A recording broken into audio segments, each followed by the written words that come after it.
Hey yo, I just want to say shout out to my red bike.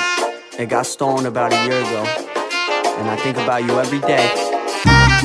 But you know, now I got a blue bike, and it's not the same, but it's a new life, a new journey. So rest in pedals, red bike, I love you. I like to bask in the tropics with a flask in my pocket. If you acting no brolic, I'll start laughing and mocking like a charismatic parrot that is a comic. Now I'm feeling like the shit, cause I'm rapping with phonics. Loose off of Jan Ricky's, perusing Sin City. Oh boy. Right back at it, because what else are we really going to do at the moment? Amongst other things. Good afternoon, good morning, good evening. This is DSP News, the unreliable ones. Ladies and gentlemen, welcome back to the newsroom and welcome to the Goutopian News Network, your unreliable source for DSP News. This is the Snort Report brought to you by Snort Coffee Company, the best beverage company ever. Here we go. So, this has been a long time coming and whatnot, so I'm glad I'm actually getting a chance to get to this. And I gotta tell you, to the homie Dwight, man, man, this almost did not happen today because just in case some of y'all don't know, Girl World is welcoming a brand new, healthy, so to speak, yet messy, new cow into their midst. A new girl, if you will, has been born over there, and it's a wild story. That shit is messy. Discord leaks are already out there and whatever. Now people are trying to track down who did it, which more than likely the person who did leak the Discord, their Discord conversations, more than likely was the same person helping to egg on the situation in the first place. It's silly. But is it silly enough for it to be a Snort report? I'm working on it. I'm working on it. But it really what it is it's the example, for those of you who knows, the Rachel Emily situation with the whole with that whole shenanigans. Is what happens when you fly too close to the goddamn sun. It's what happens when you touch the poo. It's what happens when you insert yourself into the situation. Then on top of that, it's the conflation of criticism, right? And gatekeeping or trying to get canceled. Girl World got it right. They were like, no, you're not being, just because people are criticizing you doesn't mean anybody's gatekeeping. They're criticizing you because you did something stupid. And it's just the understanding over there. Hopefully some of that trickles over here. But in any case, yeah. So, you know, Rachel, this up and coming reactor over there she's now been birthed as a lol cow. And this is something that I've always tried to tell y'all. Anybody can be a lol cow. No one's made into a lol cow. Like, not that art, like, you know, a few years ago you had a couple people over here trying to artificially make lol cows out of people. That's not how that works. Lol cows are born, they're not made. A true lol cow is born, not made. And anybody can be a lol cow if they're pushed further far enough, or if they let themselves, if you will. In any case, that's not what you guys are here for, but expect a video on that, and it might be long because there's a lot to go over. That shit's silly as hell. In any case, ladies and gentlemen, let's jump into my favorite segment. Hopefully, your guys' favorite segment as well, because you know you don't need to be going on all these side missions with me on all this other silly shit. Ladies and gentlemen, welcome to my TED Talk. As you see, I'm rather jovial over the birth of a new lol cow over there in Girl World. That's always a thing. An exciting time. Anywho, but you guys are here for this wrestling nonsense. So the reason why we're doing this is, one, because I enjoy wrestling, and two, DSP is a poser and a fraud and a fake, so that's a thing. And three, he actually talks about WWE champions over here. Now this is from CULTAHOLIC. This was it was basically an audio show that they do, right? And they're up to like 210 episodes or something along those lines. And they had DSP on. This was at the time where DSP was trying to be interviewed and everything anyway. This is also around the time of his rejuvenation, as for people around the internet was starting to pay attention to him and giving him a chance and giving him a shot. So I've gone the extra mile. Big ups to Dwight and Proper for getting these to me. This was very important. So I very, very much appreciate you two coming through. So we're going to talk about his appearance over there. I'm going to give you guys the whole thing. It's about an hour, which means it's going to be probably 2.5, 3 hours on my end. But that's a thing. And I want you to kind of, given what's going on in our current landscape, we're in November of 2025. I want you guys to see what he was thinking in September of 2024 and how he was laying it out and what the situation is. On top of that, I'd like for you guys to, I actually found the Bottom Bitch podcast from September 21st, 2024. Big ups to Raw Phil. And we're going to he actually announces his up and coming appearance over there too. So I want you to see what the situation and what he looked like back then, just in case some of y'all forgot, before the Kino Casino stimulus package comes in. So it's kind of like a wrestling head type situation, but it also goes over some of DSP's bullshit. I'm really surprised that the guy's name is Tom Campbell, I think his name is the guy who runs that show. I was surprised what he was able to get out of DSP. But more importantly, since DSP's story has theoretically changed 3 times, from what Stuttering Craig got, from what Wings of Redemption recently got, that video should be out soon. And for the DSP Wings interview. And then what Tom had, or ended up getting, maybe we'll get an idea of how this whole situation plays out. So it's a thing. Without further ado, thank you for coming to my TED Talk. And let's go ahead and move on with all this silliness and shit. Holy fuck. Oh my god. Sorry, man, I can't get over that thing about Girl World, bro. Because, like, okay, real quick. All right, so this chick Rachel, bro, she's probably only been in the bullpen for about a year. You know, maybe even a little less than that, like 11 months. And she had great momentum. It's amazing how she fucked all that up. Like, she had pretty much everything that anybody could want as it pertains to a start. And you tossed it all away to get this one story, and now people want to talk about ethics and all this bullshit.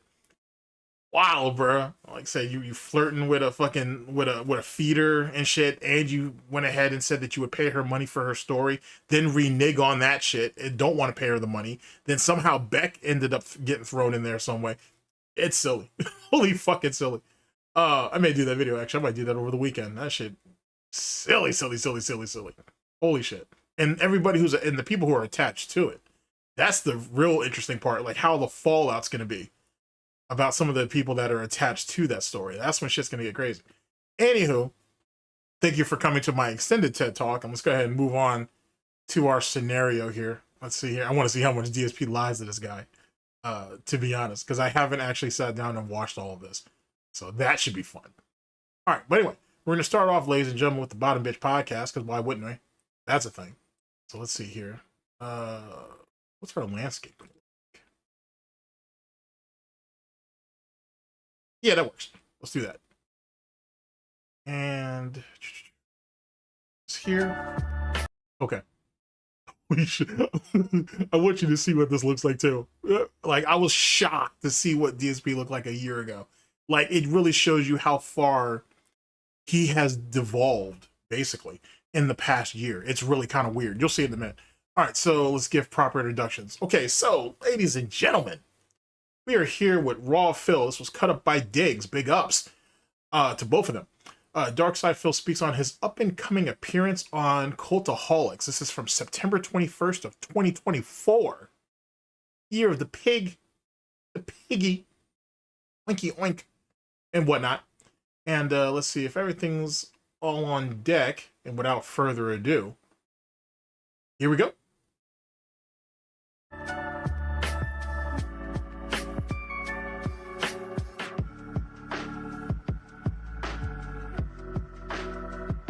Look at him. Look at him. Look at how busted up he was, man. This was a year ago, ladies and gentlemen. We're in November of 2025 at the time I'm recording this. This is in late September of 2024. And if you guys thought he looked sick, well, he does look sick. He looks really sick now. He was showing the fucking signs of that shit a year ago, bro. Actually, longer than that. That's tough. And I can see why he changed it to his whole Halloween costume from last year. I can see why he did that, because this don't look good. This was not the play. This was not the play when fucking PPP and Andy, quote unquote, christened him as the king again. Oh my God, look at him. Look how sad he looked. Yes, ladies and gentlemen, this is who everybody wants to be. Successful business, loving wife, caring cat son, loving, like, you know, just immaculate home, right? This is it. This is what success looks like, ladies and gentlemen. This dude looks older than his own father. And it's funny, too, because it must be something in the Connecticut water, because Rich is like that, too. Rich looks older than his own father, and his father got him beat by, what, 30 years or some shit? That's insane. Either you guys just have bad genetics, or you guys just didn't take good care of yourselves. One of the two, if not both. Holy shit. But anyway, ladies and gentlemen, take a good look at the king from last year. Let's get it. Oh, look at him. Sad. Sad. Look at like something that came out of fucking Lord of the Rings and shit. Oh my God. Look like a fucking gremlin or something. Look like a creature. Don't even look like a person, bro. Look at how he devolved and shit. With his little fucking queen crown. Oh my gosh. Phil, I always saw the bitch in you. But that doesn't mean you have to crown yourself as such. Woo! Oh boy. All right. Sorry, let's keep it going. I'm just like having too much fun already. God dog. What is going on, everyone? Welcome to the show. Do you remember? God, look at how beat down that. I mean, don't be wrong. His setup is still shit. I don't give a fuck what anybody say. But look at this shit. Look at this shit. And he felt like he had the nerve to go ahead and throw shots at other people. And this is what you were running around with. Good God, bro. Just sloppy. Just sloppy. But ladies and gentlemen, I have to reiterate this because it's important. This is like early stages of the Kino Casino stimulus package. Keep that in mind. If Kino Casino did not step into his life when they did, current Darksydephil and all of his glory and failure would not look like or be doing what he's doing now. That's how much impact other people have on Darksydephil's life. And that's the reason why he's been ranting about detractors, trolls, haters, and critics as of late. He damn near the other day, I think it was, maybe yesterday or the day before, he damn near gave up on the idea of suing detractors because there ain't no point in doing that shit without exposing himself. So that's off the board, on top of the fact that there's so much evidence out there against his ass that no one would take his case seriously anyway. So womp womp to that. But really take it all in. If Kino Casino did not show up when they did, this is where we would probably still be at in 2025. End of 2025, I should say. Just saying, starting it out there. The 21st night of September. Well, I know I do because I'm living it right now. And I'm excited for today's podcast. On today's show, I have a positive announcement. I might actually go over I'm not sure if I'm going to make it into if it'll make it into Goutmas, but if it doesn't, then I'll do it next year. Where I want to go over the early stages of the Kino Casino Darksydephil relationship stimulus package. I'm gonna call it that. I think I'm gonna go over that early saga and whatnot. I'll pick out selected cuts just to see where it all is. Like, he had a lot riding on it. He had a lot riding on this, and I honestly think that, or I'm starting to think that the reason why, excuse me, the Kino Casino collaboration fell apart is not what's being stated. Like, DSP, obviously DSP is a fucking liar, but it's not for the reasons that he's making out to be. It's not that at all. I'm wondering if Kat may have heard something and that's what set her off, and that's why DSP started to stand up for himself, or why he broke away. It's something else besides what he's saying. It's not the fact that they couldn't get collaborations done. It's none of that, because he's still trying to eat off Kick now. And his whole Kick, keep in mind, his whole Kick experience is because of Kino Casino. He literally went to Kick in the first place because of Kino Casino. He actually started streaming over there on Kick because of Kino Casino. He's able to dual stream because of Kino Casino. You see what I'm saying? So the whole Kino Casino arc, or Kick arc, I should say, is because of Kino Casino. You see what I'm saying? You see how much? So there's something more to that at least I'm missing. Most of y'all probably already have it figured out, but there's something that I'm certainly missing, and I'm gonna figure it out. I want to figure out what exactly it was. But sooner or later, it'll come to light. It'll make itself apparent eventually. About an appearance that I will be making this week. We're testing out my new blackout curtains, And we're getting Blackout curtains. into the horror swing of things because we're heading into the autumn season starting tomorrow. Today we're starting a brand new horror themed game and I'm very excited for it. So, a nice chill atmosphere, no drama, a lot of open discussion and fun on today's episode of the Level 1 Podcast. Okay? All right, anyway, so good stuff. Now, here comes the special announcement, all right? This coming Wednesday, so this is Wednesday, the 25th. Yeah. I see that I made an error on my calendar. My calendar says Saturday, Sunday, Monday, Tuesday. So the date was wrong on my calendar. I have to fix that tonight. I screwed that up. Why don't you just fix it now? But all right, whatever. On Wednesday the 25th. Present Phil can never look out for future Phil. I get it. All right. There will not be any podcast. No podcast. He makes it sound like that's a big loss. Now I think about it, just yesterday, he actually had this huge spiel about how he's been trying for it's been at least a couple months at this point, a few months, let's say that, where he doesn't do a podcast every day, right? Or whatever. So they have like basically, he'll do a podcast like 3 days a week. And then the other 2 or 3 days, he has just like a build-up session for the stream. And he said, oh, I thought me not doing the podcast was going to hurt me financially. And it was going to hurt the views and everything's great and all this bullshit, yada, yada, yada, yada. Let's be honest. The reason why he started cutting down on the fucking Bottom Bitch podcast is because it only went to feeding the trolls. That's all it was. They were the ones who were benefiting from it. It was him trying to starve, quote unquote, trying to starve the haters out in the exact same way as he thought he could try to get the detractors, trolls, haters, and critics to buy into the Grill Phil segment with PPP back when they were doing Smart Guys 2.0. And it don't work. And it don't work because the Bottom Bitch podcast serves a need for him. It has a utility to him. And he can't give it up. You know what I'm saying? And that, and more importantly, he makes more money doing that shit than he does in the actual gameplay. The gameplay's trash. And then, over the last 2 nights, he dropped the gameplay just so he could do Chill with fucking Phil, which was stupid as fuck, because the first night he did it was a fluke. The second night, last night, at the time that I'm currently recording this, last night when he didn't do it, he thought that he had lightning in a bottle. And because DSP's stupid, anytime he does a thing that works, he wants to keep doing it until it don't work. And then he'll try to sit there and say, oh, well, I don't want to overdo it because then it makes it less special and all this other fucking coping and all that other bullshit. So he tried to pull a scam on them. It didn't work. And then this idiot got desperate. So he made $100 last night, if I'm correct. He made $100. Then he took the $50. He took $50 from a previous goal because they exceeded the goal, I should say. So he took the additional $50 off of another goal from the previous day and added that to last night's stream to bring it up to 150 so they can get closer to the next DSP tries it, Jollibees, I think, or whatever. That's how desperate we are. You know what I'm saying? And then he wants $625 for fucking Kick to get their moral support messages back, which is insane. And I'm pretty confident that's breaking TOS in some way. But I'm sure there's some good Samaritan already on that.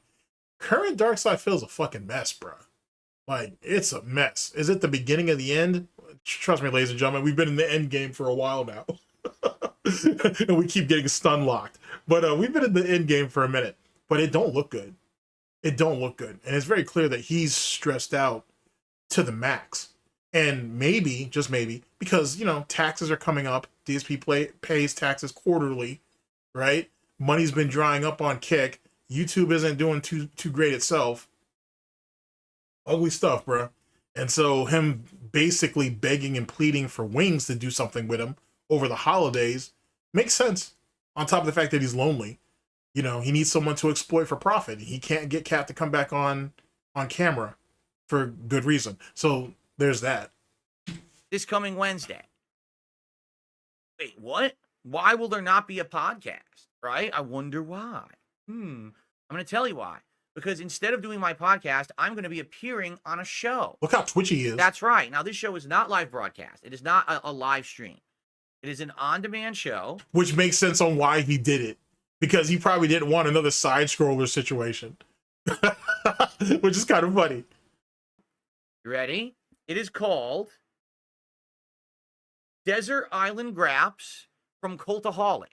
For those who don't know, Cultaholic is a audio show about pro wrestling. And they do a bunch of shows a week. They cover all the different wrestling shows.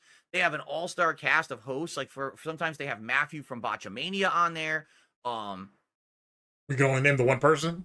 So much for that all-star cast, Phil. But all right, you tried, so it is what it is.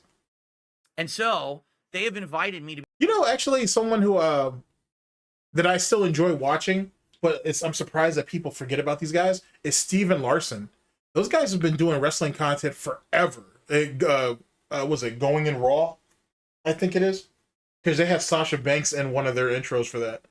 But Steven Larson are great, man. Those guys are great. Those guys have recommended some really great wrestling books that I've actually read. Outside of the ones that like Jim Cornette and Brian Lastly also end up recommending, amongst others. There's a bunch of great wrestling books out there for history and shit. Fucking hey, crazy shit.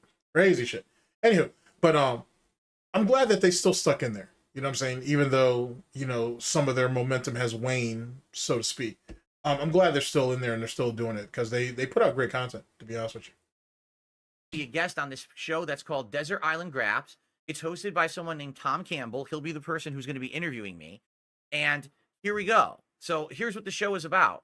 We're going to talk about my wrestling fandom from back in the day because, as you guys know, I don't watch pro wrestling anymore. The thing is, though, is I feel like you never really watched pro wrestling. You just watched WWE or WWF, if you will. And that makes sense because he's from the Northeast. So that's where the McMahon Empire had their foothold. I feel like he didn't watch a lot of WCW. He probably very rarely watched ECW. You know what I'm saying? He probably hasn't watched a lot of anything. It's really just WWE or WWF, whatever. And not to take away from if you've only watched one brand of wrestling, it doesn't make you a wrestling fan per se, right? But the way DSP tries to sell it, he makes it sound like he's really tapped into this shit, and he's not. Now, don't be wrong. Do I watch everything that's out there? Do I watch everything that's in Japan? Do I watch everything in Puerto Rico? Do I watch everything in Mexico? Do I watch everything in the States? No, but I watch a little bit of everything, as much as I can, I should say. But no, I don't watch everything. It's not a thing and whatnot. Especially since I like watching matches more than watching entire cards these days. But whatever. But that's what I feel like with DSP. He's just a WWF fan, which is fine, I suppose. But it doesn't make him any less of a poser. But I was a fan of pro wrestling when I was a kid all the way into my teen years, and then I stopped watching right around the end of the new era, new generation, and right before it went to the Attitude Era. So basically he's saying he watched up until Raw, where Raw is war, but he completely missed the Attitude Era. Which, what sense does that make? Wrestling hadn't been more over or more hot at that point. You know what I'm saying? Hey, fucking the Attitude Era had everything, damn near everything.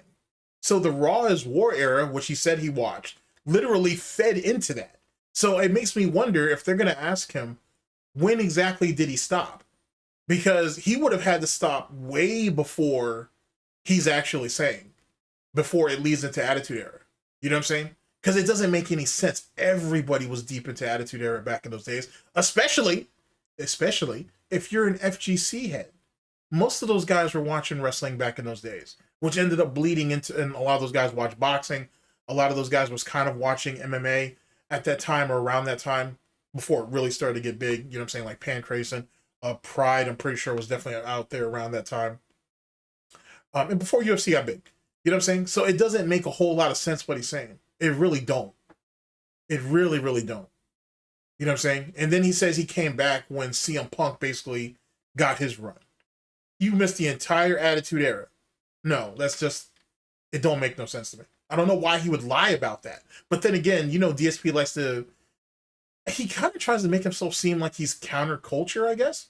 Or like he's the alternative to whatever mainstream is. And he realizes that obviously the Attitude Era was super big. Oh, so I didn't watch that. No, I wasn't into Attitude Era. I came in after that was done, when they went and started getting into the PG era. That doesn't make any sense. That legitimately don't make any sense. But DSP has always been counter mainstream. So maybe it's just par for the course. Then I stopped watching during the Attitude Era, but I came back to being a fan around the Invasion angle, and I watched it all through the 2000s and 2010s until 2020, and I literally stopped watching it cold in 2020. So then why were you banning people in your chat for, you know, revealing the results for like the Royal Rumble or WrestleMania or all that bullshit? He didn't stop watching it in 2020. That's bullshit. And then on top of that, how did he stay? He had to stay relevant with wrestling because the dude was still knee deep in WWE champions. So he had to stay with the fucking storyline and shit, just in case someone pops up something in his chat and he don't want to look stupid. And so he could, you know what I'm saying, kind of play off of it like, oh yeah, I may have seen a random match or whatever. And then on top of that, he's already admitted that he was watching clips and shit on Twitter. I mean, fuck, there's dudes on Twitter that was putting up damn near entire matches. They might have edited down a bit, but it's still there. So, whatever. All right. So we're going to be talking about all that era of wrestling and what I liked about it. And basically the way that they do this on the show, I'm going to choose 3 wrestling matches that I would like to watch if I were stranded on a desert island. You know how they say if you're on a desert island, what 3 things would you take with you? What 3 video games would you play? Well, what 3 wrestling matches would I like to watch over and over if I were on a desert island? This is a tough question because even though I haven't, you know, actively watched wrestling recently, dude, I've seen so much wrestling. And I was thinking, you know, I don't want to spoil. I want you to obviously listen to the show. So I'm not going to spoil, but like, I know for a fact some of the matches are going to be like old matches from back in the day that I remember being super hype matches. So there you go. If he's a hype beast, which he is, how the fuck are you going to sit there and say with a straight fucking face, despite the snort sacks, that you've never seen Attitude Era? That makes literally no sense. That literally makes no fucking sense at all whatsoever. You know what I mean? That's fucking crazy. So, but he never really says exactly when in the Raw is War era that he stopped. He never really says where he stopped watching wrestling because he's gonna give himself. I think he's gonna give himself up if he does so. So that's why he's so vague about it. Well, I'm gonna think about that, and basically, I'm gonna be interviewed during the same time that I would have done my podcast. I'm gonna be interviewed by these guys, and it's gonna be like a Zoom call. So I actually have to get my webcam working with my new PC, and I need to get it working with Zoom, and I have to do all this by Wednesday morning. While, by the way, I'm still operating my normal work. I'm putting up blackout curtains throughout my home.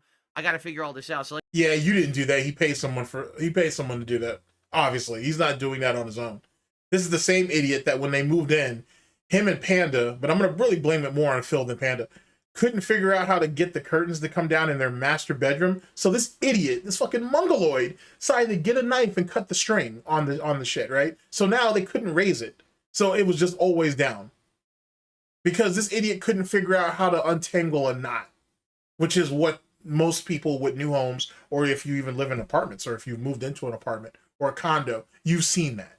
They usually do that, especially when they've been painting or whatever. And this idiot couldn't figure out how to do a knot, so he cut the damn thing. And then the thing was always down. And never thought about getting replaced or whatever, or just getting a whole new drawstring attached to it. He literally could have retied it. But, you know, it is what it is. It's the same guy who went ahead and bought a fucking middle home townhouse with no AC, believing that because it was fucking, it was Seattle or whatnot, or Seattle area, if you will, and it rains all the time, it's never going to be hot. Like he's never heard of humidity. Oh, what a silly pig. Like I said, I've been so busy recently. Like every moment of my life is filled with doing shit that's getting me so busy. And here we go again, right?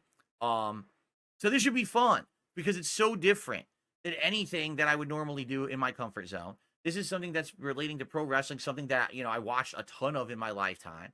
I'm curious what, you know, Tom Campbell would like to ask me about pro wrestling. Or also, another thing, great pause, by the way. I also think, despite him trying to do this for himself, right, trying to appeal to all these audiences and shit, and how he was also trying to pitch to PPP about doing a wrestling show, I think he did this as much for Kino Casino as he did it for himself. Yeah, he wants to appeal to a wrestling audience. He's thinking if he can go ahead and try to get himself on whatever wrestling show that's around him, that'll look good for if he can get PPP to, you know, kind of buy into doing Smart Guys later. But also he wanted to show PPP and Andy, hey, I'm willing to get out of my comfort zone and do other things. So, You know, if you can make collaborations happen or whatever, I'm down. You know, whatever you guys decide to do, and if you guys think will work, I'm with it. Now, of course, he doesn't say that now in 2025, but I think in 2024, not even that I think, I know, that's clearly what he was doing. Anything that they were asking him to do, he did it. He did it. But now the story is they wanted me to change who I am, and I have morals and I have values, and I can't do that. I won't do that. I won't sell out.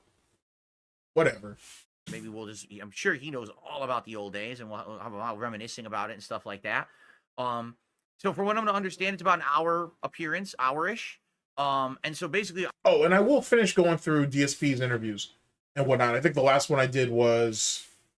Well, shit, I still got to do side scrollers, which this will be like my third attempt doing that shit. So I've sunk like easily 15 hours at least into that twice and whatnot. But this third time, I'm just going to let it run and that's it. I vaulted the other ones. So you might get actually clips of that later somewhere down the line. Anyway, I will do I'm going to do side scrollers. I am going to do their decompression stream that happened after that. I'll do DSP's follow-up, of course.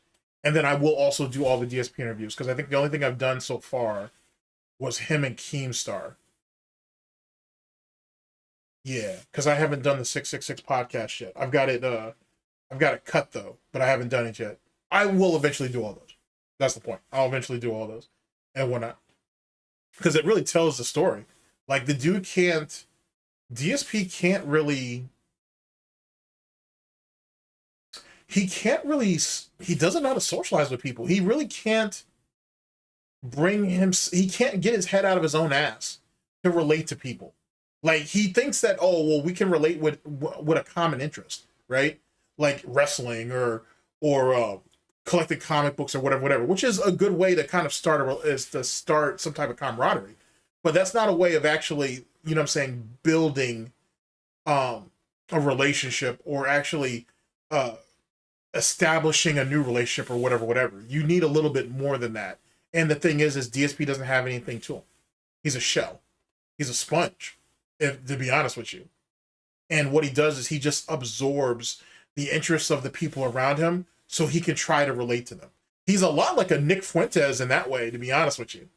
You know what I'm saying? Just a weirdo little person who doesn't really know how to relate or socialize with other people. He can get his own agendas and shit across, but he really can't relate to people. Like, you know what I'm saying? Like, there's some part of his humanity that's missing when it comes to that. It's very similar to Nick Fuentes in a lot of ways. Big ups to Mikey No More for that. It's a good watch. Very good watch. But yeah, it's something along those lines. And Rich is actually a lot like that too, or at least he's been getting like that as of late.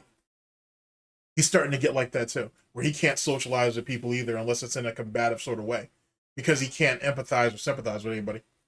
I'm going to appear on the show. Once they're done recording, the way it works is if you become a patron of theirs on Patreon, which is patreon.com/cultaholic, that show will go live that day.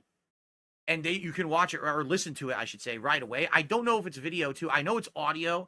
I think it's video as well. They said basically they're going to do both, because I guess people can watch it on their Patreon video, but then the audio goes on their show, because I guess they're on everything. They're like in all the audio distribution networks and stuff, right? Like podcasting.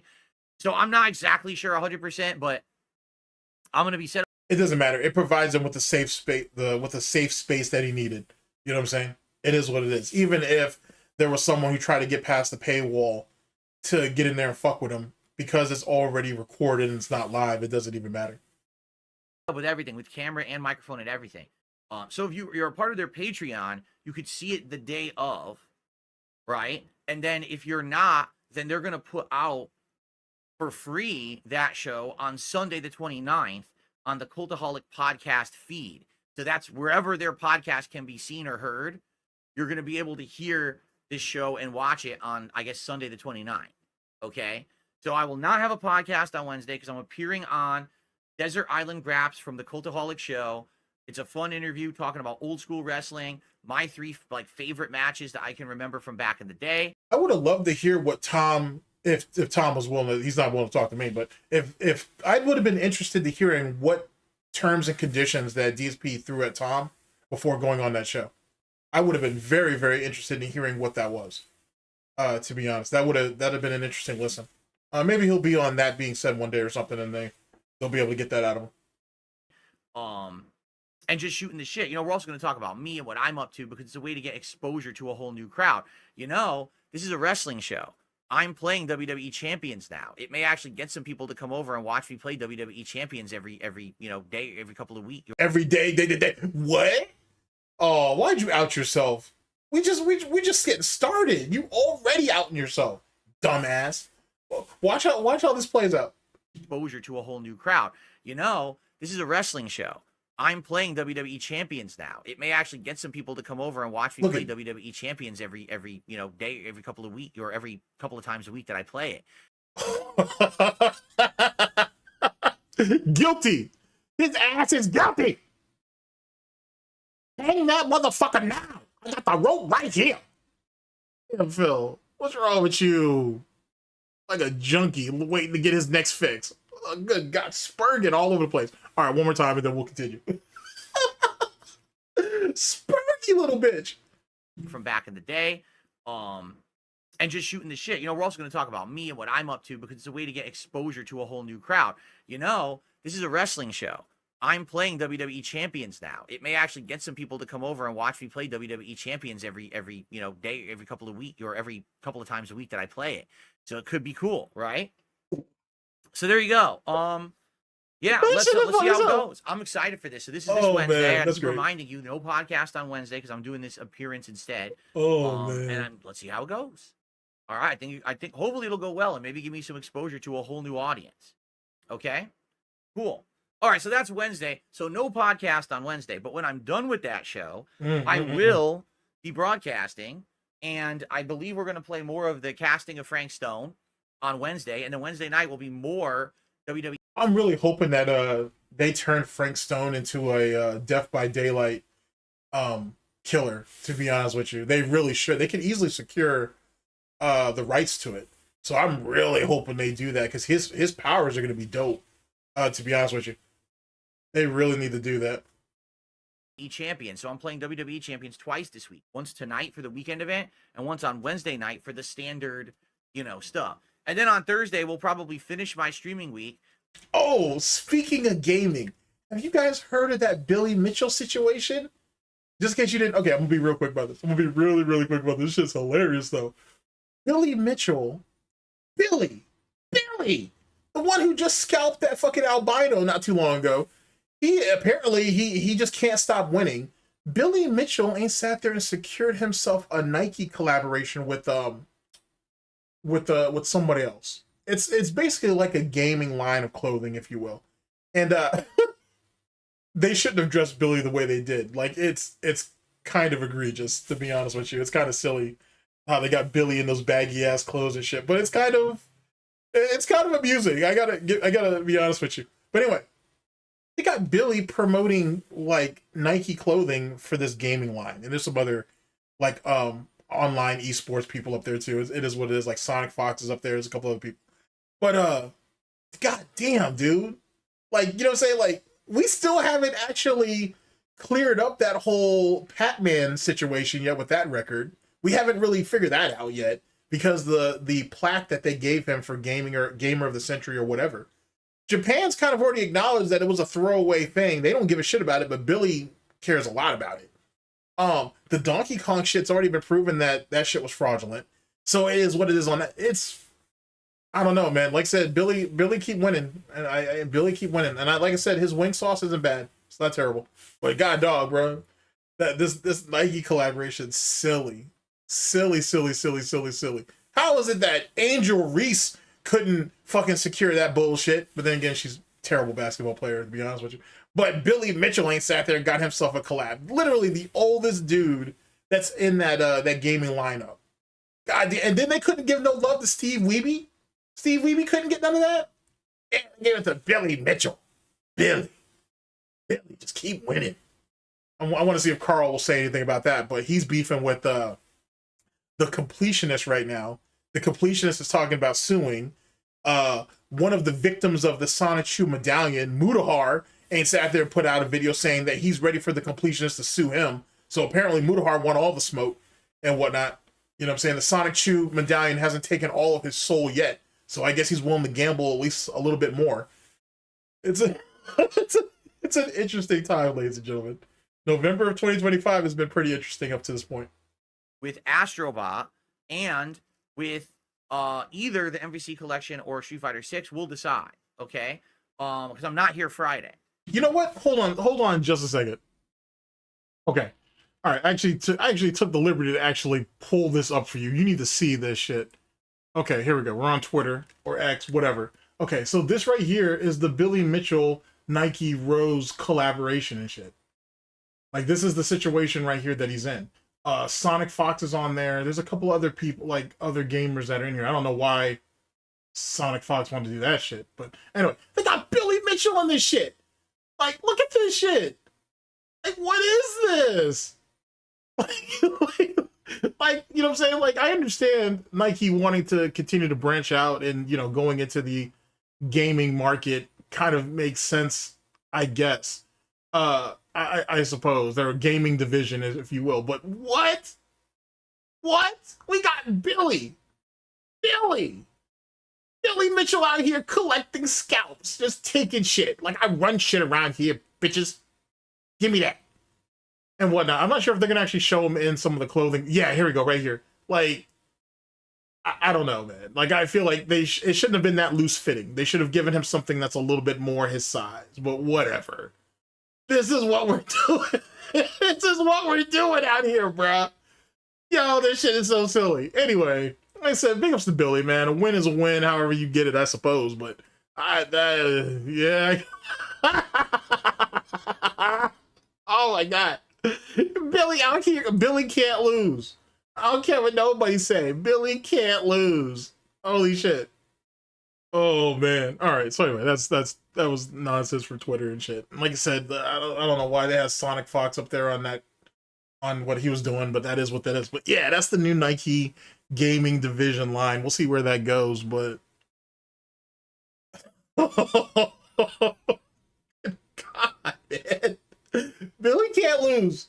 Billy can't lose. Holy shit. What happened, DSP? How was it that Justin out here making moves? Well, the FGC as a whole, really. But Justin Wong's out here making moves and shit with fucking White Claw. Billy Mitchell has a Nike deal. You know what I'm saying? Fuck. For those of you who remember, before the controversy with Dr. Disrespect, he was in a position to get himself a Nike deal, a Nike golf deal. Actually, most people don't know this. He actually was in place for 2 deals. He had a deal coming up right before it came out that he was cheating on Mrs. Assassin, or AKA his wife. He had a deal lined up for that. That shit fell through. Then the second time when that whole controversy came out over the underage thing, he had a deal going with that with Nike for part of their golfing deal. And I think it was also linked to the 49ers situation as well. Don't quote me on that. And obviously, you know, that fell apart too, unfortunately. Holy fuck, bro. But Billy Mitchell out here just getting it. Like, damn, DSP. Like, you're never going to be able to beat Billy. You know what I'm saying? That's why Billy keep taunting DSP on fucking Twitter, and DSP never responds back, because he knows he can't win. He knows he can't win. You can't felt the Mitchell. Holy shit. I'm not. Friday's my day off this coming week. Now, one other thing. There is a possibility that for the podcast on Thursday, will be doing an interview, that I will have a guest, okay? But it's not guaranteed. This person who I'm trying to interview is kind of a surprise guest, and this is someone who has a schedule just as tumultuous as mine. They actually don't know if they're going to be available on Thursday morning or not. They would like to be, but they can't guarantee it. They said basically they can't tell me until the night before. What sense does that make, Phil? They won't be. They have a very tight schedule. Let's lay it out that way. I don't want to say tumultuous and shit. It's not that serious. They have a tight schedule, but they're not going to be able to tell you that they're available to interview you or do an interview with you until the night before. If that's the case, if their schedule is really that tight, then I think that's a no. I think that's a no. You know what I'm saying? Just ask him if he can, or whoever they are, to pencil you in for next week or some shit. Just do that. If they're going to be available on Thursday morning or not. So if they're not available Thursday morning, then it's just going to be a regular morning where we do a podcast. Oh man. If they're available on Thursday morning, I'm going to be doing a special surprise interview with a guest who I've actually wanted to have a conversation with this person actually for many years. Put it that way. And that's all I'm going to say. All right. Nobody cares. And if it's taking you many years to talk to this person and they still won't talk to you, that's a you problem. It doesn't have shit to do with his current narrative, ladies and gentlemen, which is the farm. Well, in 2025 is the farms. The Kiwi farms are the reason why he can't get interviews. It don't have shit to do with that. Just people don't want to talk to him. That's just, it is what it is. His reputation precedes him in such a way that no one wants to deal with him. And shit's got even worse since side scrollers. Since the side scroller situation and then the Stuttering Craig situation after that, which was the nail in the coffin, if you ask me, no one wants to talk to him. You can't, he's going to lie to you. He's going to outright lie to you. Unless, like, even if you ask him, hey, Phil, I'm going to ask you some questions. I'd like you to be honest about it. He's still going to lie to you. He literally saying now, currently, he's saying, oh, well, Stuttering Craig can't expect honesty out of me. He just wanted me to come up there and do an interview, and that's what I gave it to him. And that's what I gave him for free. He didn't say anything about being honest. How sick of an individual must you be to say something like that? But yeah, you have to be a demented little person to say some shit like that, bro. Who's going to want to talk to you after that? Like, who's going to want to talk to you after that? And that's what's really fucked him over. No one trusts him. And as they shouldn't. To be, you know what I'm saying? As you shouldn't. You shouldn't trust a pathological liar. Because they're going to do what's in their nature. And that's the real reason why no one wants to talk to him. And if they do want to talk to him, it's only about drama. And you know he's going to lie about that. And his story's not going to be interesting. So that's 2 strikes right there. Now, you can guess who it is, but I guarantee you none of your guesses will be correct. It's no one who you guys are thinking. Trust me. But I think it would be a very interesting interview. And a great way to end my interviews for this month. You know, I skipped it last week. We didn't do one, so it'll be interesting, right? So, and then because he's stupid, he was trying to, remember, he was literally trying to set up interviews every month. He was trying to do one every couple of weeks, you know what I'm saying, at one time and whatnot. And he burnt it out. He burnt out the idea on top of the fact that he could get no one to talk to him. And the people who did talk to him were basically admonishing him for being a piece of shit. And the reason why he lives the way he lives, the reason why he struggles the way he struggles, is because of his own doing. He couldn't get anybody to really sympathize with him.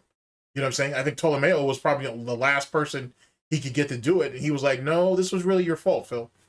You know, you handled your situation poorly. And more importantly, you kept handling your situation poorly. And that's why you're at where you're at. Let's see how it goes. And that's going to be Thursday morning if it happens. If not, then it's just going to be a normal podcast day. And like I said, we'll do Astrobot and we're going to do, you know, some kind of fighting game on Thursday night. Okay? So that's the week. So in a nutshell, again, today, casting of Frank Stone and WWE champions. Tomorrow, React Day. Okay? Monday, Astrobot and MVC Collection. Tuesday, Terry Bogard all day long in Street Fighter 6. Wednesday, no podcast because I'm appearing on the Desert Island Grap Show on the Cultaholic. Oh yeah, he doesn't even play Marvel's Capcom 2 anymore, or the Marvel collection. Once the CVS 2 collection volume 2 came out, he completely dropped the first one. But then again, he was getting cleaned up in Marvel's Capcom 2 anyway, so it didn't really matter. But it is what it was. He couldn't compete, and you can't be compared where you can't compete. So it is what it is. Or no, you can't compete where you don't compare. You know what I mean? You can use it both ways. You know, channels, and that'll be live at various times over the week. But instead, I'm going to come on and I'm going to be doing more of the casting of Frank Stone and WWE champions on Wednesday after that. And then Thursday may have an interview in the morning. If not, it'll be regular podcast. And then it's going to be Astrobot and either MVC Collection or Street Fighter 6. And that's my streaming week. Okay. I know it took a long time to get through, and there's a lot of what ifs. We don't know what's going to happen, right? What's going to happen, you know, don't know yet. But it should be fun. Okay? Now, by the way,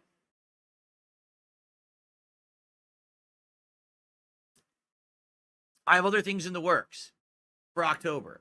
I can already tell you, I potentially have 2 guests lined up for various times in October. I don't know exactly when yet.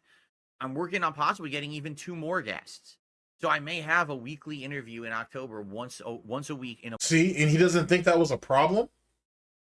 You know what I'm saying? Like, you don't need to be you're not a podcaster, dude, and you're definitely not an interviewer. You don't need to be interviewing 4 people in a month, dude.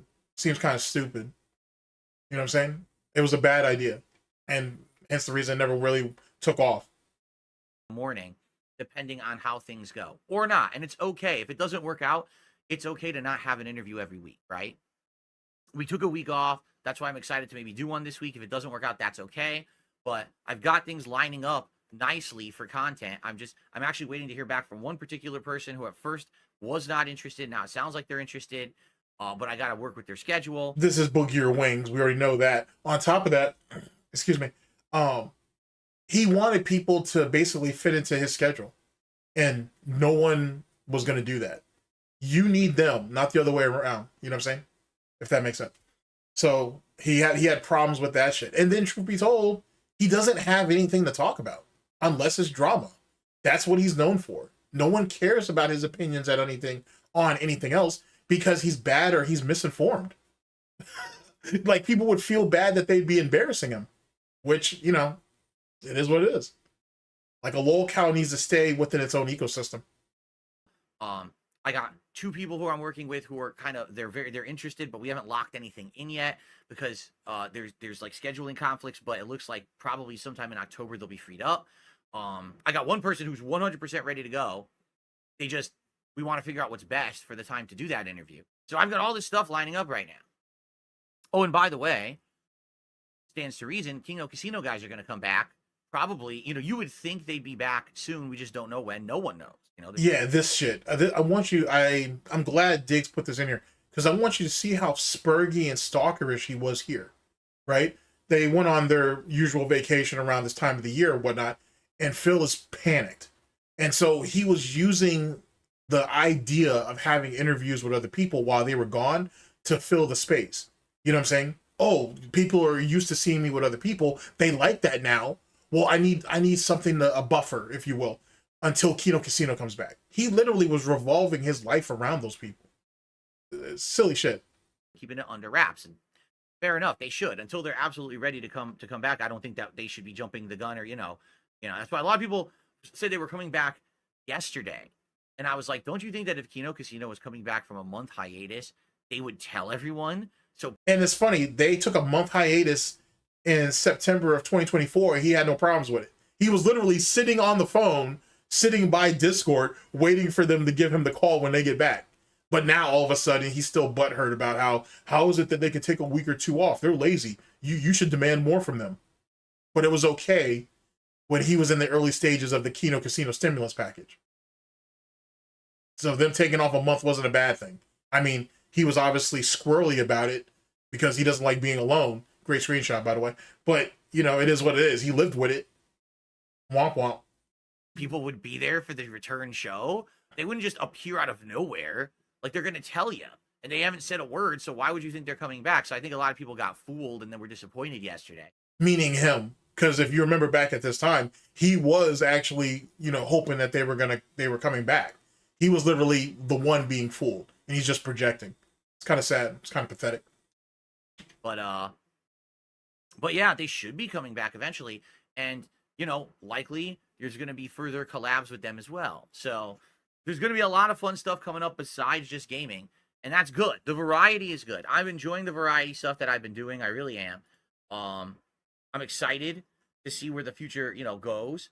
And as you know, the more collabs and fun things I do, the better it is for everyone, you know, because then we got variety and stuff on the streams instead of it just me sitting here playing games all day, right? There you go. Okay. Hoping hard as hell. Absolute fucking code. We're good? I think I covered everything now. Yeah, I'm pretty sure. We covered absolutely everything that I wanted to talk about. I'm just trying to double check in my head. Yeah, I think we covered it. So like I said, today's show is more relaxed and chill. This is not an ultra serious podcast where I have 700 topics to cover. Let's take a look at how we're doing. We got almost 350 viewers. Thank you for that. 67 likes, guys. We can get to 100 likes. Let's get 100 likes on the stream right now. There you go. The early start of him emulating Kino Casino.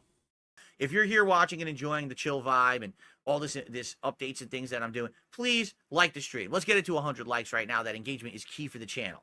Now, outside of that, we got one super sticker from Edelweiss. Thank you for that. Let's get some super chats and super stickers in here. Let's get someone to unsee Edelweiss as the top super chatter of the day. It's only $1.99. You could do it.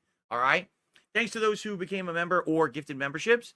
And of course, thanks for these tips. Thank you so much to Tetrabacks for a whopping $100 tip. $139 and climbing. Thank you so much. The king's coffers are being filled so early. This is great. Okay. I received a $1 tip from Mr. Game Master. How you doing, man? I noticed February seems to be an RPG overload again. Avowed and Like a Dragon Yakuza Pirates. Are there too many RPGs releasing at closer dates, and does this bother you? Here's the deal. What I can say, Avowed, first person, open world. Thank God. This resurgence of popularity surprised me, and that I expected to go this positively. I mean, listen, like I said, and this was over a month ago, when this... And his resurgence of popularity never happened, first off. And two, it wasn't even of his doing. He was dependent and reliant on other people. So that's not a real resurgence. It's people interested in the people that are around you, not you. Holy shit. Initially happened, I was definitely shocked. By the way, thanks for 100 likes, everyone. We got the 100 likes. Oh yeah, that's back when he used to beg for likes. He don't even do that anymore. Matter of fact, yesterday, I think it was, or the day before, he literally said it doesn't matter. He doesn't care about views on YouTube anymore, as long as the support level is sustainable, if you will. That's all he cares about. He doesn't even give a shit about views or anything anymore, which, ladies and gentlemen, that means when Kick finally bottoms out, and it will. Trust me, it will. He's going back to Twitch. He's going back to Twitch. He's going back to Twitch, especially with all the shit that's going on over there. He's going to look at it as, oh, you guys are the old administration. You guys were the people who fucked me over. You guys did this, this, and that. And now you guys are going to get ousted. Matter of fact, one of the guys who was part of the, I want to say they were part of like the public safety and some other additive that was added to his title. He got ousted after like 10 or 11 years or some shit. Something along those lines. Well, come to find out, this was the same guy who allegedly was targeting VTubers. And he was the one who was basically approving them getting banned for various reasons, and then say, oh, it was a mistake. The system isn't completely and utter for fraud. He was some of these VTubers were getting banned off Twitch for fraud. And he said, oh, well, the system, you know, it still has some problems and some issues and whatever. But the majority of people who got ousted, they got ousted. Then some of the actual big VTuber companies came out and said, no, it looked like it was targeted harassment. It's a whole rigmarole, but the guy's fired now, so it is what it is. But, so that's a thing. The point being is that DSP is going to probably watch that shit till at least the end of the year. And then he's going to be like, okay, once he thinks it's safe, once he thinks he can go over there and complain to someone, and once they lay out to him what the terms are for monetization, because he's too stupid to read anything, he's going to more likely go back. I don't know if he's going to go back as early next year or not, but he's going back. Because I think his tenure at Kick is just about done. I think it's just about a wrap and whatnot. It's easier to go back to Twitch. But then again, we're not really about gaming anymore. DSP really wants to just be a talking head. No pun intended, he's already that now, but you know what I mean? Oddly shaped head at that. But he really just wants to talk now. You don't really want to play games no more. But he does need a platform to speak on, and Kick ain't it. That's Kino land, if you will. You know what I'm saying? And then obviously, as you know, YouTube land is that of the Detractors. Theoretically, Twitch is now too. But he feels safer on Twitch. He thinks he has ground over there. So that's more likely what he's going into.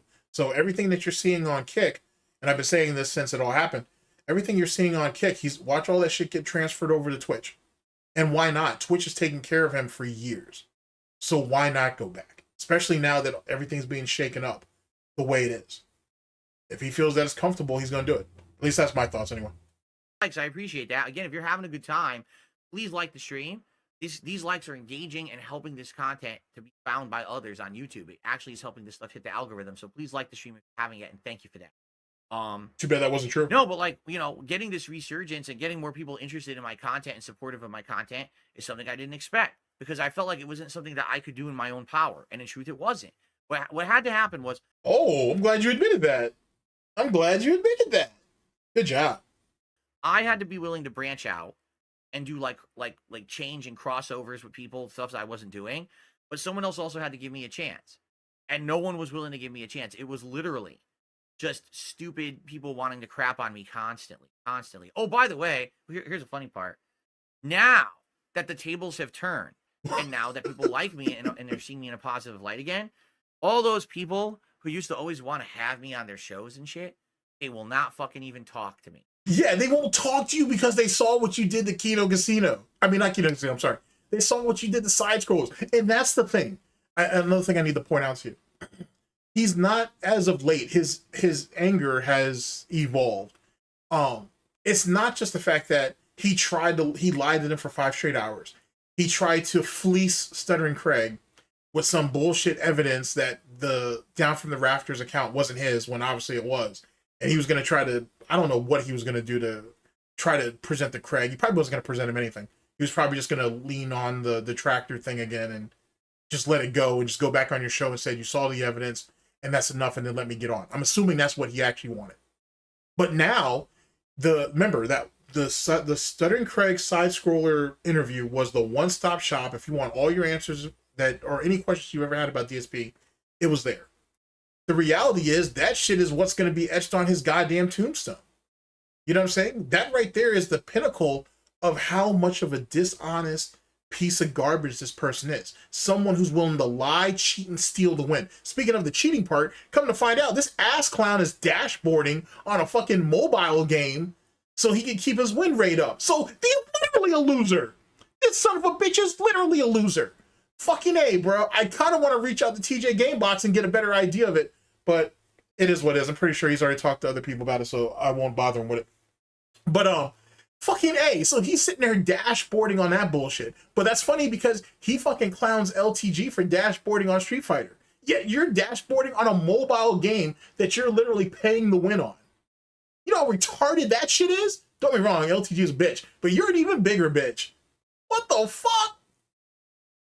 Wild, son. It's so wild. It's so fucking crazy out here. But anyway, after the ramifications, the ripples, if you will, from the side scroller interview affects DSP to this very day. You know what I'm saying? No one trusts him. You know what I'm saying? He's going to lie to you. And there's nothing interesting about him. He doesn't have any real interesting points. He's uninformed, to be honest with you. He gives you his opinion, but it's not based off fact. It's just based off what he perceives. And the story. You can't run off. You can't have you can have a conversation about that to an extent, but it's not going to be really interesting because eventually he's just going to fold and agree with you. Or he's going to stonewall. You know what I'm saying? Like there's not going to be any agree to disagree, and it's not going to be any deeper than that. So he made it sound like a year ago that everybody was afraid to talk to him and all his detractors are starting to back off. Bitch, we just ramped that shit the fuck up. What Kino Casino did was more about us than you. You know what I'm saying? It was far more profitable, no matter how much DSP made, it was far more profitable for detractors, trolls, haters, and critics than it was for him. And at the end of the day, he just made himself look worse. Oh no, you fucking lied to side scrollers for 5+ hours. Oh no, you snaked Kino Casino for 8 months. Why would anybody want to deal with you outside of the lol cow ecosystem? No one else is going to want to deal with you. They can't trust you. And he still don't see it. But you're seeing the delusion a year ago. I'm serious. Like, oh, all I want to do is interview Phil and ask him the hard-hitting questions. Okay, well now the tables have turned. Why don't you come on my show? Crickets. Fucking crickets. Because that's how it works, right? They wanted to bully, they wanted to punch down, but now that the tables have turned and people don't care about any of their drama shit that they made out to be a big deal for a fucking decade, they don't want anything to do with it anymore. Oh, no, what are you talking about, right? Yeah, because we know who you are, right? We know how these people were. That's what it was all about, was them bullying and getting over on it, right? Anyway, so of course... They were bullying you? Hold on, let me run it back. I'm sorry. I got sidetracked for a minute. I'm sending this Billy Mitchell shit to a few of my peoples, and they like, this isn't real. Yes, it is real. It's not AI, buddy. That's a thing, son. I can't wait to hear what Asian GTG thinks about that shit. Well, fucking A. Billy Mitchell taking over the world. One scalp at a time. Can't deny the Mitchell. They wanted to punch down, but now that the tables have turned and people don't care about any of their drama shit that they made out to be a big deal for a fucking decade, they don't want anything to do with it anymore. Oh, no, what are you talking about, right? Yeah, because we know who you are, right? We know how these people were. That's what it was all about, was them bullying and getting over on it, right? Anyway, look how smug he is. And that right there is kind of the brilliance of the fucking whole Kino Casino arc. Okay, we're gonna spread some of this glazing around now, not just Kino Casino, but to everybody. DSP fell for that shit hook, line, and sinker, bro. Hook, line, and sinker. It is what it is. You know what I'm saying? And if my theory, or at least one of my theories, is true, that it was that Cat may have played a part in why this whole thing fell apart. He's probably kicking himself in the fucking. He's kicking his own back in at this point. Because let's be honest, he's not blowing Cat's back out. So he must be kicking his own back in at this point because look at all that money he ain't lost. Even if the collaborations with the other content creators weren't being a thing, he still was making pretty good money with them. I mean, at his own expense, but whatever. DSP don't have no pride, you don't have no dignity, so who gives a shit? Like, you're a fucking fool, bruh. You're a goddamn fool. I gotta tell you. Holy shit. Was it worth it, Phil? Was it worth it? So of course it was a surprise, you know.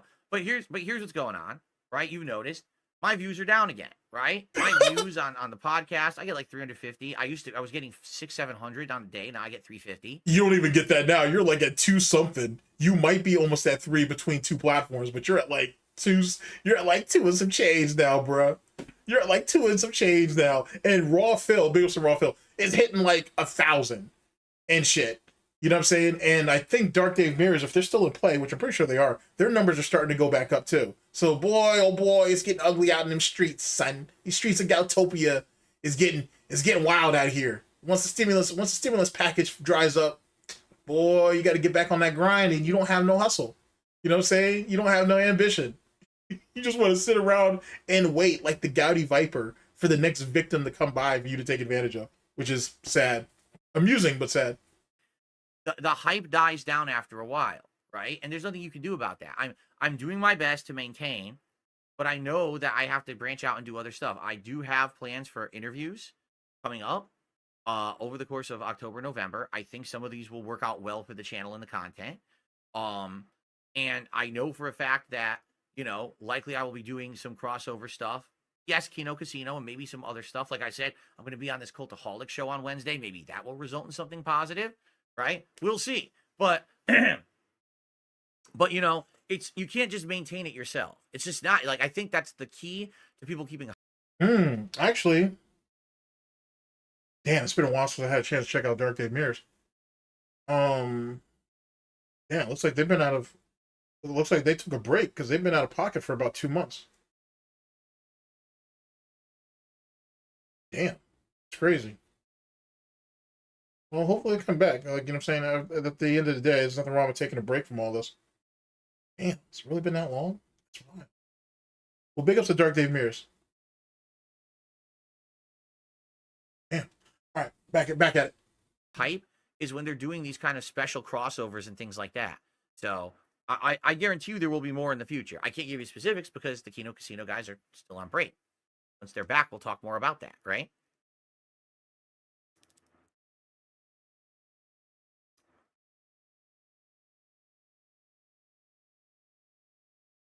Oh, and an update. I totally forgot about this. An update on the merchandise. So And I think that merch store is dead now. Holy shit. I think that merch store is dead now, so I guess we don't even have to worry about that shit. So put your Gouty hoof down. No one cares. Look how scrawny his arms are. And here's another thing too.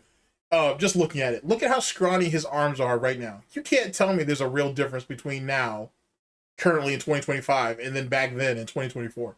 Let's be honest with ourselves. Holy shit. So the company I'm working with sent me their initial ideas for merch. Last night, I went through them and I responded to them and I told them, I think these are great. I think these need a little bit of work. I think this won't work, but here's an idea for something in place of it. So I gave them all that info and they were very grateful. They were like, this is exactly what we needed. They were really grateful for a store that's meant to benefit you. I mean, don't get me wrong, they get their cut too. Don't get me wrong, but still. And don't you have a bunch of dents who have sent you a bunch of fan art over the years and shit? Isn't it like, well, if it's in your spam folder, it's probably made it to the fucking Gouty realm at this point. But I'm sure though he has a folder that's dedicated to just fan art and shit. Why did you just send them some of those samples? Whatever. We're gonna work on the merch more. And within the next week, probably by the end of this coming week, they're gonna have a shop set up for me to look at and approve. And again, contracts involved, how much money I'm gonna make on a sale and pricing of all this stuff. And then I'm gonna get back to you guys. Like, one of the things I outright told him is like, I really want a level 1 podcast mug. His level 1, I just thought about this too, because like I said, I've been watching a lot of Mikey No More as of late. Big ups.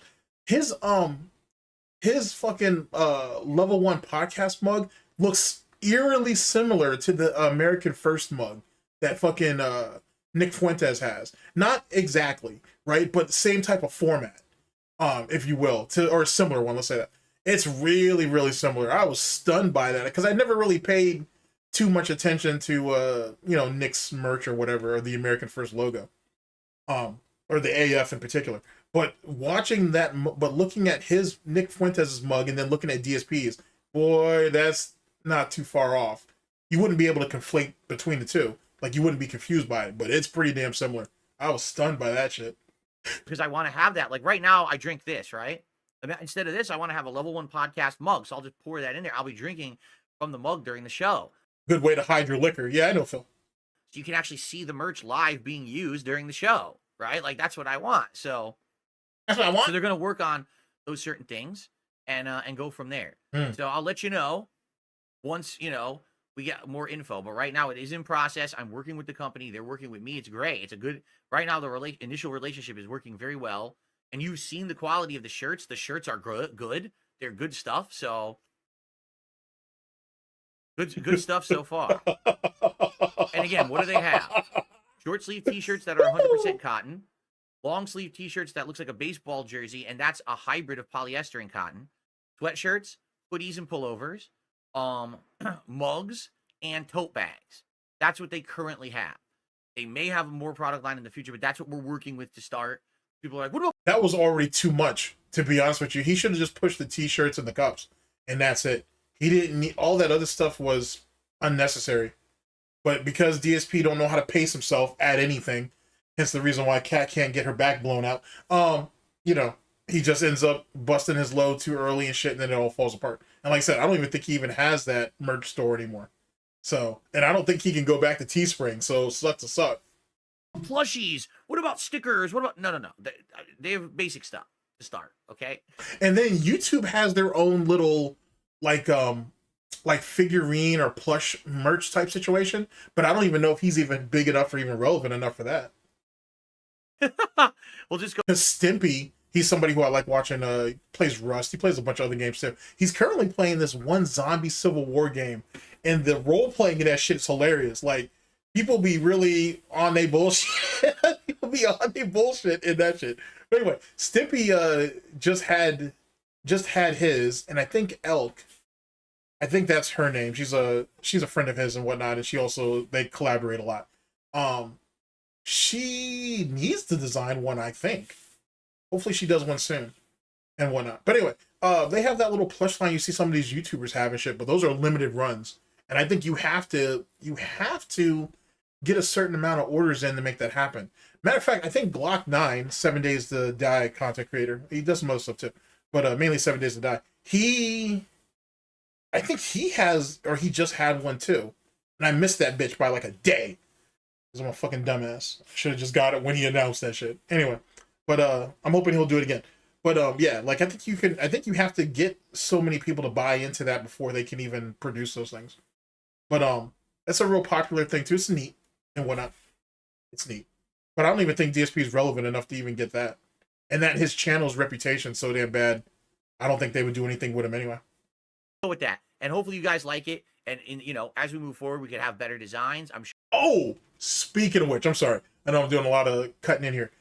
I found a channel that has classic Call of Duty commentating videos on it. Like whoever it is who runs that channel, big ups, they ain't sat there and found all of these old Call of Duty fucking commentaries and shit. I'm pretty sure it's called Classic Commentaries. I'll see if I can find it, and if I can, or I'll have someone else link it down into the description if I find it. But yeah, I found like all of well, they have some of Marco J's oldest stuff up there, early T Martin's up there, and Ali A, bunch of stuff. They got a bunch of guys up there that I haven't seen they shit in forever, for various reasons. But maybe the channel's been taken down or whatever. So that's kind of neat. So once I actually get that locked in, I'll put it up, and for some of you Call of Duty heads out there who who either have never seen any of the old Call of Duty commentaries, or you guys haven't seen in a while, I'll link you to that channel and shit, because they put everything up there in like hour plus blocks. So it'll be multiple commentaries in one video, but it's specific to a certain content creator. It's kind of neat. So like I said, as when I find that and whatnot, once I have that tracked down a little bit, I'll post a link up for it. People will get more stuff. I actually have more designs. I didn't give them everything yet. Like, I gave them some designs. Like, I know you guys really want that Dan design with me as Dan from Street Fighter, but I have other ones as me as other characters too in other games that they could use. But for now, I just gave them the Dan design. Let's get the initial product line going, see where the interest lies, and then maybe kind of venture out in other directions. Didn't last. Yeah, that's what Mr. Jubal says. What about a poker chip with your logo? And yeah, like people were saying, he'd have to go through another venue for that. Like a version of me holding this poker. And he's going to have to actually pay for that up front. He's going to have to actually buy in on that one. And he's not going to be willing to do that. Chip, right? Like someone even said a cartoon version of DSP holding the poker chip would be great. But well, someone has to do that. I can't draw. I don't have any artistic ability to draw myself as a cartoon holding this chip. Someone would actually have to make that, and then we could use it. So maybe shitting on all those people all those years who used to send you artwork all the time and you just ignored it, or you acted like you were above it, or you didn't have time for it. Now look, all these years later, when he really needs it, because, you know, he sat there and coasted off Teespring for years, didn't make them a lick of money. If anything, according to certain good Samaritans who actually went ahead and did some calculations, Teespring may have actually lost money on DSP all those years. That's wild. That he actually was such a deficit, he was losing a company money. That's crazy. Anyway, but then again, he loses YouTube money. He was losing machinima money, let alone curse and so on and so forth. So that's a thing. It's a pattern of behavior. Anyway, he would have to buy into those poker chips. He's gonna have to spend his own money, and he's not doing that. He's just not doing it. And them not being able to design it, like I said, you shouldn't take people for granted. You know what I'm saying? When people do stuff for you, you appreciate it. You appreciate it. Because if not, you get into situations like this where now you have nobody around you and you're just stuck. You're just stuck. And you have a history of treating people like shit for no reason. That now you can't get anybody to lift a finger for you even if they wanted to. And if they did, it's not going to be up to the quality and or standards. It's funny to say the DSP possesses any one of those things. That's to your liking. Imagine that. But I can't make it myself. You see, so so there you go. I don't know why you're giggling at that. It's not something to laugh at. You know what I'm saying? It's kind of sad that you're 40-something years old and you have no talent at anything. You know what I'm saying? Don't get me wrong. Most people can't draw. Most people can't sing, so on and so forth. I get it. I realize that. You know what I'm saying? I'm a terrible singer, but I'm Luther Vandross in the shower. Please believe that. Or at least I think so. At least I think so. But anyway, but you have absolute no talent whatsoever. And yet you feel the need to criticize others in their field that you have no experience in. Womp womp. Cool.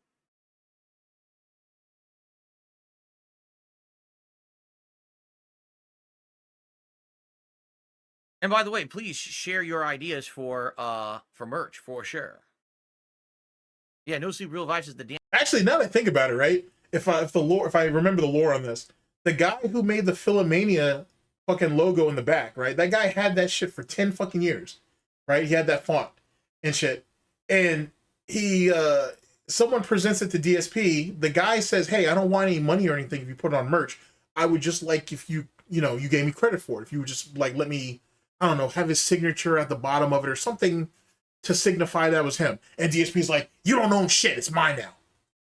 Like, what are you doing, bruh? Like, all the guy was wanting was a bit of acknowledgement. He's the one who made it. He created the shit. And you can't even let the dude have his signature on that shit? No. No one can shine. Only DSP. And then when he by himself, he wonder why no one want to help him. Imagine that.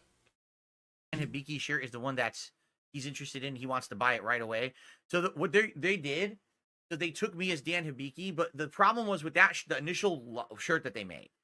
The DSP Gaming logo was tiny and at the bottom you can't see it. So what they did is they made it bigger and they have me on top of the DSP Gaming logo like this. So it's better than the original design in my opinion, and I think that's what they're rolling with.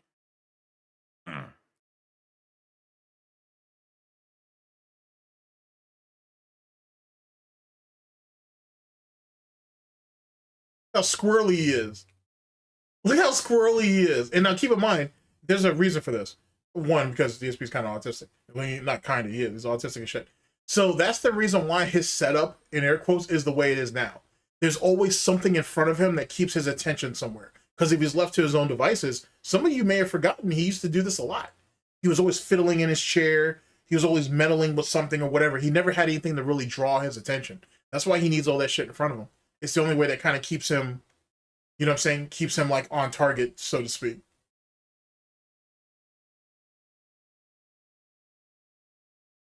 Sometime today, Philip. Sometime today.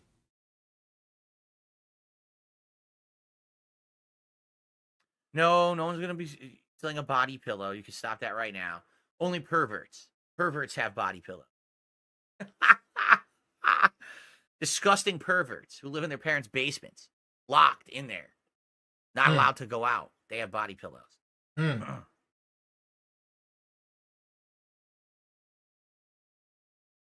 sure Cat would like a body pillow. Poor Cat. Poor Cat.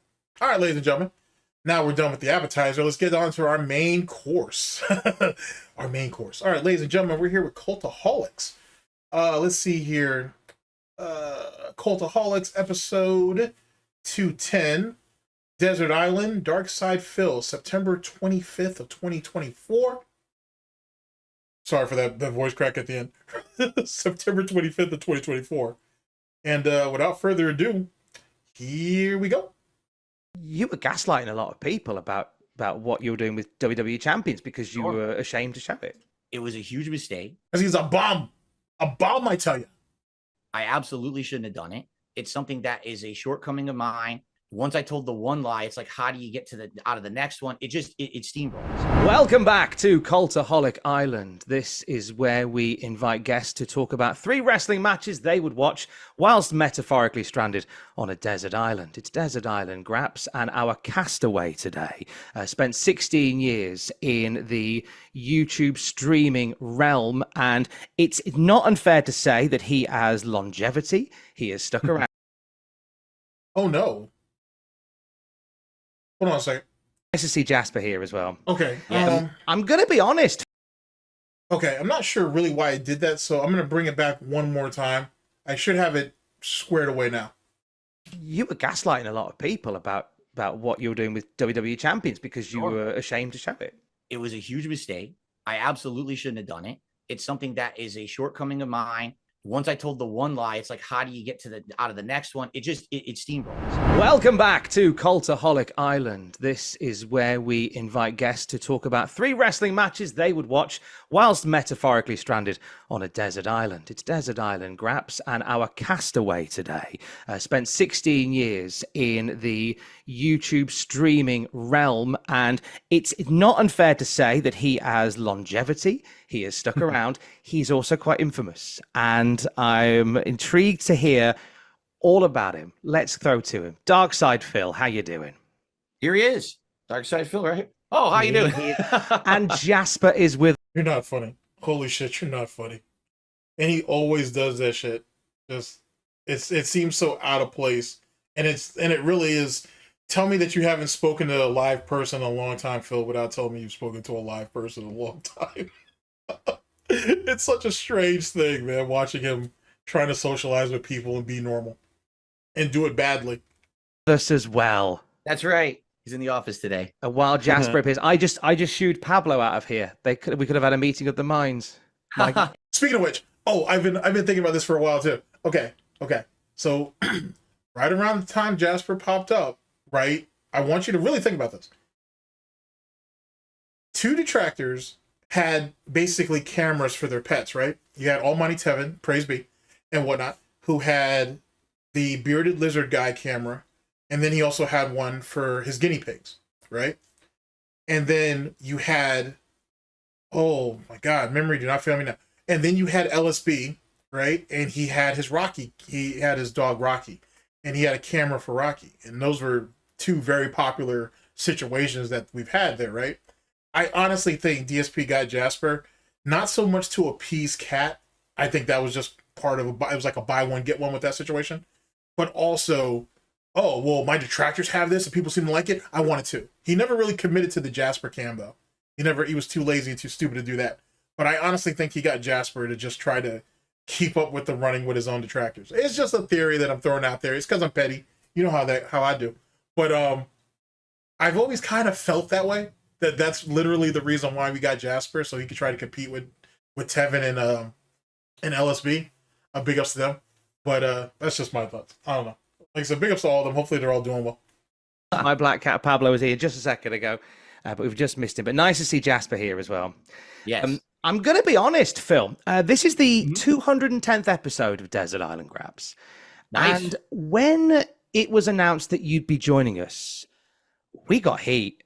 And my question is, why did you guys wait so long to reach out to DSP in the first place? That's what I'd like to know. That's a hell of a screenshot on Tom's part. Anyway, kind of reminds me of dude from 30 Days a Night, one of the vampires and shit when he turned or whatever. Anyway, another thing. I've been reading the graphic novel, so it is what it is on that. Anyway,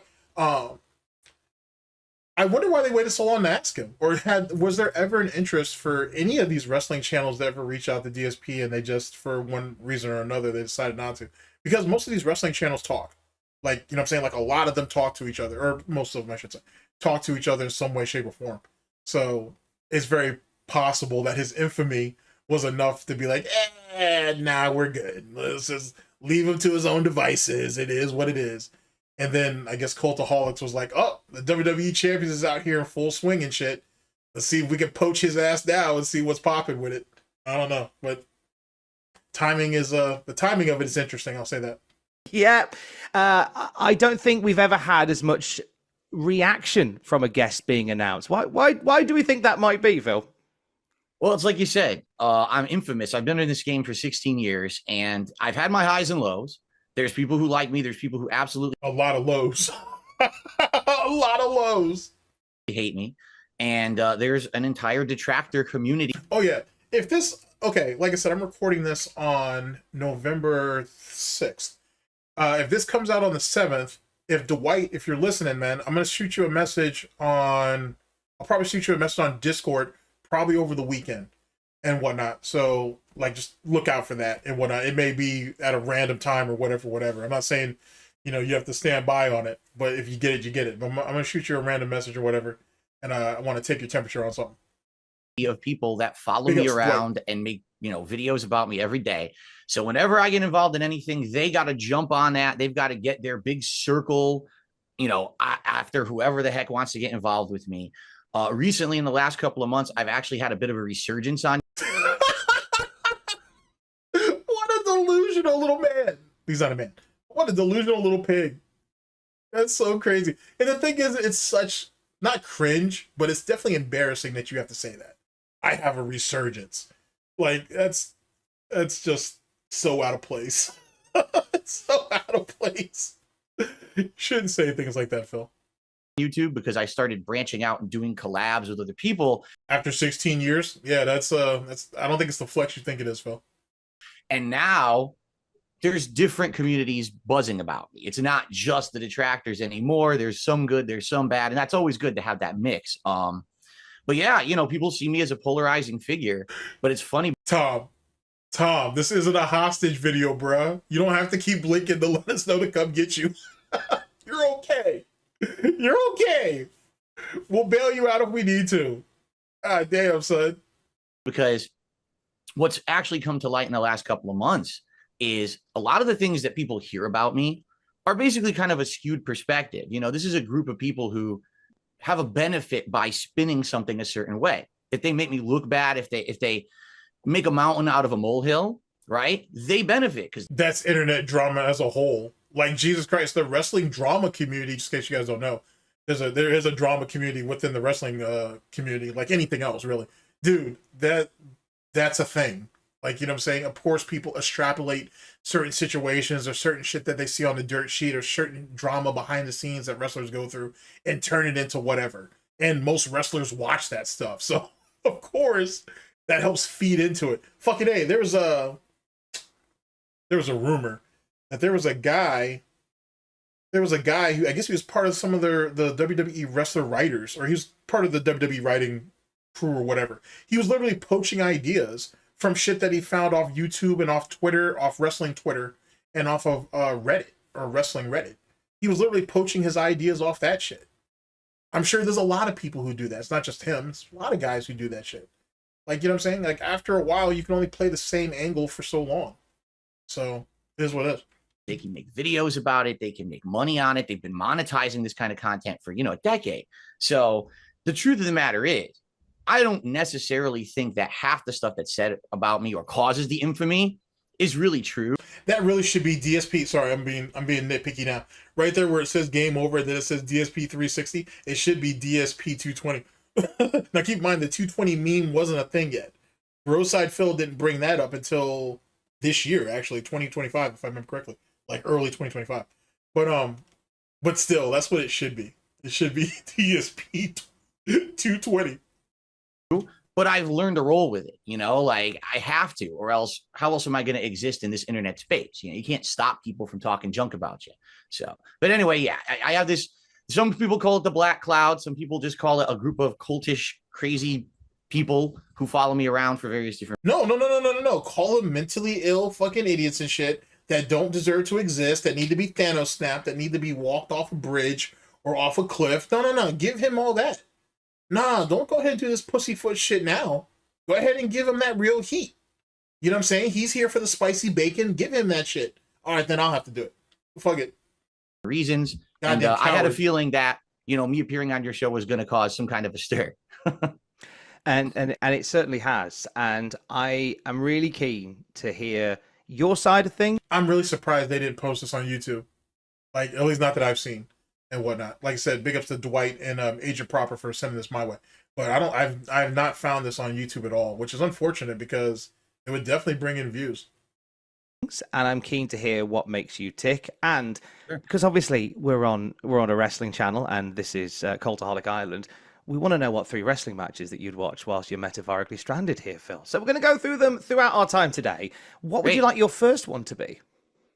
The first match, it's funny, last night I watched all 3 of these to refresh myself on them because I really wanted to pick matches that like I remember really well as being memorable for me. I grew up in the 1980s watching pro wrestling, first with my godfather and then with my own father. And that was the era of Hulk Hogan and Roddy. I thought you said that you had, I mean, all of that may be true, but I thought he said he had like an uncle or something who used to be in wrestling too, or he used to be really big in wrestling, I should say. Whatever, semantics. Piper and Macho Man and Andre the Giant. And the one match that I want to start with that really stands out to me was the unification title match between Hulk Hogan and the Ultimate Warrior. You're a goddamn mark. Oh my god, you're a goddamn mark. All right, whatever. I'm gonna let you simp for the WWE. Fair enough. I mean, like I said, that was the region he was in, so it makes sense. But damn, bruh, like, you were literally at an epicenter, right? Where, like, back in the territory days, you know what I'm saying? It should have been made available to him, I should say, to find some of those old matches from the territories. He didn't watch any of that shit? Damn. Here at WrestleMania 6, I believe, where Hogan currently was, the WWF World Champion and Ultimate Warrior was the Intercontinental Champion. And to see these two guys collide in the... Oh, another thing too. This is actually kind of important.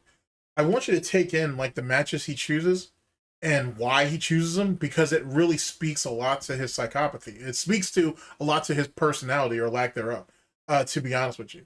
Like, everything needs to be over the top, showcase of the immortals, bigger than life type shit or whatever. And he really feeds into that. Not that he fed into it.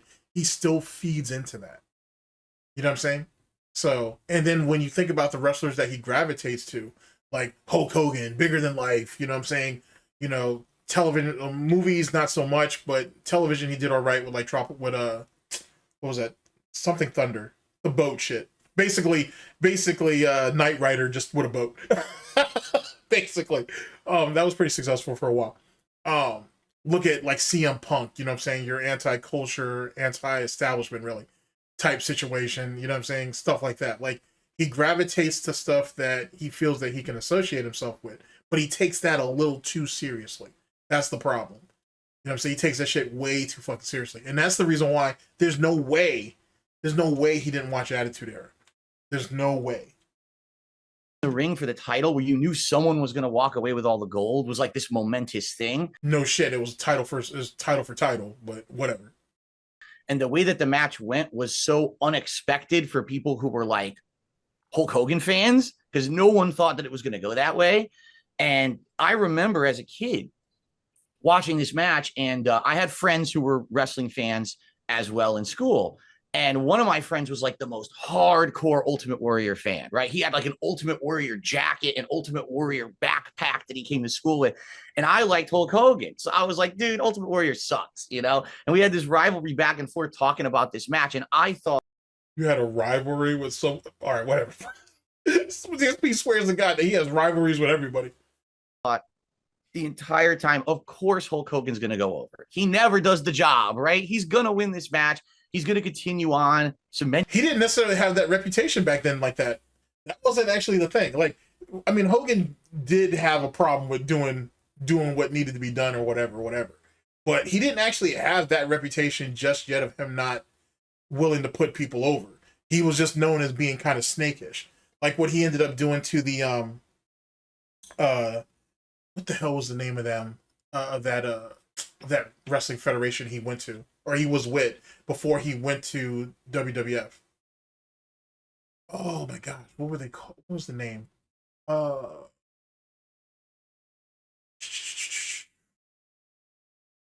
Here, I gotta look this up real fast. Actually, give me just a second. All right, got it. Sorry, I'm not sure why I had a brain fart about that. But the AWA, that's where he was at before he went to the WWF, and he fucked them over right before they put the strap on him and whatnot. And then Vince ended up screwing them out of their Minneapolis time slot, and basically got them booted out before their holiday show, which was really big for them, and that's kind of led to the beginning of the end after a while. But amongst other things too. So like Hogan was just not really considered a trustworthy type of individual, but he wasn't known at that particular point of not putting people over, not yet. Himself as the greatest pro wrestler of all time. But that match completely shocked me when it happened. I still remember to this day, I was on my feet jumping around my living room like this, watching on TV, so excited because it went such a wacky way. And I actually remember at the end of the match when it ends, and it's this shocking ending where Hogan does the big boo. He goes for the leg drop. He misses. Warrior body splashes him. 1, 2, 3. It's like, wait, what? And I thought as a kid, I'm like, no. Yeah, it was like Vern. I think it's Vern Gagne. He was the one who actually ran the AWA. And then there was his son, which I think his name's Greg. And whatnot. Because I'm pretty sure Greg Gagne did an interview with Jim Cornette. I think it was like Back to the Past or something. That's when Jim Cornette had like that little show for a while. And he talked about how Hogan fucked him and his father over with AWA going to the WWF. And then when Greg Gagne worked for WCW, he brokered a deal to bring Hogan in to WCW. He got fucked over by Eric Bischoff, and then it led to a bunch of other nonsense there too. It's an interesting story, nonetheless. Yeah, I think it was Vern and Greg Gagne.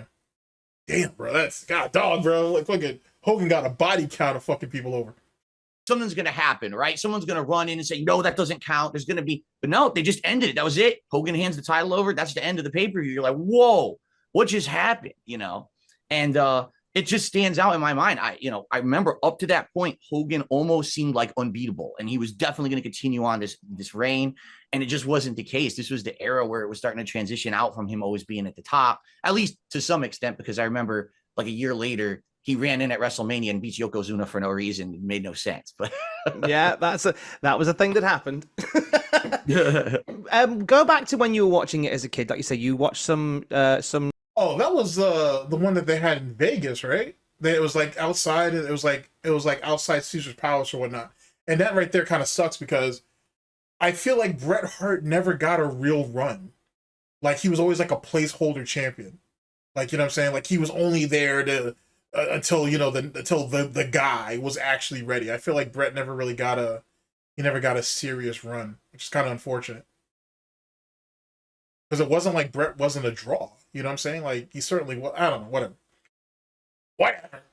Other shows with your godfather or with your mum as well. Right. Where would you have been watching WrestleMania 6 for the first time? Who would you have been with? Where would you have Oh been? man, that's a good question, because I remember my godparents were kind of affluent, so they would have all the pay-per-views. We'd go over their house and they'd always have the pay-per-view on TV or whatever. Like, we wouldn't get it at my house. I don't remember if I saw it at their house or my place. But I just remember my godfather's the guy who got me into pro wrestling because I had never seen it before. And then we were over there for like a holiday, and he was like a hardcore love WWF. So he's watching it, and everyone's coming in the living room like, what the heck is this? Like, I've never seen this before. And I got like addicted to it because these are like larger than life people, right? They're over the top personas. They're almost cartoonish in a way, but it's good. It's entertaining. It's fun. And of course, during the 1980s, everyone kind of thought it was real, at least if, certain age range. I thought it was a real, hardcore sport, and this was real stuff going on. I didn't know it was scripted. And I remember him being so into it kind of got me more invested and hooked on watching it. And then when I went back home, I said to my dad, well, can we start watching this together? And we did. We started watching like the free shows that were on TV. I can't remember. I think one of them was like on Saturday mornings or. Wait, did he just say that his grandparents, sorry, I was looking something else up. That his grandparents are affluent or whatever. So like he kind of does come from money, so to speak. Hold on a second. Where Hogan does the big boo. He goes for the leg drop. He misses. Warrior body splashes him. 1, 2, 3. It's like, wait, what? And I thought as a kid, I'm like, no, something's going to happen, right? Someone's going to run in and say, no, that doesn't count. There's going to be, but no, they just ended it. That was it. Hogan hands the title over. That's the end of the pay-per-view. You're like, whoa, what just happened? And it just stands out in my mind. I remember up to that point, Hogan almost seemed like unbeatable, and he was definitely going to continue on this reign. Literal fucking mark. Literal. I mean, he was just a kid, but still, literally a fucking mark. And it just wasn't the case. This was the era where it was starting to transition out from him always being at the top, at least to some extent, because I remember like a year later, he ran in at WrestleMania and beat Yokozuna for no reason. I'm pretty sure that was actually the year afterwards. Now that I think about it, I should actually look that up real fast, but I'm pretty sure that was the year after, but I could be wrong. It made no sense, but Yeah, that was a thing that happened. Go back to when you were watching it as a kid. Like you say, you watched some other shows with your godfather or with your mum as well. Right. Where would you have been watching WrestleMania 6 for the first time? Who would you have been with? Where would you have oh been? man, Phil, I thought you said you were watching it with your grandfather and your dad. He said there inserted your mom in there and you went right. So was that the case? Were you watching wrestling with mommy and shit while Dave was out doing whatever he needed to do, and I guess that was the best way they could babysit your ass in between the home shopping network? Like, come on, Phil. You should have corrected that. that's a good question, because I remember my godparents were kind of affluent. Okay, so your godparents had money. All right, fair enough. So they would have all the pay-per-views. We'd go over their house and they'd always have the pay-per-view on TV or whatever. How much were pay-per-views back in your day, Phil? I wouldn't think they were. It's not like the shit now. Especially if you're following battle rap, like what they're charging for fucking that bullshit is fucking crazy. Easier just to go to the Discords and shit and get it there. Anyway, but I don't really condone pirating battle rap though, to be honest with you. But it is what it is. A pirate king doesn't discriminate. But still, how much were pay-per-views back in those days, Phil? Like, holy shit. Like, we wouldn't get it at my house. I don't remember if I saw it at their house or my place. But I just remember my godfather's the guy who got me into pro wrestling because I had never seen it before. And then we were over there for like a holiday, and he was like a hardcore love WWF. So he's watching it, and everyone's coming in the living room like, what the heck is this? Like, I've never seen this before.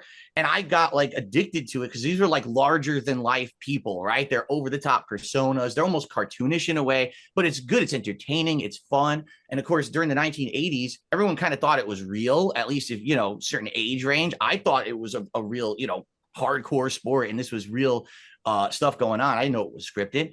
And I remember him being so into it kind of got me more invested and hooked on watching it. And then when I went back home, I said to my dad, well, can we start watching this together? And we did. We started watching like the free shows that were on TV. I can't remember. I think one of them was like on Saturday mornings or something like that. Why would you say it like that? The free shows. Like, why would you Like, why would you why would you financially shame your parents like that, Phil? Like, you know, like, think about what, like, I'm probably over extrapolating this, but think about what kind of dickheadish move it is. All right, the national syndicated show, right? The show that's on television, and then you have the pay-per-view. But that's all you have to say. Oh, there's what was on television week to week, and then the big events were on pay-per-view or whatever. No one says, oh, can we start watching the free shows, Dad, because we're too poor? Like, what the fuck? I'm not saying he said that, but that's how it could come across. Like, what the fuck? You know what I'm saying? Like, the week-to-week shows is what builds up to the pay-per-views, Phil. Damn, bro. I gotta tell you. And it makes me wonder now, too, did he only really gravitate to wrestling because his godparents were so affluent? They had a nice house, I would assume. They had really nice things. So did Phil think, oh, well, you know, if I take interest in this too, then I get to spend more time over here instead of spending time at home with the Negroes. So I'm just curious and shit. At that point. And then I started getting hooked on Hogan and Roddy Piper. My favorite was Hulk Hogan. My dad's favorite was always Roddy Piper. And so it probably was at that point my godfather's house, or actually, now that you mentioned it, he would record the pay-per-views on VHS and give them to us so we could watch them at home later. And that's probably how I first saw it, now that I'm thinking about it. So we just made up. So we literally lied about the first part. Oh, holy shit. And then the fact that DSP has that shit-eating grin on his face, like, like, do you not realize what you just did? Like, you had this whole elaborate story on how you got into wrestling, then come to find out that wasn't even true. Your godfather actually recorded it. He's a big wrestling fan. He would sit there and get the pay-per-views, record them, and then he would allow you and your father or whoever else to get in there and watch them on tape. So you basically lied about everything leading up to that. His whole origin story is off. Fuck, bro. That's crazy, son. Don't be wrong. You can misremember. I do that plenty. But fuck, that's something. Do you remember what the first match that your godfather would have shown you was? Man, it was likely a pay-per-view during the summertime, because we used to go over there all the time for like birthday parties and outdoor, like they would have like a big backyard and we played baseball. So likely it was probably like an early SummerSlam or something like that. I don't even remember when SummerSlam started, but it had to be one of like those early pay-per-views. But I couldn't put my finger on it exactly. It definitely was like the mid to late 80s. Just say you don't know. Just say you don't know. Don't try to make it seem like you're deeper into this than you really are. Just say you don't know. It's fine. You can't remember. Great screenshot. I would say when I got into wrestling, it wasn't like the early days of WrestleMania or anything like that. But even though that's what you led with, so you know you could give Tom and the viewers the expectation that, oh, okay, he watched a lot of the earlier pay-per-views and whatever. But yeah, no, I would tell you that I know Hulk Hogan must have been on it because he was the guy, you know, that I like really liked watching.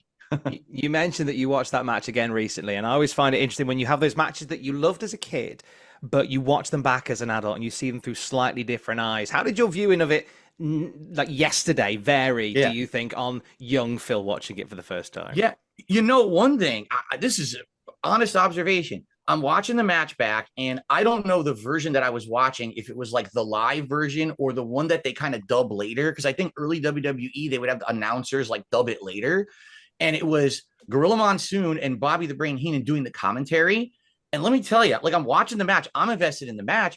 They're talking about everything but the match. They're talking about Ric Flair has pictures of Miss Elizabeth and he's revealing these and Mr. Perfect's involved and this and that. I'm like, it's pulling me away. Like the commentary back then, actually, it was entertaining. Don't get me wrong. I love Gorilla Monsoon and Bobby the Brain. Rest in peace to both. They're great people in the industry and great commentators and managers. But man, it's like taking me out of the match. I like, just concentrate on the match. I don't want to hear about all these other plot lines that are going on. The reason why they did that, though, is because they had so much time to get that shit over. So they had to make sure that they could pack as much of that stuff in for growing storylines as they could as possible and shit. And as you know, Miss Elizabeth became a thing later on as it pertains to Macho Man, which ends up leading back to Hogan. So anyway, it's whatever.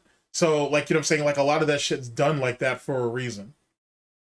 But definitely, like, watching, they were trying to pack as much as they could in a small period of time, whereas now they do whatever they can to fill space or fill time.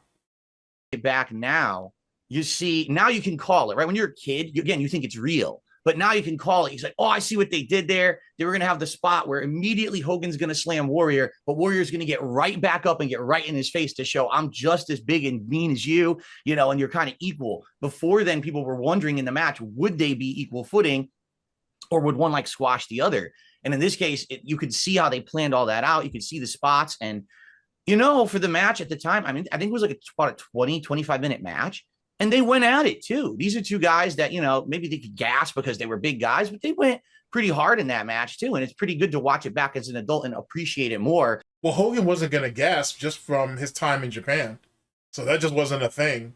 And given who trained him and all that, he wasn't going to gas. Like, you know what I'm saying? Like Hogan could, well, he could, he's no longer with us, but Hogan could legitimately wrestle a bit, to be honest with you. You know what I'm saying? He's competent, or he was at the very least.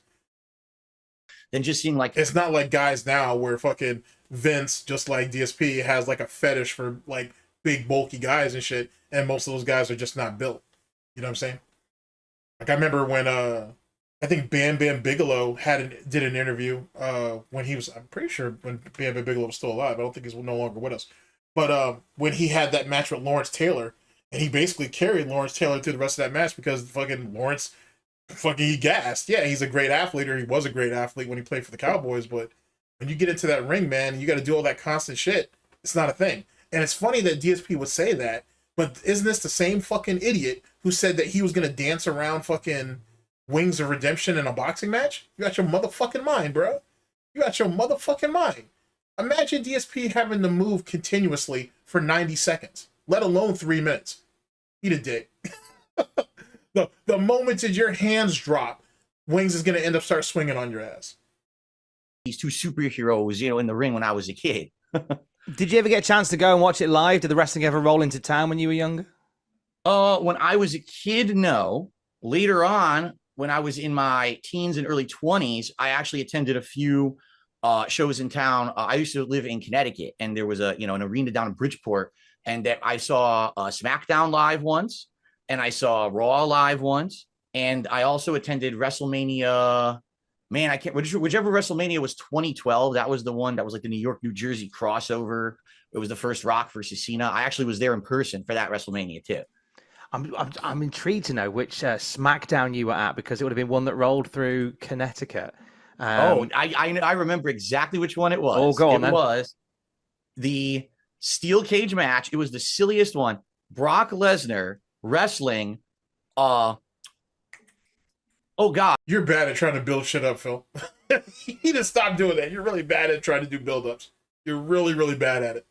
The manager. Well, God, from Paul ECW. Heyman? Why can't I remember his name? Paul Heyman. Heyman? Paul Heyman. Yes, yeah. I mean, it wasn't even a match. It was a joke, right? And so here's the thing. Back then, SmackDown was recorded, not live broadcast, and they had a giant botch during the match. What was supposed to happen was that they get locked in this cage, and Brock Lesnar was going to destroy Paul Heyman, and then all of a sudden, like Kurt Angle was going to hit the ring and he was going to save him, but they screwed it up. He couldn't get the ring open. He's standing there. He's like going crazy trying to get the chain off the door, and it won't come off. He has a key. He's like trying to open it. It doesn't fit the lock. They gave him the wrong key. So he's like, what the hell? So they had to first they tried to give him like bolt cutters, and he couldn't cut it. So he just screw this. He just climbed the whole cage and went over, which wasn't what the spot was supposed to be. And then on TV, they edited it completely different. So it looks completely like a different thing happened. Looks like he hit the ring right away to save Paul Heyman. But it was funny because Heyman's like, the impromptu shit is always the better shit anyway. Because some of the shit that's scripted is just not very good. So like when you get, that's why like if you get a chance to go to the dark matches, you should. You know what I'm saying? You should. Like that's a wild ass time and shit. Just trying to avoid Brock Lesnar for a good like 10 minutes, running around the ring, which obviously isn't realistic. Brock's going to kick his ass in like 10 seconds. Who would you have gone to those shows with? Those SmackDown those live shows when they rolled in? Back then, in my teen years and my early 20s, I have a bunch of friends who were into like video games and Street Fighter. I was actually a Street Fighter player, pretty heavy, and we also were all into pro wrestling. So, oh wow, so that must have this must be cutting you deep, huh, Phil? Evil laugh. This must be cutting you deep. Holy shit! And yet again, how is it that John and Howard and all them fellas watched the Attitude Era, but DSP didn't? What sense does that make? I remember I went there with a few of my friends. Pretty much every time that I went to a show, it was always like that group of friends who were into pro wrestling, and we would hang out together, make a big deal of it. It's one of those where we always remember sort of how the journey began for us as wrestling fans, but we never quite remember where it all fell off. And you've said as well on your channel that you were a big fan of it growing up, and you've almost said like there was a bit of confusion as to why you were being brought on, because I haven't watched for ages, because you said that you'd missed out the whole Attitude Era. Yes, call him out on his bullshit. Oh yeah. I was a big fan during the 80s and the New Generation era. And then during my high school years, I actually stopped watching. I'm the opposite of everyone. Everyone See, like I said, it's anti-establishment or, like anti-culture type bullshit or whatever. Jumped on during the Attitude Era, right? I'm the opposite, where all my friends in high school were always talking about wrestling, and I was so into competitive Street Fighter that I kind of didn't really care. I wanted Street Fighter to be my hobby at that time. And then after a while, I kind of got back in around that invasion angle when WWF bought out everything, WCW, ECW. That's when I started watching again. And I watched all through the 2000s and the 2010s. And I actually stopped like cold during the COVID era of 2020 when they did the closed arena shows with no fans. They were difficult to watch. Yeah. To be honest, very difficult to watch. No crowd. I mean, if anything, it shows how much the crowd powers that product, right? Like to have that crowd, so excited, just like when you have a crowd that's not into it and they're like not really cheering or anything, you're like, oh, the show sucks. But is it really the wrestler's fault? And, you need a crowd to empower that. And definitely that COVID era suffered because of it. And it lends itself to Hogan Warrior again, because that match is one thing in the ring, but the crowd in the Sky Dome that night, just buzzing for it. And watching that match on mute, or as you did with, I think, because what they tended to do was you'd have like commentary for the show that was live, but then when they put it on videotapes, they did it on Greatest Hits, or if they would for some cases redub it. I know that happened when Jesse Ventura got let go. So even with the commentary distracting, with the sound off. Well, that was because of how he got let go, which, you know what I'm saying, which yet again goes back to another infamous moment of Hogan being a fucking snake and shit like that, with that whole union situation, to be honest. So, you know what I'm saying? And Hogan was only looking out for himself, which is kind of funny because even though Hogan, he still did well for himself financially throughout, his later years especially. Like, there was a lot of guys who got fucked over who didn't need to. And having a union would have been very beneficial, but semantics, it doesn't matter. Not at this point. You know what I'm saying? Because you would have definitely have had like, because you definitely would have ended up having like a Jimmy, what's his name? Like a Jimmy Hoffman type situation where whoever the president of the union is going to misappropriate funds and whatever. So sooner than later, something was going to happen that was going to be bad anyway. So it is what it is on that. It is a different match. Yeah, for sure. And now, go ahead. No, you carry on, sir. Yeah, I was just gonna say I love it when a crowd really gets into a match and makes it feel like it's real. Like for me, if that crowd wasn't so into it, I don't know if I would have thought so much about that match when I was a kid. But I think really those matches where the crowd is so hyped, those are the ones that stand out. You're gonna see in the other two matches that I'm gonna bring up. I remember the crowd is like electric for those matches and make them as hype as they were. Wrestling obviously took a backseat for Street Fighter. That became a big part of your world as well. What was it that captured you about Street Fighter to begin with, Phil?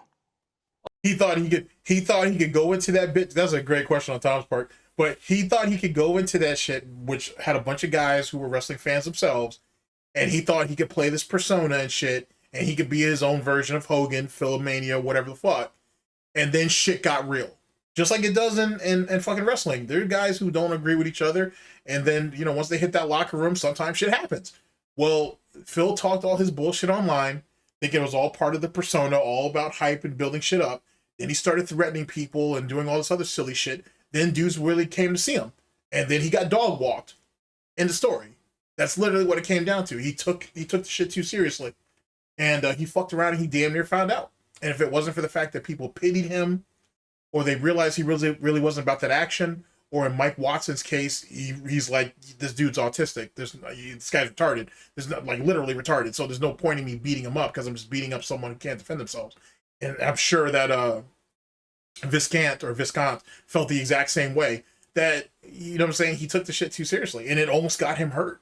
And he's very, very fortunate that he walked away only being massively humiliated, and he didn't get hands put on him. You know what I'm saying? Especially Jaha back in those days, bro. That dude had crippled the fuck out of DSP. You know what I'm saying? Mike Watson, for as big as he was quick with his hands. He still is, according to sources. But he's quick with his hands, bro. A lot of them guys were. You know what I'm saying? Like some of those guys from Soul Cal, back in those days, like DSP never had a beef with this guy. But when Dark Prince, aka Duck Jr., when he was around, he was him, and he had like another crew. He had like one or two other guys that was part of his crew. Those guys were fucking menaces and shit, dude. Those guys were fucking menaces. Those dudes were all about their gunplay, or they had some type of weapon. And matter of fact, I was the one who actually broke the story. I cleared this up years ago. There's a guy by the name of Cloud 808. He's still around now.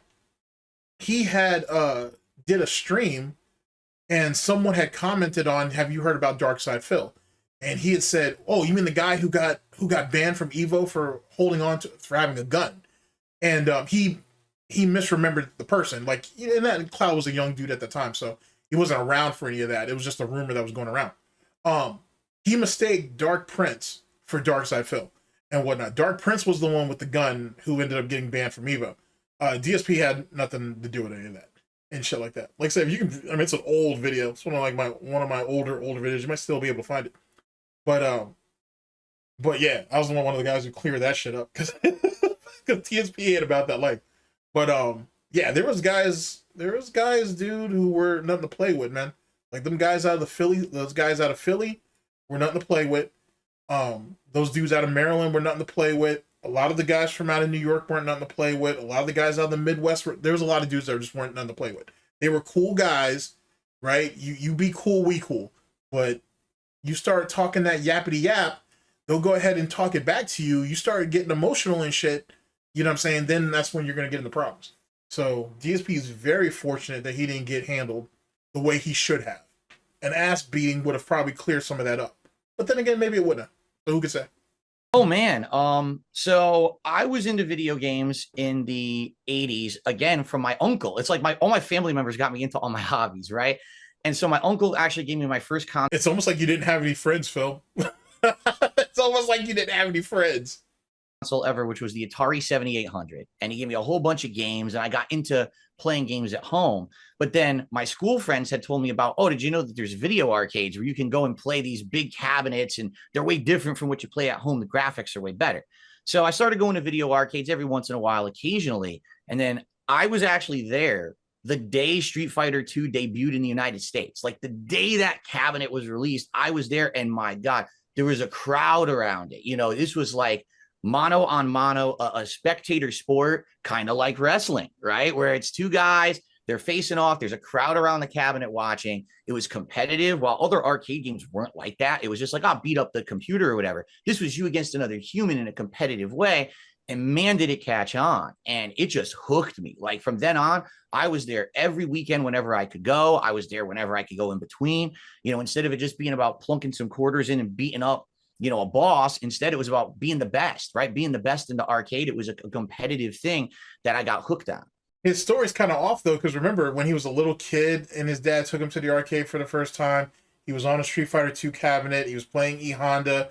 He was smashing out 100 hand slap and beating everybody, and everybody like, whoa, this kid's beating up everybody. What the fuck? Did we forget that story, Phil, or does that not fit the current atmosphere that we're in?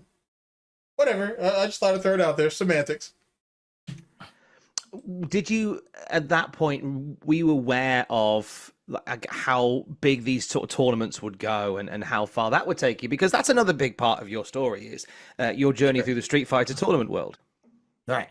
No, back then, no one thought about competition. No one thought that anything would become of it. Keep in mind, at this point, the internet was in its infancy. No one really had any way to talk about this kind of stuff or brag. It was just about, you're the king of the local scene, right? So you wanted to be king of the castle. You wanted to be the one that dominated the cabinet and be on there for hours on end one night while everyone else just has to keep lining up and plunking their quarters in. I remember it was actually a few of my friends from the arcade who had convinced me eventually to start traveling outside of my comfort zone locally and go to a few of your friends. I thought it was just T. I thought T was the one who convinced you and motivated you to that the world is bigger than just Connecticut in this little ass arcade that we're in. There's a whole tournament scene out there because Scott had seen, as well as most of the people in the Connecticut crew, saw T's talent, and they were taking him out to tournaments. When he got back from a few of those tournaments, he told you, "Hey, you need to start traveling. There's so many people to meet. There's so many new stuff out there to learn, and you're not going to learn it here." I thought that's what the original story is. Now it's a few friends, Phil. Because we can't give the Negro all the credit, huh? All right, no problem. You got to do what you got to do, Phil. Do what you got to do. Like an in-person tournament event around the end of the 90s. And that was a big step for me because I never thought that I would care about traveling to play Street Fighter or anything like that. I just thought it was kind of... And then you murdered T, and then you skin walked as him, and then you thought you were going to take the tournament scene over, and you failed at it. Womp womp. Yeah, I said it. I said it. a fun hobby that I had. R.I.P. to T, though. Real talk. But, you know, I'm glad I did. You know, when I started traveling, I got exposed to people from all over the United States and further, because some of the tournaments I went to had people from Europe or Canada or Japan who were coming over, and I was exposed to different cultures and different things. And it was a pretty... That's weird, because I thought you said your best friend was of this particular persuasion, and you grew up with a bunch of people from these different persuasions and this, that, and the third. But yet again, this is the same ass clown who tells you, oh, well, I didn't actually know what racism was until I was in the FGC. He actually said this. He actually said this. And what, he wasn't exposed to racism until the FGC. Not to say that the FGC didn't have racism then or now, but he said he was first exposed to it, to racism, in the FGC, which is obviously he capping his ass off. Awesome. I would say an awesome time of my life, although also pretty expensive and grueling because it was all kind of grassroots. There was no money to be made. So it was like you're spending thousands of dollars out of pocket to travel around and play at these tournaments with no real prospects of making any money, even if you win. Money matches. He's forgetting that, as well as side betting. He's forgetting that too. But DSP was a walking ATM, and the ATM don't know how to do anything but take money. So or give it out. So so he didn't really have the experience when it came to that. Because a lot of that was, and this is something that's been covered quite a lot, because so much of your life has been reported, Phil. Holy fuck, Tom. I really wish I knew how much you knew. Holy shit. And the thing is, though, right, is a lot of people hear about DSP. Okay, think about it this way. So you guys, I'm sure a lot of you who are listening now watch That Being Said. Big ups to them. And they have that segment where they have DSP in the wild, right? Okay, that concept existed on the farms. Like, the farms has like a whole media section, it's old too, where DSP has been mentioned in different places or whatever. But them doing it on That Being Said, I think brings it even more exposure, and I think it just continues to ramp it up, and it allows them to have people contribute where they saw DSP be mentioned and send it to them. It gives better exposure, so it works out. But here's the point: DSP's name, DSP is so notorious and so infamous that there's very few circles of the gaming internet or any of these subcultures that don't, or especially within pop culture, who don't know of him. You know what I'm saying? Like, there's some people in girl world who know of them, who know of him or at least heard of him, whether from the farms or from Reddit or so on and so forth, right? And Sav can condone some of that because she comes out of girl world and whatnot. Which actually I should ask Sav her opinions on what's going on with the birth of that new cow in girl world too. If I ever get a chance, I'll reach out to her and see what she thinks about that. I'd love to get her input on it. Anyway, so DSP is his name floats around these pockets of certain places, and never for a good reason. And there's never anybody who really feels sorry for him. You know what I'm saying? After you watch a little bit of Detractor content, it's very easy to tell that, yeah, either he's mentally ill or he's just incredibly malicious, or he's both. You know, the days of, oh, it's all just an act, you know, this can't be real, he's doing it on purpose. There's only a real small demographic who believe in that or take that on as face value. You know, most people don't fall for that trap anymore because it's just not realistic. Because what's the end game?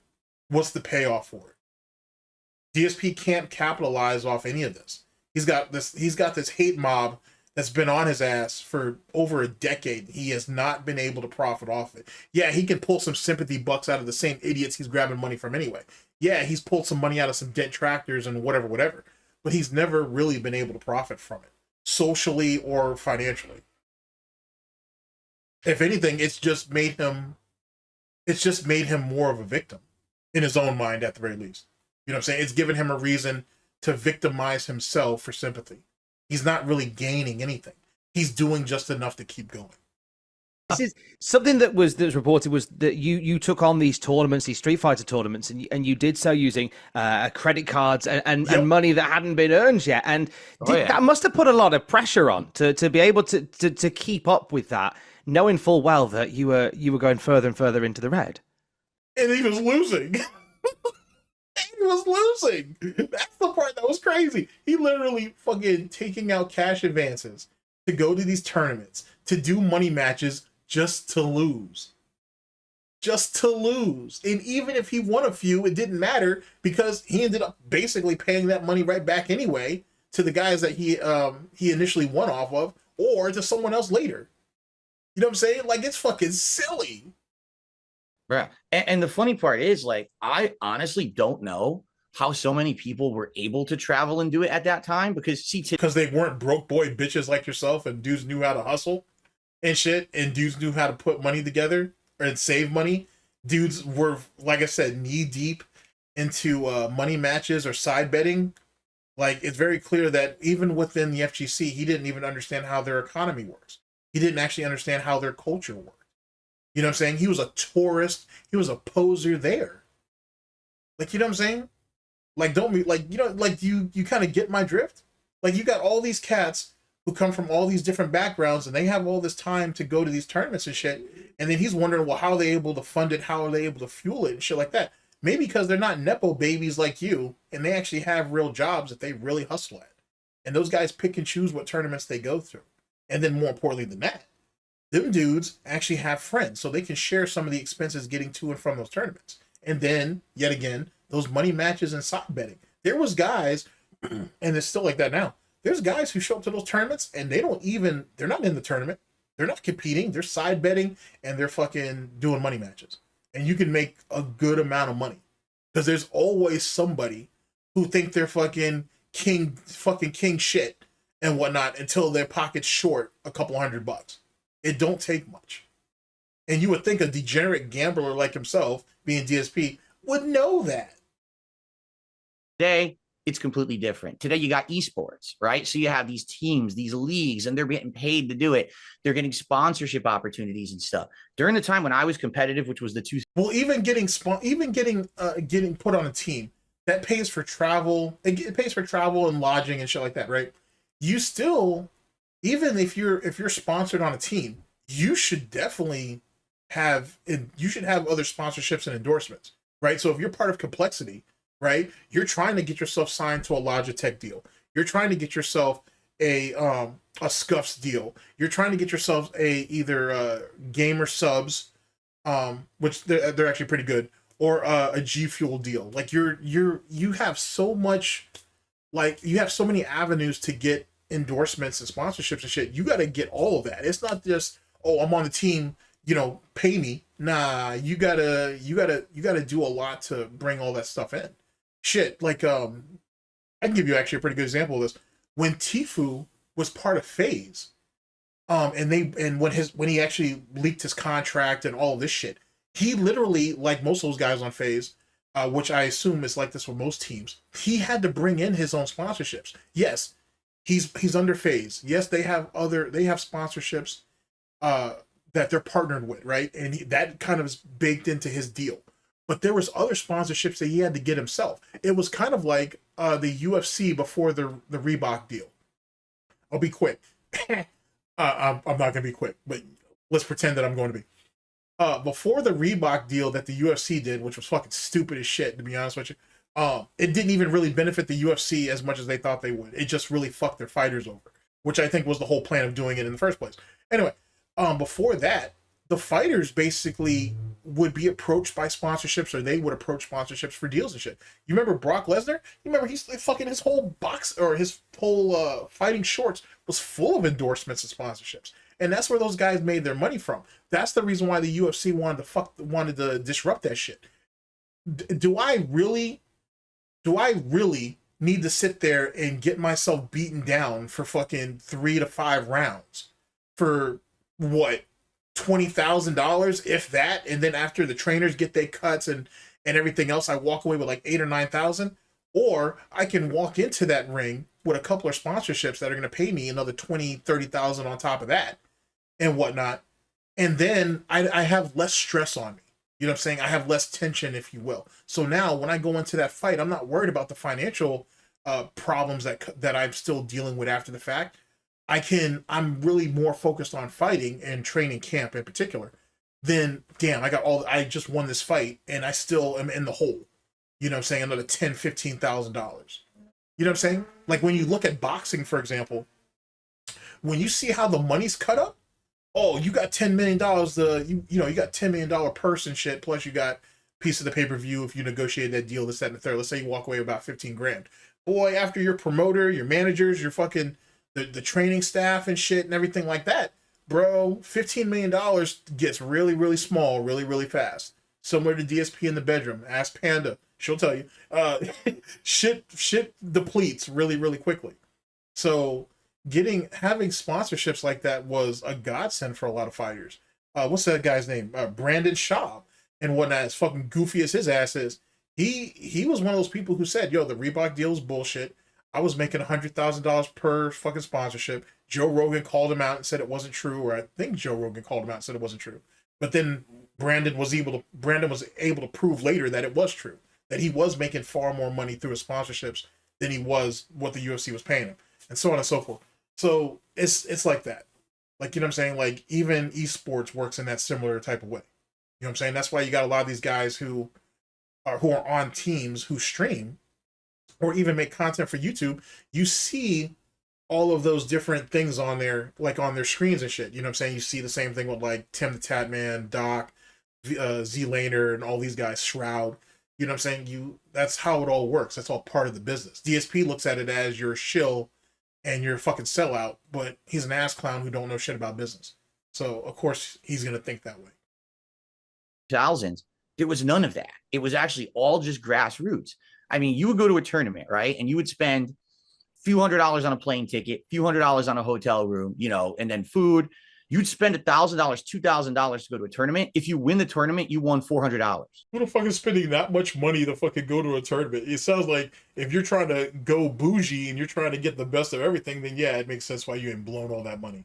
If you're sitting there getting your hotel room at the last fucking minute instead of right when the hotel or when the tournament's been announced, then maybe you're having a problem. Fucking A. There was a time where I'm pretty sure Final Round did this, and some of them West Coast tournaments did this, that if you when you registered to their site, on their site for your tournament entry or whatever, they had like a link to the hotel, so you could actually go through that link and get a discount going through, you know what I'm saying, going through that link for your hotel room and shit. And then this was at a time where you could you can do that now as well, but you could package your hotel and your flight into deals like that. This is like the early stages of that shit. And DSP's an idiot, so of course he didn't know nothing about that, so he got fleeced. He got milked for everything it was worth because he was too stupid to do any research.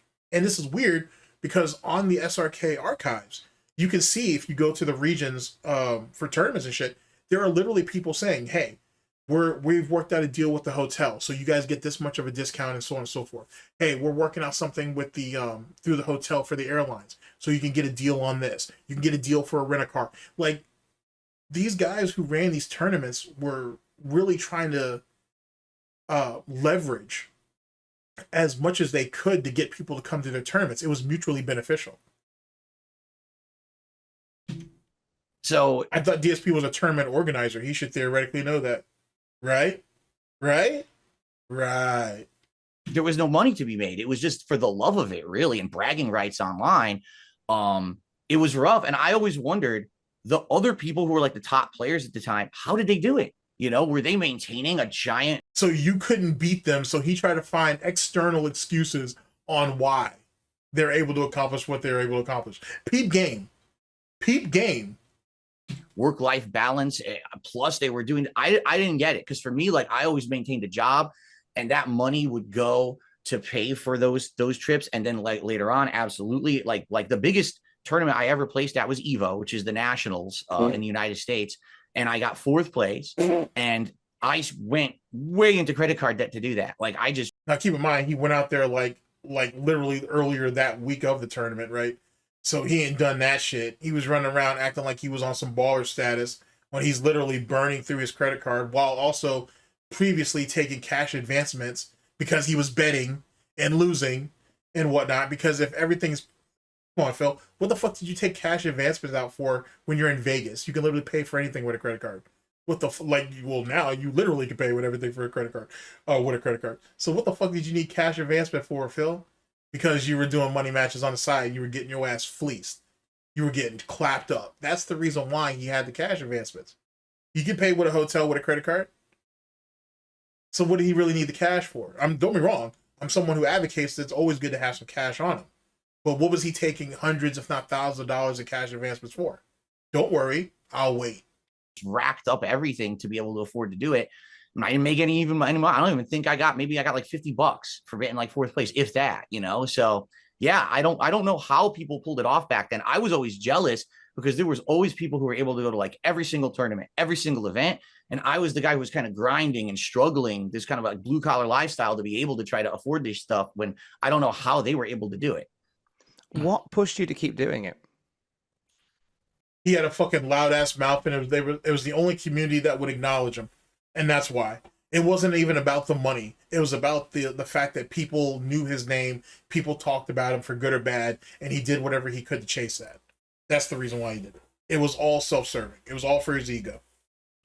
Well, let's see. Number one, I love competitive fighting games. I really get. That's literally not true because he doesn't play fighting games now, and every time he loses, he bitches for some obscure reason, which really doesn't even make any sense anymore. He just sounds like a mentally ill person, literally like shaking his fucking fist at the clouds and shit for no damn reason. He's mad at God because God created the cannons, and the cannons created rollback netcode, and netcode has been the bane of his existence since its onset.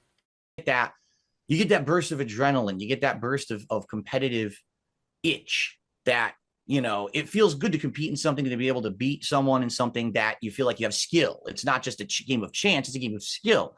And so, you know, the bragging rights of being able to go to a tournament and actually do well, you know, it certainly was not money motivation. And I knew long term, at least back then, there was no prospects that you would do it for a living at all. So for me, it was just kind of internet bragging rights and just actually liking to play these games competitively.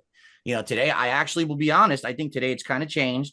You see people that are in competitive Street Fighter, and a lot of them, they kind of like criticize the games and everything. And it's like, I think they're in it just for the money because they can make a living doing it. And you know what? More power to them. You know, when I was doing it, it was just grassroots stuff. You were doing it just because you felt like you liked the games.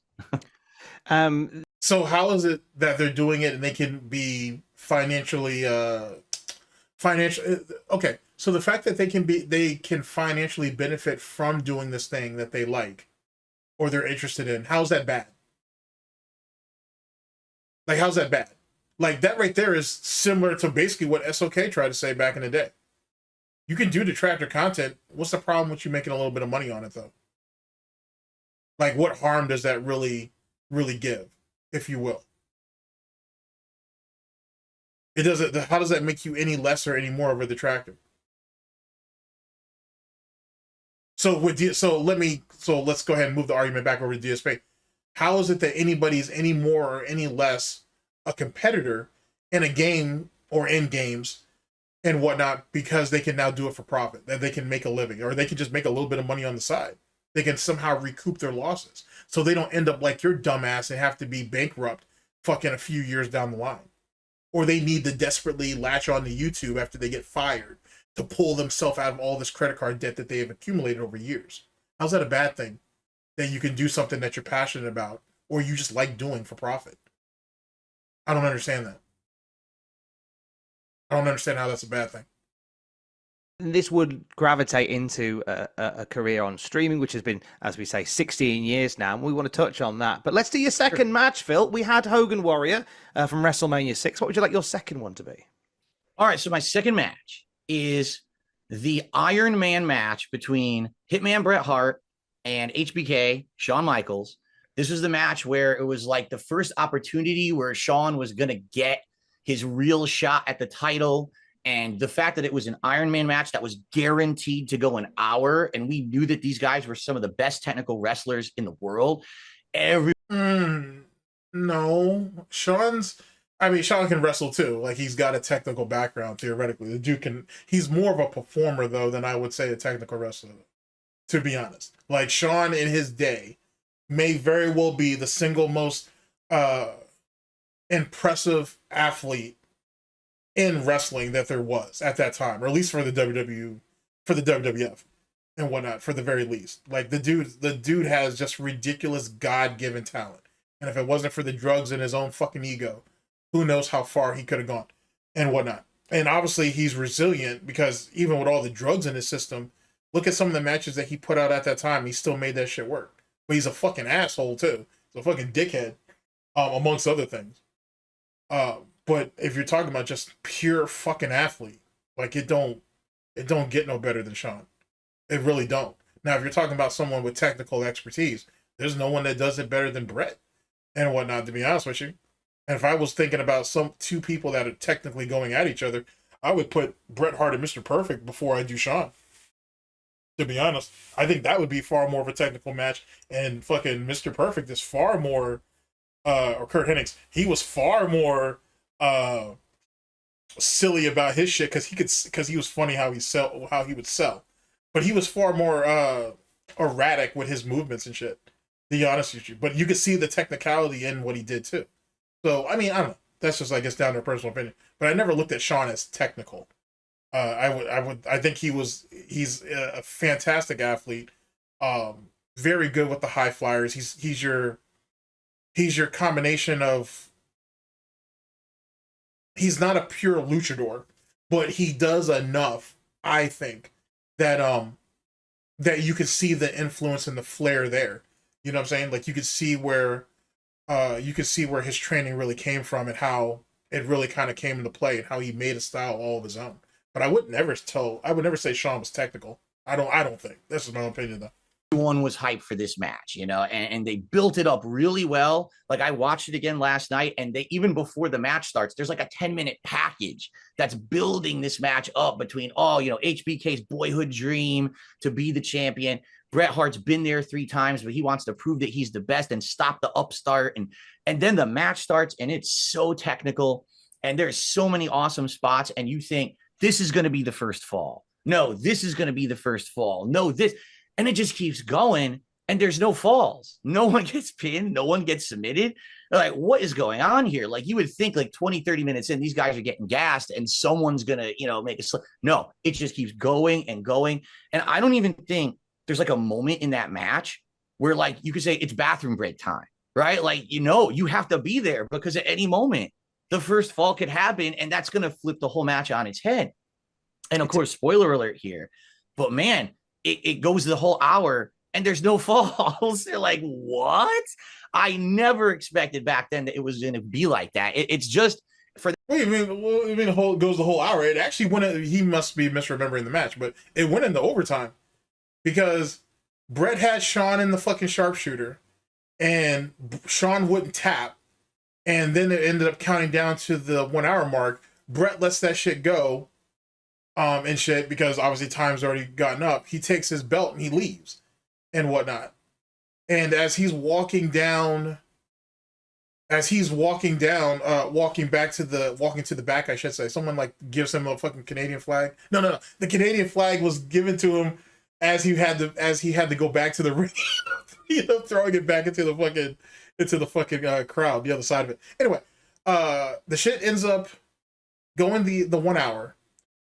I want to say it was Roddy Piper, I think, who came out and said that the match has to keep going until there's an actual fall, until there's an actual pinfall or submission.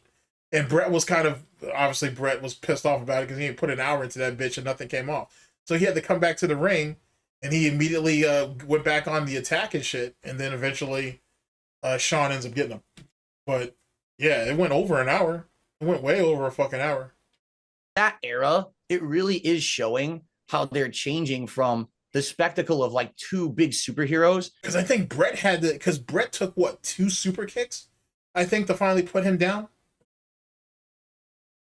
To like two guys who were like athletes, right? That's what it was for me, seeing that Bret Hart and HBK are amazing athletes, not just Hulk Hogan versus Ultimate Warrior beating each other and slamming each other.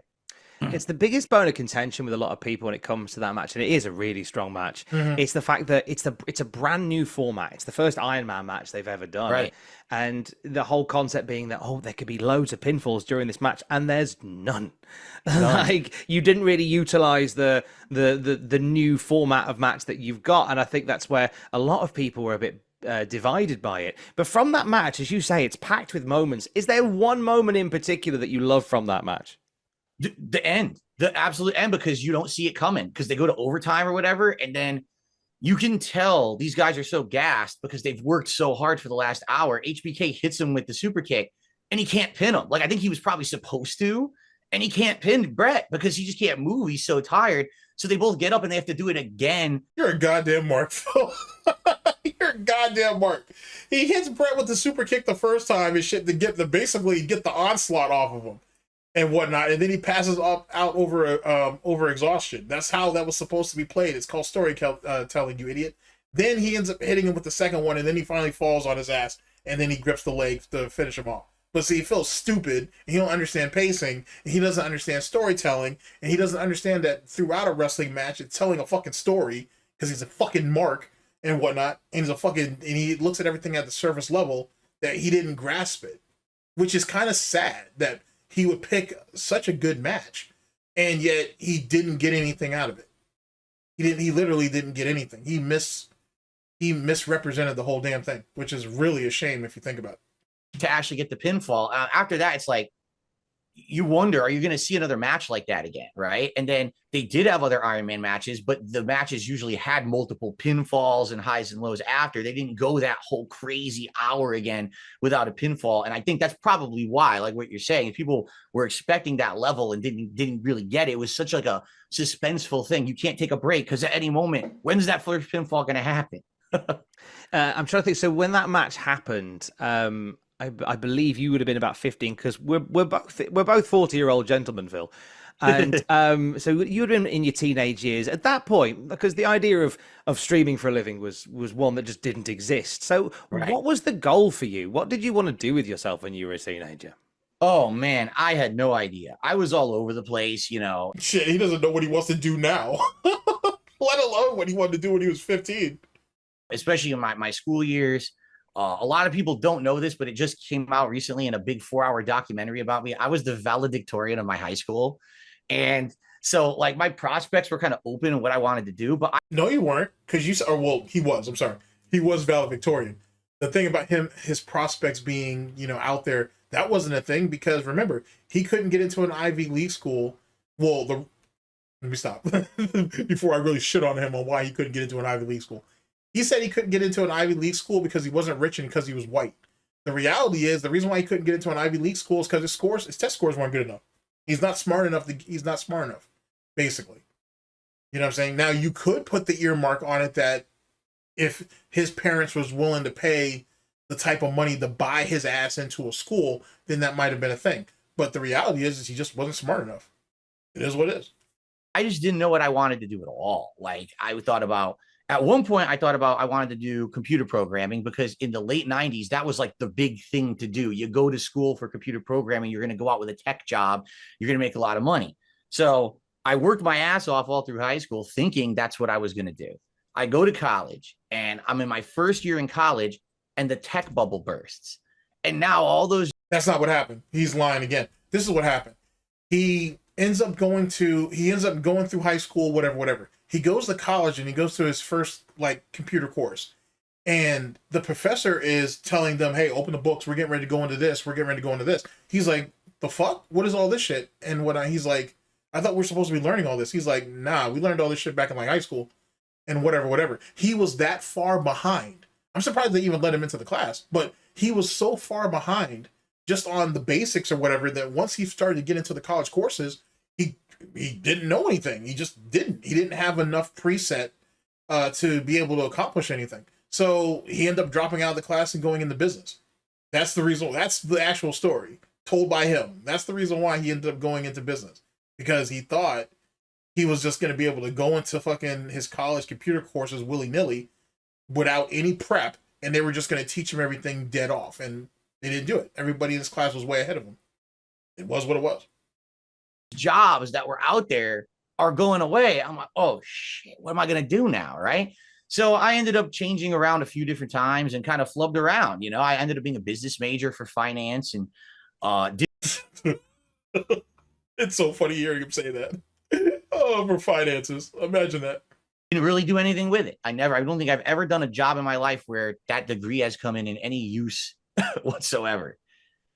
So that was where you were looking to do, but then obviously the streaming world came calling at just the right time. No, that's not what happened, Tom. What happened was YouTube came along and whatnot. End of 2008, he ended up getting into in 2008, he started getting into YouTube. He didn't actually get fired from the helicopter company until the end of 2010, and that's when he went into YouTube full throttle. But he couldn't monetize his gaming content. He could only monetize his vlogs. And then that's when he sat there and said, click the ads and whatnot, got him kicked out of Google AdSense, went to blip.tv, ends up getting booted out of there not long afterwards for his fucking jokes about fucking Jews and all that silly ass shit, on top of the fact that he was already breaking what their terms and conditions were as it pertains to the content he was producing. And he would have been saved if Blistered Thumbs had picked him up, but he had fucked himself over with the Nazi jokes from the Dead Space 2 demo right before he could sign the deal with with Bleeding Thumbs. So then he had to come back to YouTube, and then he begged Hutch for a fucking job and whatnot at Machinima, and that's what saved his ass there and allowed him to bypass the fucking Google AdSense shit. Any detractor who knows their lore knows that. I'm not accusing Tom of anything. I'm just setting the circumstances. But the main reason why I've illustrated all that to you, ladies and gentlemen, is it just goes to show how much of a lucky piece of shit he was. You know what I'm saying? Like, the Google Ads thing, he ends up fucking himself over on the Google Ads situation, which he lies about to this very day. Or AdSense thing. Ends up getting a chance to go over the blip.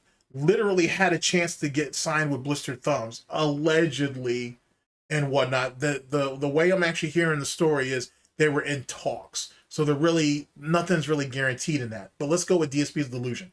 He was about to sign a deal with Blistered Thumbs, but he ends up doing the fucking Dead Space 2 bullshit, which ends up getting him kicked off, on top of the fact that he was kind of already breaking the terms and conditions as it pertains to gameplay content being put on their channel, on their site anyway. He wasn't supposed to be doing raw gameplay like what he was doing with a little bit of commentary. They actually wanted it to be transformative. He was just regurgitating bullshit like he was doing on YouTube, and they were letting him get away with it, at least for a while. But it was working against him, and it was accumulating over time. He gets kicked off a blip, goes on a bitch fest on YouTube about how he got kicked off a blip and all this bullshit. He tries to threaten Blip, saying, I got over 100,000 followers. You don't want them to get upset at you guys. If you guys kick me, don't let me come back on. And then eventually he ends up fucking begging Hutch for a job, and he ends up going back to Machinima. And I say going back to Machinima because if you guys have followed Alt and the Dead Sea Scrolls, he was on there before. He was on Machinima the first time and whatnot, but he didn't want to put a fucking insert in or a watermark into his content and shit. So he ended up leaving that deal, which might have been the best thing for him because he definitely didn't have a managed partnership the first time around. So he was very fortunate that Hutch was so sympathetic to his plight that allowed him to get the position that he got the second time, which led him to the managed partnership. So literally, he's just someone who's been just dumb lucky. Like, he does everything. He basically was in his own way, but he was lucky enough to fall into a better situation. It's just pure luck. That's all it was. And truth be told, it was to his deficit. And that's the reason why he's as down bad as he is now. Because the luck is running out. There aren't so many people that are sympathetic to him because there's too many people who know him or know of him. You don't give pieces of shit like this a chance. They'll never appreciate it. It seems, because then that's been you for 16 years now doing this. You know, in the earlier days, this wasn't a thing, so you very much had the market cornered. With those early days when you were starting out, what did you think where did you think this would go? Oh man, I didn't, honestly, to be completely honest with you, I didn't think it was going to go anywhere. You know, when I started, I had a 9-to-5 job. I was working an office job at a helicopter company, and I would come home, and my way to unwind after a day of stressful work was to turn on a game, put a camera on a tripod in front of me, point it at the TV, hit record, and just talk, you know, just blab, talk shit, say stupid stuff. And people loved it. People loved that like improv style of commentary. You never knew what I was going to say or do. Half the time I was drinking, so I was slurring and being stupid and playing the game horribly. And that was kind of part of the shtick. It wasn't a guy who was a serious video game guy making playthroughs or instructional videos. It was just a guy messing around and having fun. And a lot of people had said my original videos, it feels like you're just in a room. Yet again, we're still lying. So that's not the reason why he actually even started doing YouTube. He started doing YouTube because he said he was having a problem with a particular game. He couldn't figure it out. He went to YouTube to try to see if he could find basically some type of tutorial or something on it. He found a person who explained it to him, but he didn't have the visuals to go along with it, so he wasn't getting it. He found another channel that had the visuals, but they weren't explaining it to him, so he couldn't figure it out. So he decided to make content on his own. Basically, that's his alleged origin story. With your bud, and you know he's playing a game, and you're having fun, or it's at least one of them. He's given a couple of different reasons on why he started YouTube. Hanging out with him while he's playing a video game, and that's the appeal of it. I never in a million years thought that I was going to be like monetizing videos, becoming a streamer, making a living doing this. That's a lie.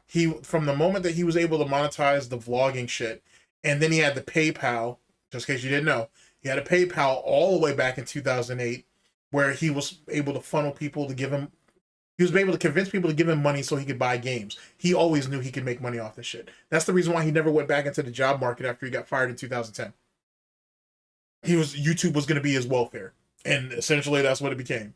It was never a career. It was welfare. He did everything in his power not to invest in it.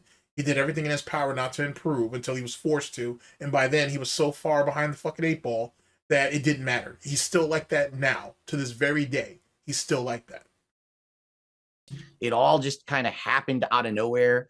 After having that office job for about 4.5, 5 years, I got laid off out of nowhere. They downsized the company, and I had been doing YouTube as this hobby. That's not actually even true either. He ended up getting booted from the company because he was a fucking problem.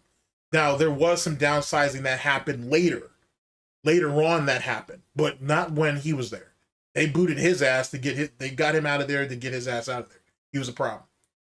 For 2.5 years, and all of a sudden I was like, what? And actually, now that I think about it, just to further that, YouTube was actually part of his problem because he was showing up to work late, he was showing up to work hungover because he was up playing video games all night and whatever. He really just didn't want to do it. And in a lot of ways, it's possible that he was looking to get himself fired and whatnot because he knew, or he at least assumed, that Daddy would take care of him.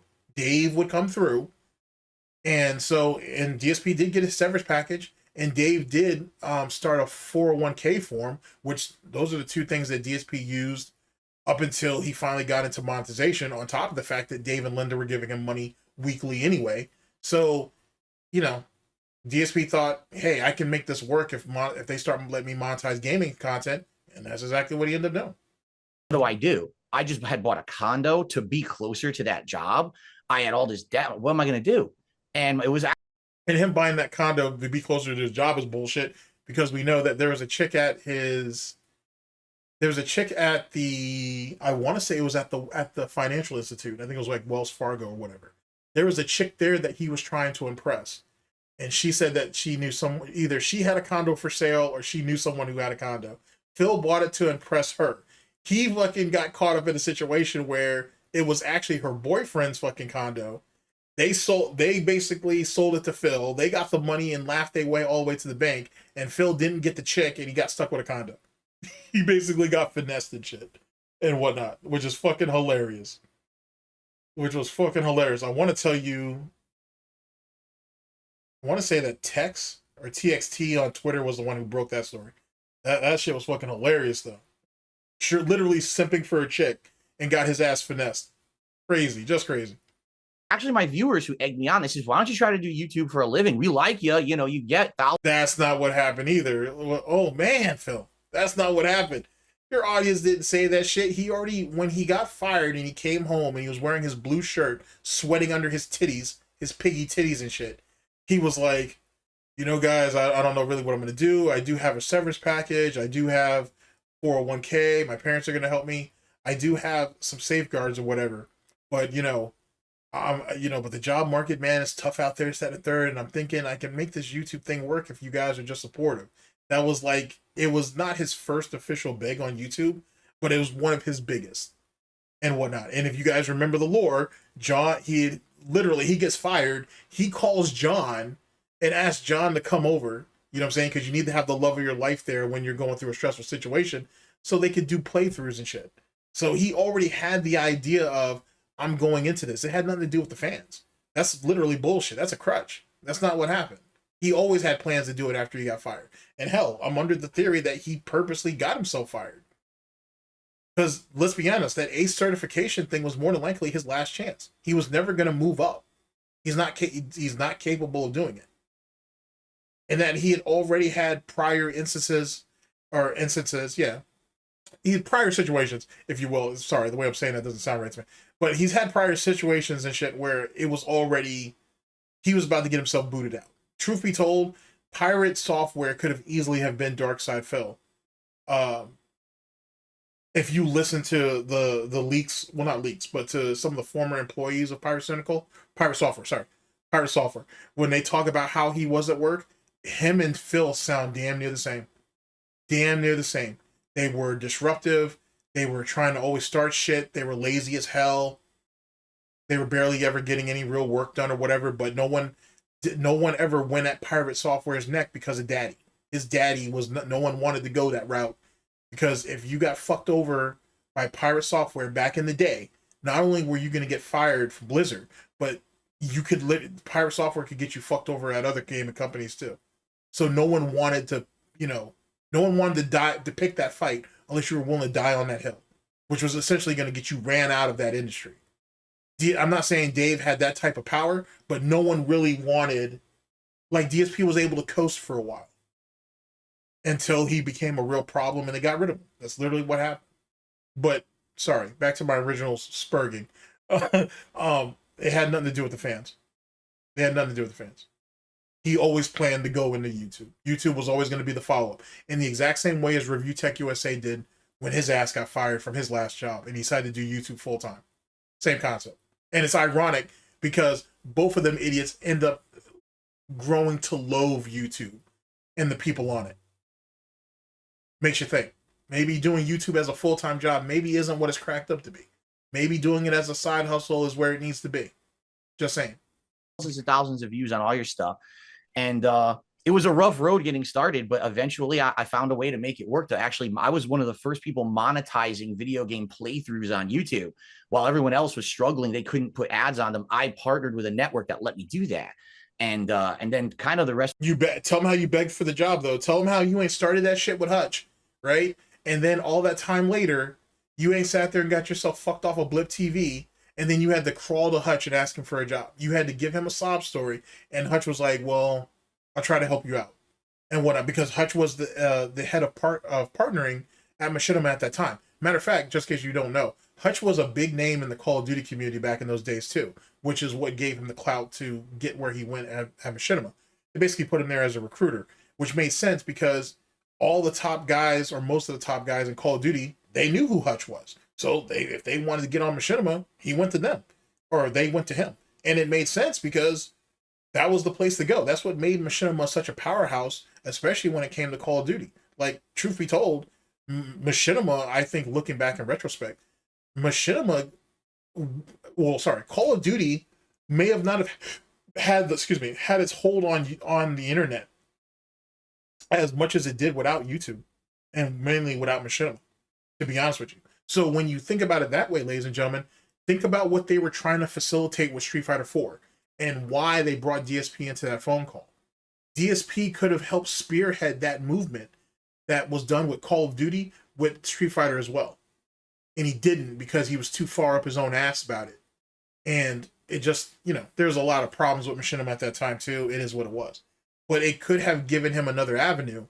But he was worried about his own little pig pen, and he couldn't see the larger farm that he could have had. That womp, womp, womp, womp. All he had was, everybody's jealous of me because I'm making all these views on YouTube, and these guys in the FGC still have to grind out in tournaments. And now look, he ain't been on fucking YouTube since 2008, but mainly since 2010. Justin and some of these guys didn't pop up till later. I mean, Max was there around the same time, so it makes sense Max is at over 1 million subs, and DSP's not. But Justin and some of these other guys came later, and they beat him. You know what I'm saying? Even if they don't have the same sub count he has, they blow him out in views and in stream numbers and in contributions more often than not.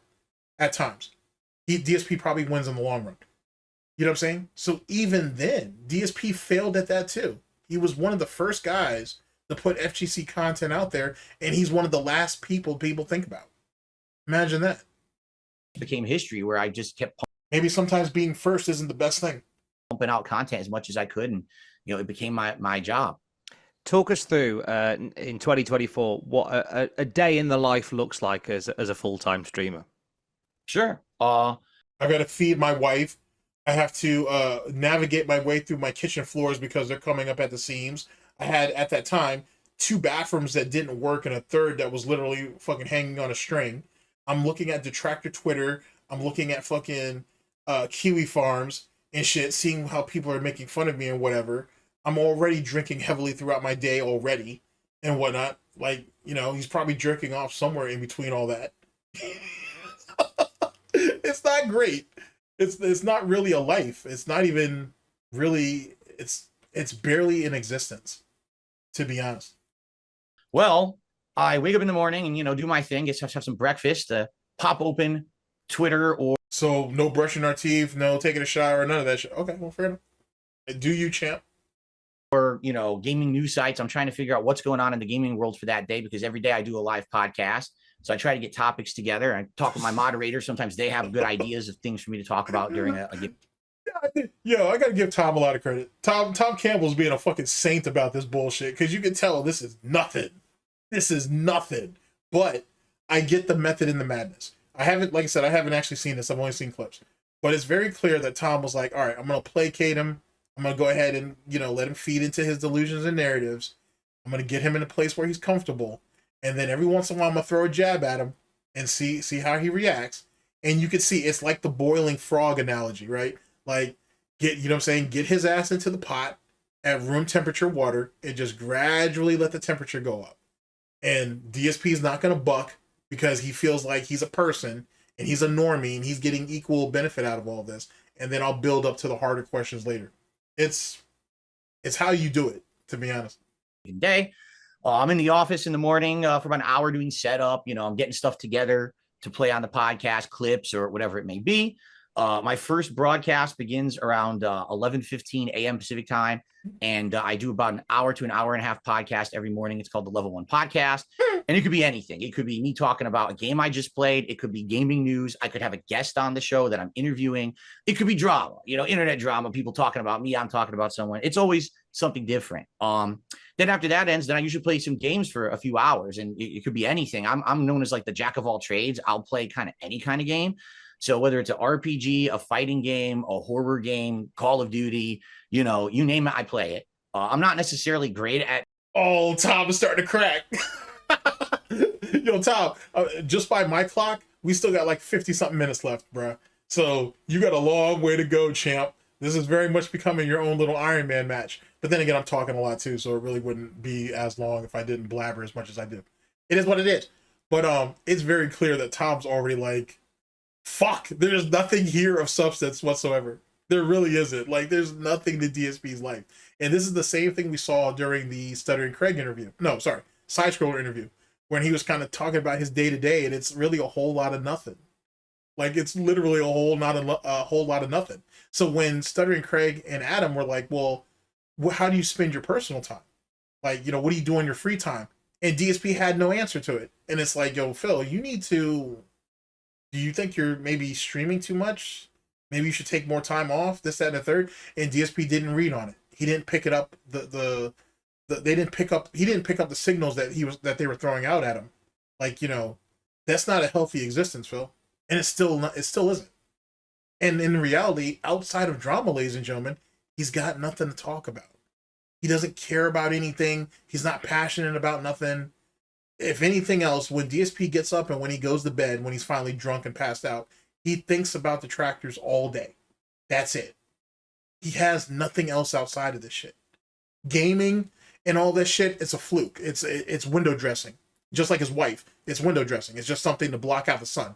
The internet sun, if you will. Same thing with all of his quote-unquote interests and shit. They're not real interests. He's a poser. He's a fraud.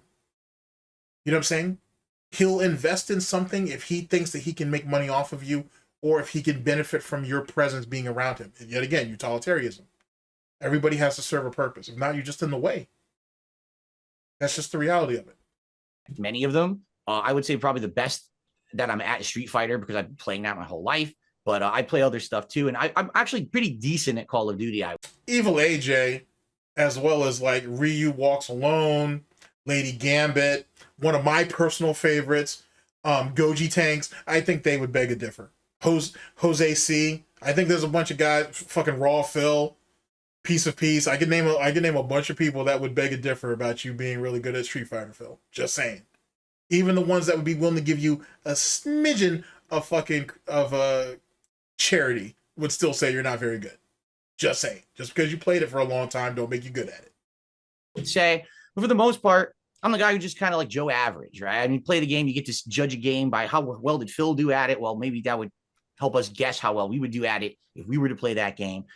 So I stream for like 3 more hours of gameplay, and then I take a break where I upload all that content, cut it up, put it into playlists, have dinner with my wife, and then I come on for a second stream every night for about another 2-3 hours where I either play another game or sometimes I do reacting content where I'll react to clips that were submitted by my viewers. Or now I've been around so long, I've started reacting to my old content. Like I'll go back 10, 12 years and I watch an old playthrough of mine, the old style I used to do with that camera pointed at the TV. And people like that because hang in there, Tom. Hang in there. Now it's different. Everything today is modern. You got a great HD camera and everything's great. But back then things were so different, so guerrilla style almost, making content. And he could have done direct capture, but he didn't. Tell him why you didn't do it, Phil. Tell him why you didn't do direct capture. Tell him that, oh, you thought that the game companies were going to come in and say, oh, well, you guys are ripping our product off and whatever, and you're monetizing it and you're making money, and we don't like that. So we're going to take all that. We want all that stuff taken down. We want cease and desist to be put out and so on and so forth. So you thought that everybody who did direct capture would have their channels taken down or their content taken down at the very least.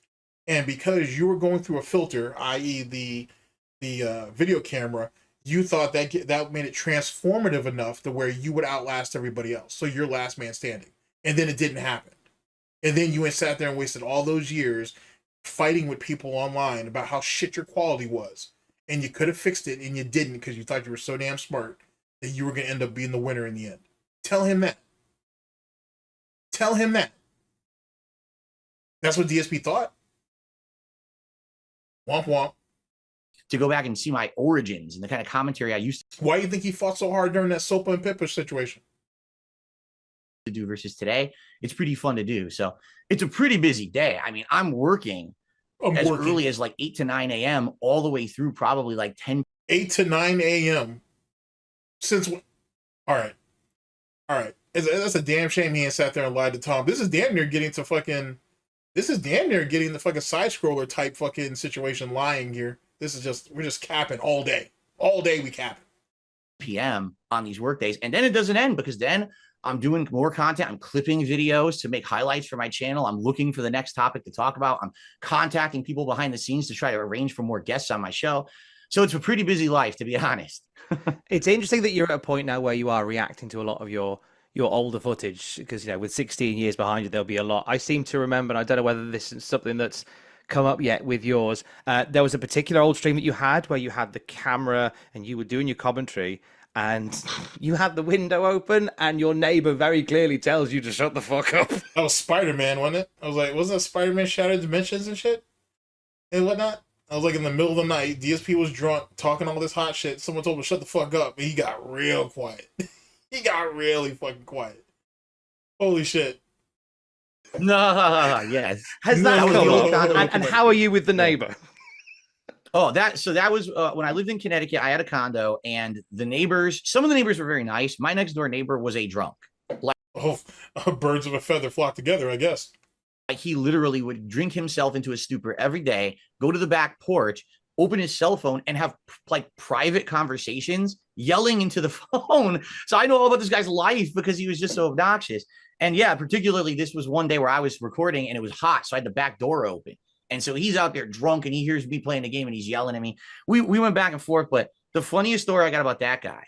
No, you didn't. He told you shut the fuck up and you shut the fuck up. No back and forth. What are you talking about? DSP don't confront people. He's non-confrontational. Like, you know what I'm saying? He does a little internet fucking tough guy bullshit, but in IRL, he's not about that action. So it's the middle of winter, okay? It's like 1 a.m. I'm asleep in bed. I start getting a knock on my back porch door. I'm like, who the fuck is knocking on my door at 1 a.m? So I try to ignore it, and then I hear him start hollering. He's yelling, hey, I need your help. Hey. So I get out of bed. I put on bathrobe. You know, I go to the bed. I'm like, what the hell are you doing on my back porch? Oh, I went to check the mail. I locked myself out, and it's freezing. Can you let me in? I'm like, oh, my God.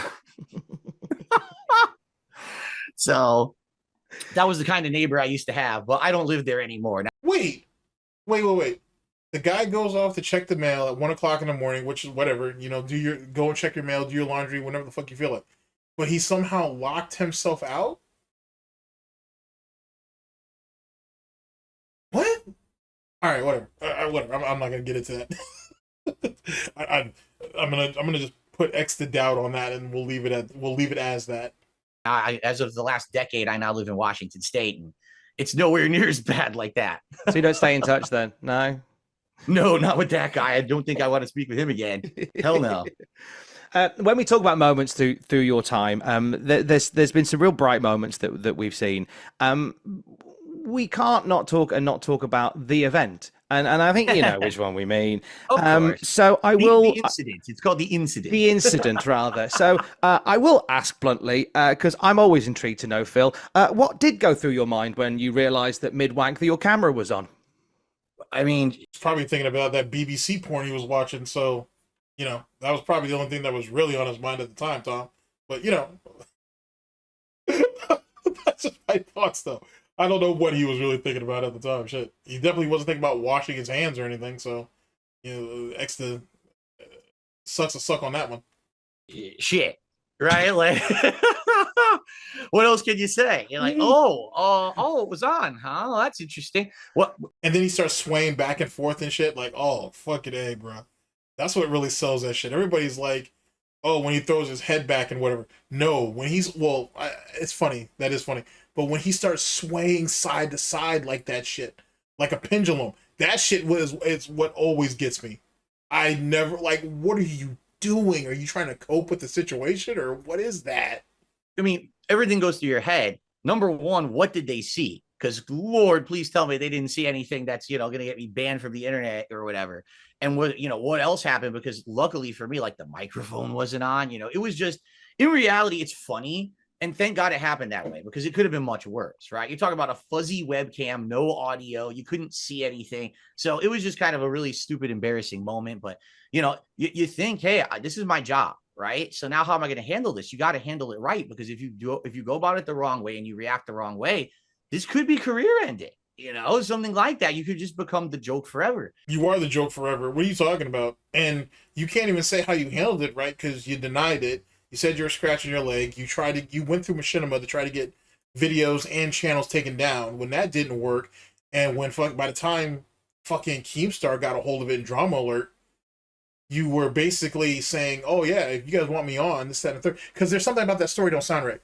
Because Keem says he had one of his people reach out to DSP for a comment, not to come on to the show, but for a comment. DSP, I don't know if he even said anything, but DSP told that person, "Oh, well, if you guys want me on the show, let me know." Keem was like, "The fuck I need you on the show for? I already got the footage." I don't give a fuck. Like, who gives a shit? And he laughed at you for 15 seconds and then he moved on.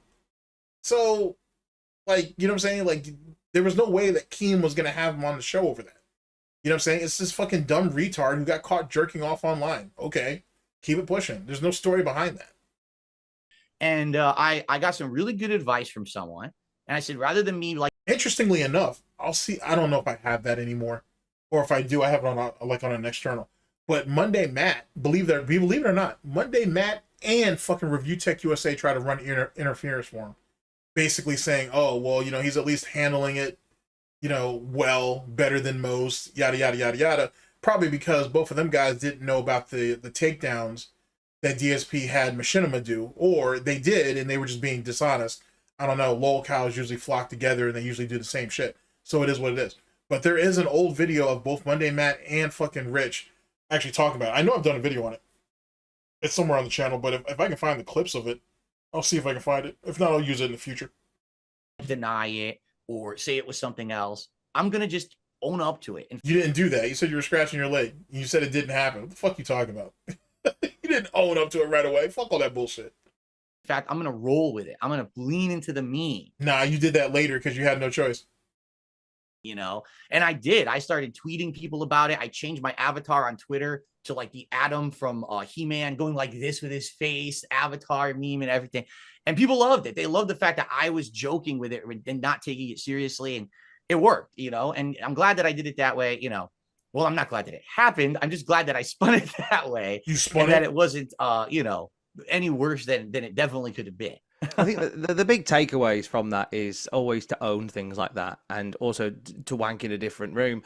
But I think the big takeaway is to learn from it and move on from it in the way that you did. I was always intrigued by the vest stuff, because that is another thing that seemed to take on a life of its own, and it speaks a lot to the loyalty of a lot of your supporters, the fact that they happen. Sure. So tell the story of the vest streak. Bloody hell, Governor. I wish you had just called them dents. Oh, man, you're a good man, Tom. You're a better man than me. I didn't call them dents. That's exactly what the fuck they are. So this took place, I believe it was 2020. So we're talking, you know, early COVID days, right? And everyone's kind of stuck at home and they want to watch content. And I was there, you know, I was broadcasting throughout COVID normally, double streams a day, and people really appreciated that. And I remember particularly, I think it was like February or March, I was doing what was called like a retrospective marathon where I was going back and watching clips of my old content and stuff like that.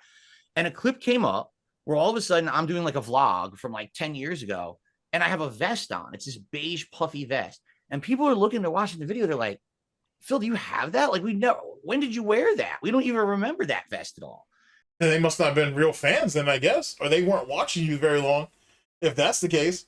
Which is weird because DSP tries to make it sound like, oh, I got all these true fans out here. People have been watching him since Heavy Rain and all this other bullshit. And yet, like, he's been wearing that vest since Connecticut. It's not just a one-time thing. There's plenty of videos out there with him in that. So, makes you think. And I said, I actually don't know. Give me a sec. And I ran downstairs and I opened up my closet and lo and behold, and I swear I didn't know, it was there. I had it for like a decade. I just never wore it. It just kind of sat in the closet. So I came back on the stream and I put on this vest and people loved it. They're like, well, would you do something with it? Or should you do like if you raise a certain amount during a stream, could you put it on as a reward or a silly thing? I'm pretty sure that's not what happened either. He's the one who came up with that idea of putting on a vest with a certain amount of contributions. But whatever. Let the dents take the blame for it, I guess. The meme. I was like, sure, why not? Who cares, right? It's not a big deal. But lo and behold, my supporters did the craziest thing. It was something like 200 plus, 300 plus streams. No, it was actually, first off, the vest streak died at 73. That's when the vest streak actually died. Now, if you want to say officially, it officially went to 276. But initially, though, it died at 73. And then it died a couple of times after that. But he was literally padding the fucking, he was padding the total to keep the damn thing going. Womp womp. Where they would hit this funding goal of tips that they would tip me on the stream and I would put the vest on. And let me tell you, it really helped out because at that point in my life, you know, 4.5 years ago, I was going through really bad financial troubles. And the fact that I got that level of support actually got me through that year without having anything major really happen bad. Except for that bankruptcy. Except for that bankruptcy. Oh, and how we had to go to, also how we had to have our sick and dying parents fly us out the year previous, 2019. Fly us out the year previous so we could get married. And he basically got a bunch of money from his mother for for the federal taxes to get on the payment plan and all that stuff. We're forgetting about that. He's also forgetting to mention all the fundraisers we did in 2019. I guess that right there slipped his mind as well. Womp womp. But it was wild, you know, people did, and then they wanted more vests. So I bought different vests of different colors. I got a big metallic. Yeah, he overextended himself on that. And that was the problem with the vest streak and why it failed. First off, the most popular vest was the fucking was the platinum vest. And I remember saying that he looks like Mr. Potato Head and shit wrapped up in aluminum foil. Because he did. He looked exactly like that. And that was probably the most popular vest. And he didn't like it. He didn't like the fact that he was being mocked in it. To be honest with you, even though it was guaranteed money. It was guaranteed money. So what happened was he started buying vests, and other people in his audience sent him some vests as well. And he was trying to phase the fucking platinum vest out. And because he was trying to control what vests can be used at certain times. Okay, we can only wear this vest once a day. Now you guys are forced to choose from this vest and all this other shit. And he was wearing double vests for a time, and for $300, he would put on a pair of jeans, all kinds of other gay ass shit. Basically, by him trying to control the narrative of the vest streak, he ended up killing it, which is fantastic. It was absolutely fantastic. The best thing that DSP had ever had for himself, he killed because he was so desperate to have control over it. Because he was so mad that he was being mocked and ridiculed for doing it. It's fantastic. He's one of the few people that I know of who goes out of his way to fuck up good things for himself. Who gives a fuck if you're getting mocked? You're getting $100 a stream. Who gives a shit? Like, literally, who cares? You know what I'm saying? And I think he had a gimmick there too, where for another $100 he would change vests. So what was it? It was initially it was $100 to put the vest on. Then he added the gunner glasses for $50. Then it was the hat at $150. Then eventually it ended up turning into double vests and then jeans. It was retarded. It was literally assemble your own Mr. Potato Head. That's what that whole situation was, because that's what it always looked like to me. And that's why I called it that, because that's what it looked like. And he just fucked it up. He just absolutely fucked it up. And then he wanted, on top of that, he wanted to hit the vest goal at a certain time before the gameplay even started, so he could focus on the gameplay, just so he could take the vest off later on during the gameplay, and no one could say anything because he basically fulfilled his obligations. Go back and watch, there's compilations of it, but if you go back and look at vest streak, and at least at certain parts of it, you can see how after a while he was starting to finesse people. You could see how he was becoming beholden to it, and that's how the audience was controlling him, and he was getting pissed off about it. On top of the fact that he would, once they hit the vest streak, money dried up. No one would contribute anything more because they already got the vest. And that's when he started adding all this other bullshit on top of that. So, like I said, one of the best things that happened to him, he fucked it up, all for his ego. One, I got a which goes back to what I tell you. DSP will put his ego before money. neon orange one. You know, does it really have any significance? No, the vest doesn't mean anything. But if anything, maybe it just... And then you're going to sit there and call it a silly, stupid thing. And yet he was literally begging people day to day. So, hey, let's hit the vest streak so I can, or let's hit the vest goal so I can put the thing on. So how is it a stupid little thing that doesn't mean anything to you, but yet you were meaning anything to you, but yet you were begging for it daily? Make that make sense. Goes to show that despite all the vitriol and all the hate against me on the internet, that I really do have a core fan base of really nice people who support me and like what I do and are going to be there for me in those tough times. You know, that's a crazy streak. It was like 4 months where every stream I was hitting this crazy support goal, which is like crazy unprecedented. There were some that were right to the wire as well. I remember like they were sort of late into the... Oh, who are you talking to, Tom? Who was the detractor that you were speaking to? I mean, it's very possible he was just picking this all up on his own, but it's very clear that you are tapped the fuck in. Who are you talking to? Who was telling you about all this forbidden knowledge and lore? Holy shit. I'd love to find that out. That's hilarious. Hundreds of them, and you're like, okay, that's the end of the stream. We've not hit the goal. Okay, bye. Yep. Right, I'm going now. Yep. Bye. Right. Here I go. Leaving now. I'm definitely going. Title card up. Definitely leaving now. Any more for it? Oh, there we go. Oh, we're on. Hey. So there was, it was to the wire at a few points, but it does speak to the support that you've had. But when your name comes up as well as that support, you do come with infamy, as it was proved when when it was announced that you were joining us. Is there an event? See, I wonder. Okay, because you always hear this, right? We're like, oh, if you have a British accent, you can literally insult anybody, and they kind of take it in good just because of the accent, right? I wonder if DSP had more Brits who were his detractors and shit, would he take that shit more on the chin? Because goddamn, Tom mocked him right to his motherfucking face, and he took that shit line and sinker.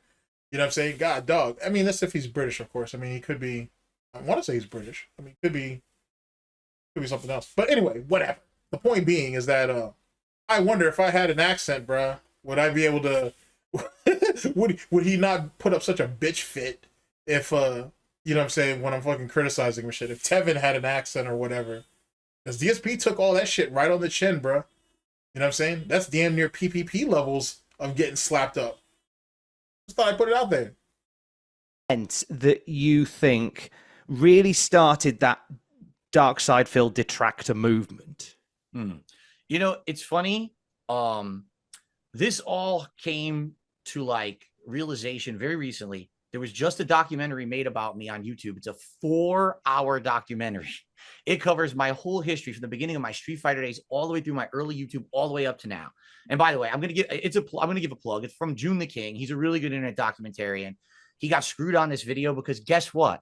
WWE claimed the video because he had like a 2-second clip of Vince McMahon in it, and they claimed all his revenue on the video. Unbelievable, right? What are you looking at? Meaning DSP. Because he's not looking at, he's not looking at in the direction of where his computer is, which would have been to his left. He's looking, it's like he's looking at the television for some reason. I don't know why. Well, anyway, yeah, it's kind of ironic that ended up happening in June. Don't get me wrong, I don't condone it, because it's kind of fucked up that he got screwed over on that one little thing. But I gotta tell you, the gout or the darkness of the fucking Goutopia, bro, or of the fucking Snort text, or of the Vortex, whatever you want to call it, that shit's just as bad as the fucking Sonic Shoe Medallion. It's not worse. The Sonic Shoe Medallion has claimed far more victims. But goddamn, bro. God dog, bro. That if you remember the original documentary that June put up, that was almost at 1 million. It was almost at 1 million before that shit got hit. And then June's Review Tech USA documentary ended up hitting 1 million before the re-upload for DSPs did. If DSPs even ever hit 1 million. Now I think about it. The second one, I should say. So that's kind of crazy, bro. That's kind of crazy. So it's an interesting kind of situation. It's June knows better now, so it is what it is. But boy, oh boy, oh boy, oh boy, that has to suck. You're talking about what, 20K down the drain, bro? 20,000 June lost on that first one. Goddamn shame, bro. Goddamn shame. All those months of being harassed by DSP. And keep in mind, though, too, let me be honest about this.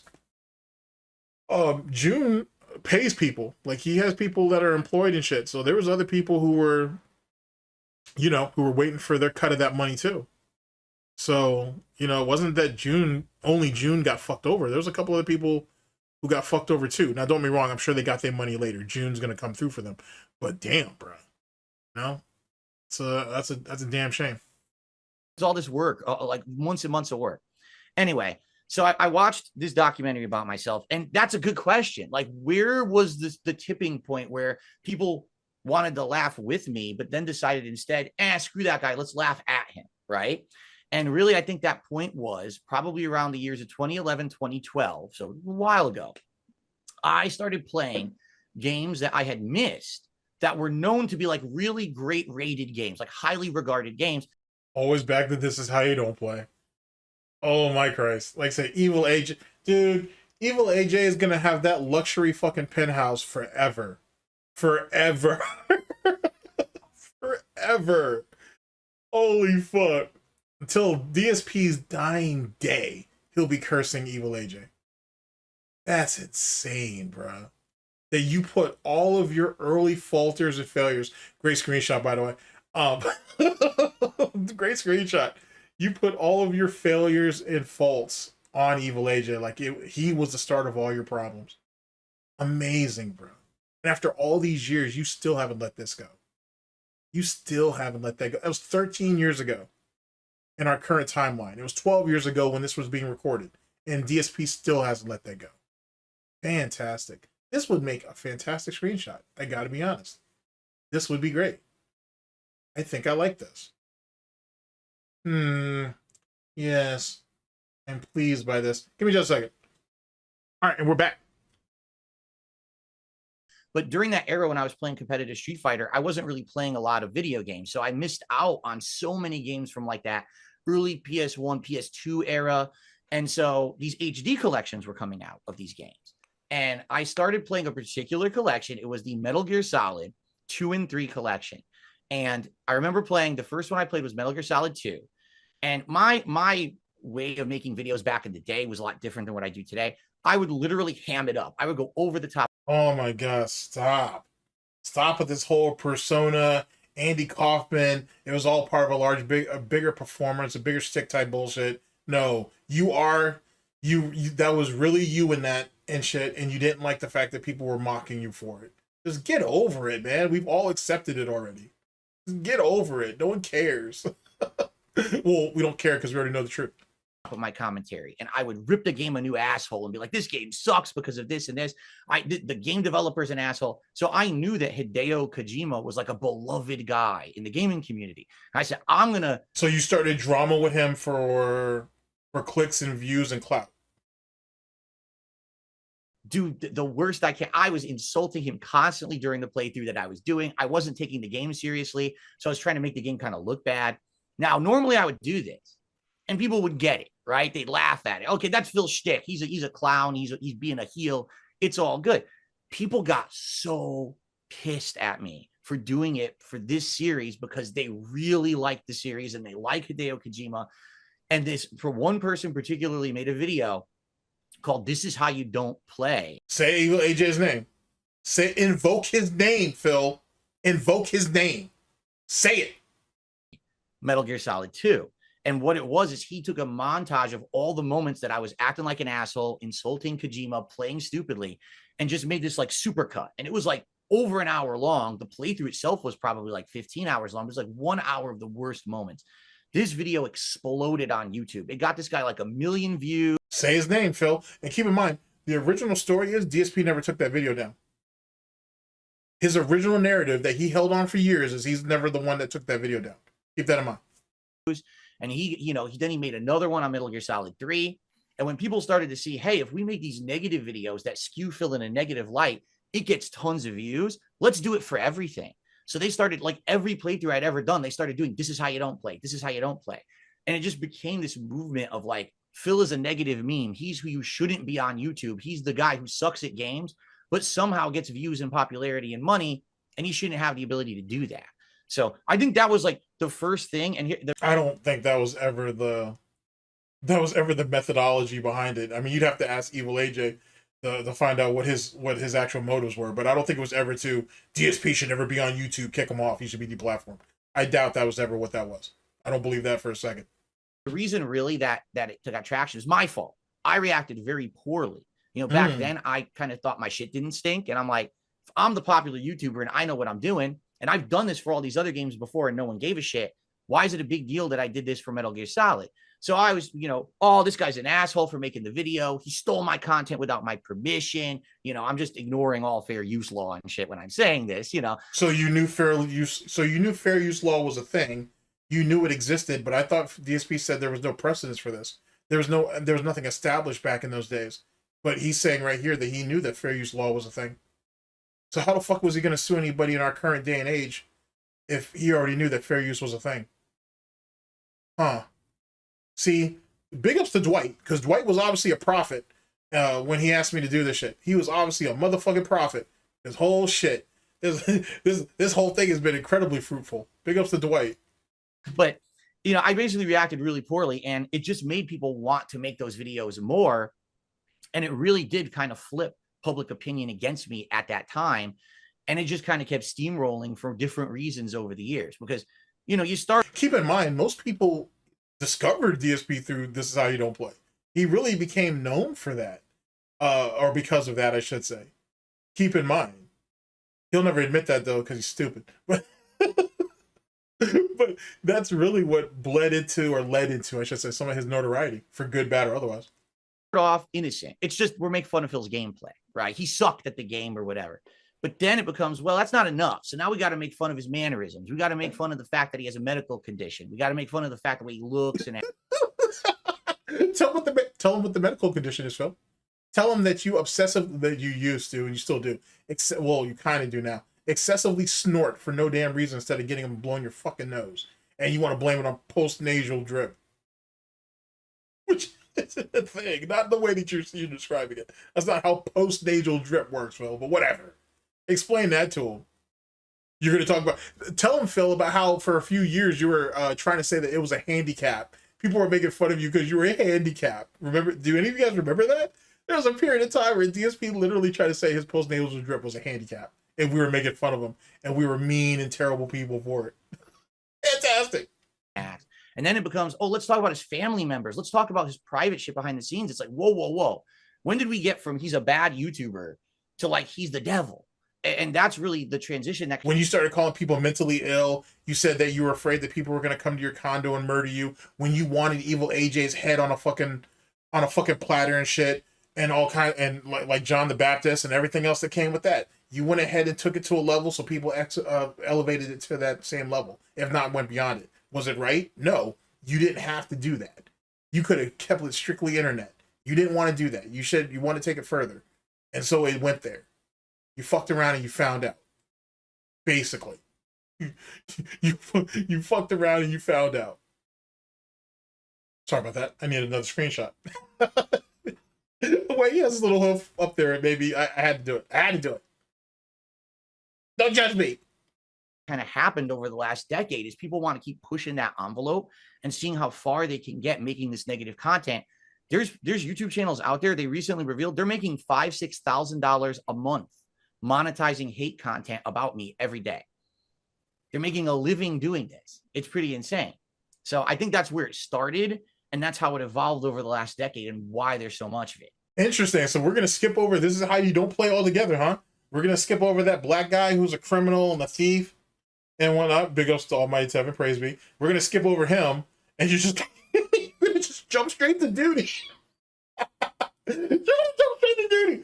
Oh, that's hilarious. And funny enough, that doesn't really even help Duty out, to be honest with you. Because if you think about that early bird situation and all the criticism he took from that, and more importantly, how he handled it, that really doesn't even make Duty look good. And that's not even a flex on his part. Damn. And that's kind of the reason why DSP keeps on that narrative of staying on Duty's neck the way he's trying to. He's not really doing a good job of it, but whatever. A pig can only do so much. But there's a reason why DSP keep doing that shit. You know what I'm saying? And Duty's going to always be Duty, so he's going to always make shit hard for himself no matter what. So, it is what it is. You mentioned about how those earlier days, the character was, as you say, the heel. In typical wrestling parlance, you were the heel.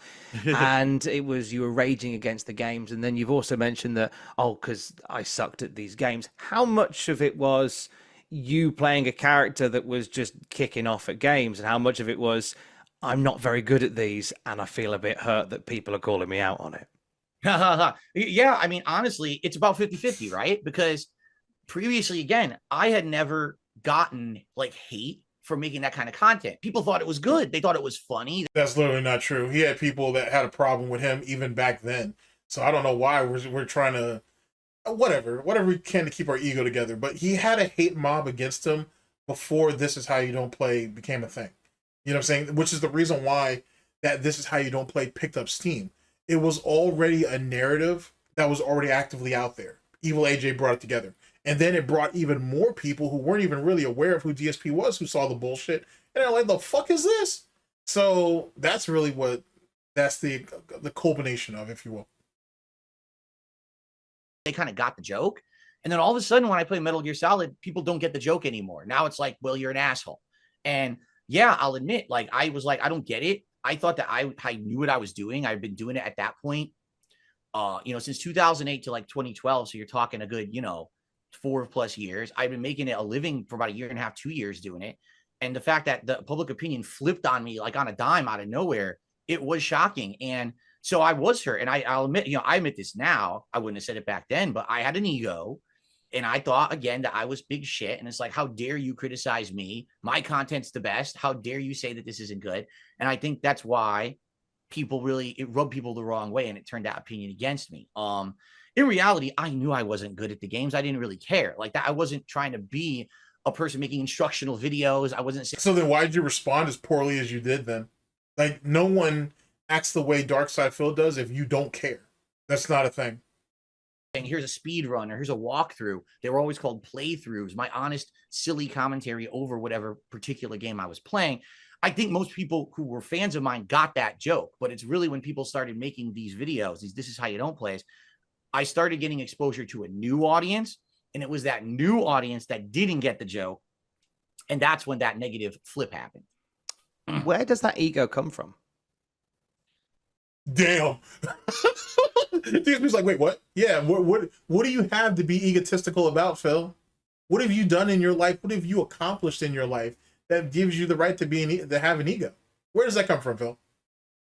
Oh man, from Street Fighter. 100% from my Street Fighter days, because back in the day, it was all about being the biggest shit talker, being the biggest heel in the Street Fighter community. You wanted to be big shit. You wanted to go to a tournament. You weren't even the biggest heel back in your day. You were a nuisance. You know what I'm saying? You were a fucking asshole for the sake of it. Even those guys back then knew you were full of shit. You know what I'm saying? There were far bigger heels back in those days than him. You know what I'm saying? Fnatic, fucking Jay at one time was a pretty big heel. Filipino champ for sure. He definitely deserves that shit. PR Balrog for a while, and he didn't even like it. Like, PR Balrog was a bit of an asshole back in his day. He's mellowed out now. He's got a kid. Children don't do that to you. But there was a time where he was a bit of a dickhead, and he got a lot of criticism. He didn't like it, and he didn't handle it all that well, but eventually he smoothed shit over. Fucking Chris G was considered a heel for the longest time. Obviously, fucking low tier god. I mean, there's been a lot of guys in the community at one time or another who were considered heels. You know what I'm saying? Or considered, you know what I'm saying, like, well, yeah, it's considered heels. But DSP was never looked at that. He was just an asshole. He was just another loudmouth that talked a whole lot of shit, that couldn't back it up in the game. Definitely wasn't man enough to scrap. I mean, that's all it was. Those things don't make you a heel. There's more to you than that. And have everyone care about you playing the game. So I was a humongous heel in the Street Fighter community during the 2000s. I would talk so much shit online. Now, today I regret it. This is one of the things that I went over when I watched and reacted to this 4-hour documentary about myself. I know that I was an asshole, you know, and now I'm in my 40s. I totally regret that stupid behavior. But back then, you know, I thought, hey, I'm creating hype for a Street Fighter event. So I would be this brat. You thought you were creating hype for an event. You thought you were part of the publicity. You were part of the PR package. Holy shit. Holy shit, you're delusional. Holy shit, you're delusional. Ash over the top shit talker. That definitely translated into my early YouTube career, where I was the guy who was always talking shit about the game developer, and oh, you know, it's never my fault. Never did I ever do anything wrong, right? It's always the game that's at fault, not Phil. Phil's like the perfect gamer. It's the game that was designed poorly or whatever. He's not getting over on this. You can tell Tom's not believing any of this shit. And DSP's desperately trying to keep his head above water. Like, you're not selling it, Phil. No one believes that. Like, you know what I'm saying? This was just some giant gimmick that you had. No one takes that seriously. Only you do. And that's because you have nothing else. And again, some people got that, but then when I got the bigger exposure for the videos, they were like, who is this asshole? Right? You know, like, why is he acting like he's so much better than everybody else? And I think rightly so. That's why I got that negativity tossed my way. If you could go back and see through the eyes that you have now, the way you reacted to those first here's how you don't play videos, what would you do different? I would totally roll it different. I would basically not only laugh at them, but I probably would react to them and laugh at them. And, you know, because I think they are funny. You know, years later, I've watched some of them, and I think they're actually quite funny, those original ones. They are quite funny, to be fair, Phil. They are quite funny. Dude. I know. I laugh at myself all the time. I love doing that now, going back and watching old me act like an idiot playing these games. And I probably, honestly, should have capitalized on it. I should have made my own, right? Why wasn't I doing this to myself? Why wasn't I lampooning myself? You tried. That's where the KO communication, the KO community program came into play, where basically he commissioned, even though he didn't pay anybody, he commissioned people to make This Is How You Don't plays. If you did so, he would shout you out. He put up maybe half a dozen, if even that many. I can't remember. But he had way more. He had a shitload more in the clip, and he never put them out because they didn't take off. And the reason why is because they weren't This Is How You Don't play. It was basically This Is How You Don't gag, where it was all just fluff pieces. It was all to basically placate to DSP's ego and try to make it funny, and it wasn't. They missed the entire... I don't think the creators of all of that, or all of them anyway, I don't think all of the creators of DSP's version of This Is How You Don't play completely missed the point. They did what they thought DSP would want.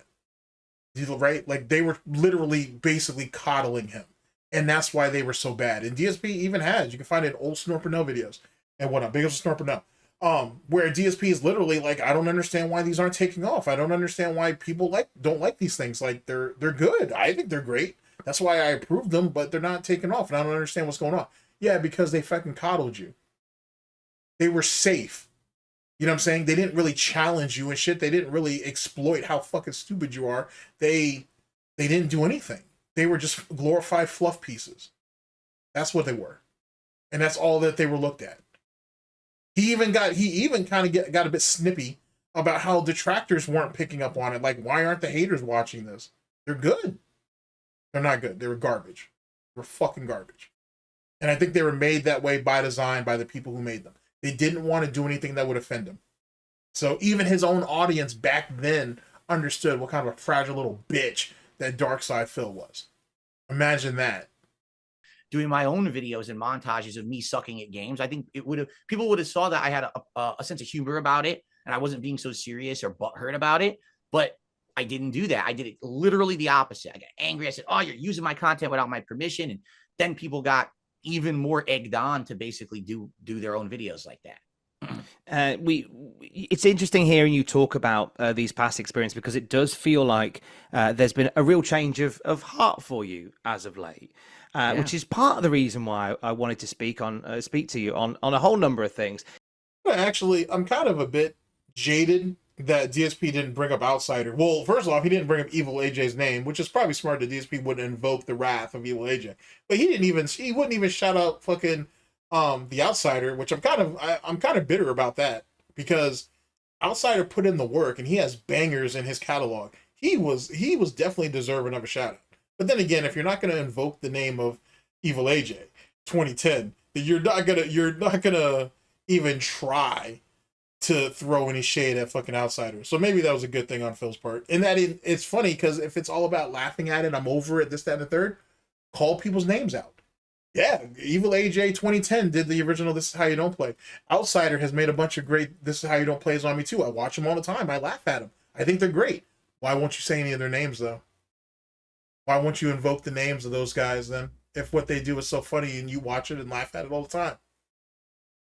Makes you think. And recently, a big part of your streams has been playing WWE Champions. That is something that you've been doing on an evening, most evenings, and playing it with the audience there. And well, first of all, when it comes to this game, because this is a gacha game, this is like a Candy Crush style clone. What's the appeal to you as a gamer for a game like WWE Champions? Oh, the fact that we could, right before he loses the match that he already paid the win, he can dashboard out that bitch, and he still gets to keep the benefit of the win-loss. I guess that was one of them. And we just found out about that recently, which is insane. It's insane that you're dashboarding on a gacha game. Fucking nuts. Fucking nuts. I think that's in the Wings of Redemption interview, which it's on the list.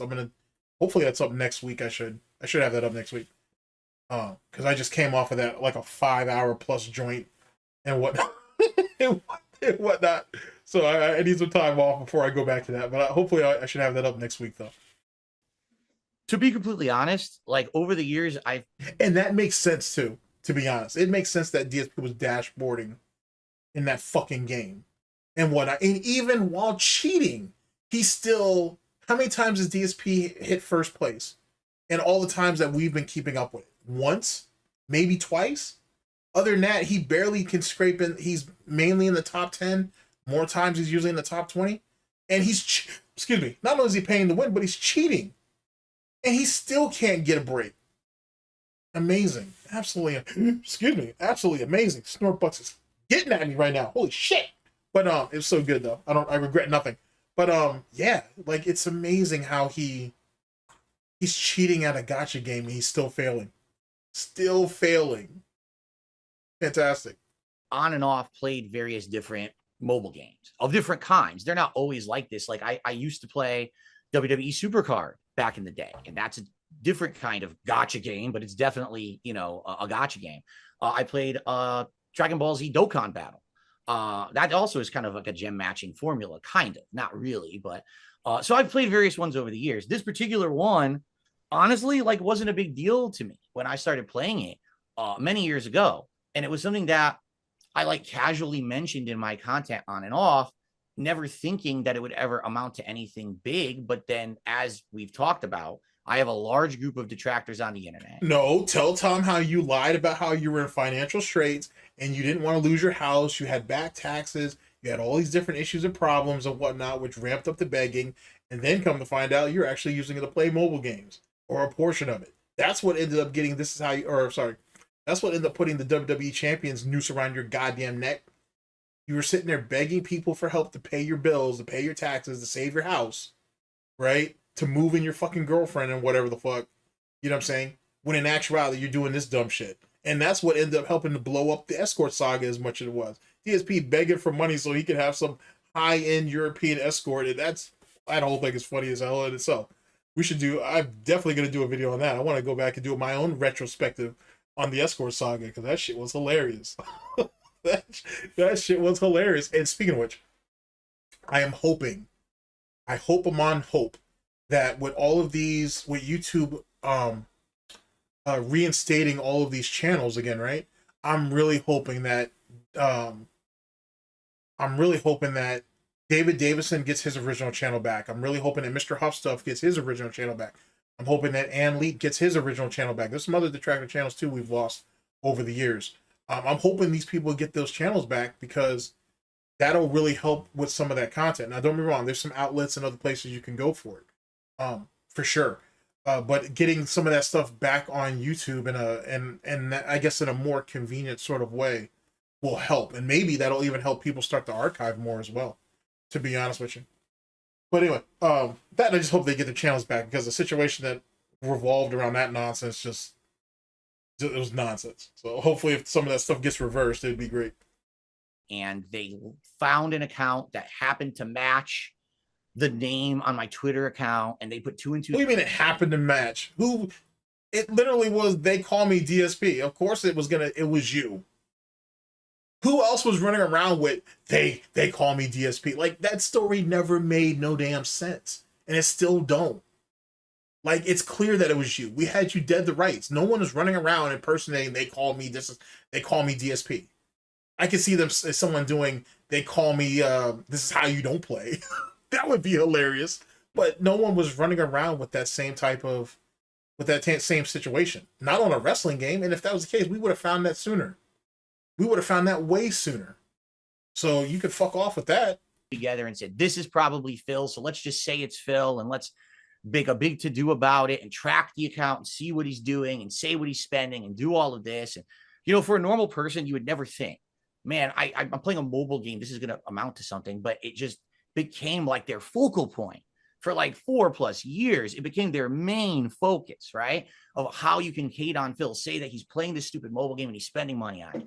And of course, I'm lying about it like an idiot. And there you go. There we go. Now we're going to get to the heart of this roasted pig. I fessed up to all of this very recently on my DSP Reacts channel. I did a big thing about it, explaining the whole after bullshitting about it for 4+ years. Yeah, it's a little too late for that now. Situation. But basically, yeah, it was me all along. I lied to my viewer base about it for many years because I felt this is not my content. You know what I'm saying? Like, my content is video games, not mobile games, but like, you know, console video games and doing live streams. It has nothing to do with that. I never wanted a crossover. I never wanted this to become something public. And it was my detractors who pulled me into that world. And I was like, how can I just not get people talking about it and just say it's not a big deal? Well, I'll lie. And that was the dumbest possible thing I could have done, because what happened. It's what you do, though. You went to you're a reactionary person, and your first response to something that you don't like hearing is to lie about it. That's just what your nature is. You can't fight that. You can't fight that. And you never will. And actually, I don't think you want to. I think it's the only thing. I think, honestly, it's probably one of the few things that you're good at, not good at. You're not a very good liar, but yet you're persistent in lying. So it is what it is.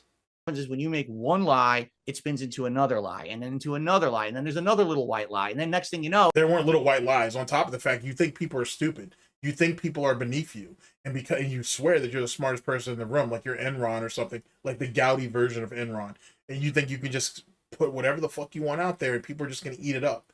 That's not what the case is. You know what I'm saying? You said you wanted the smoke, you got the fire that came with it.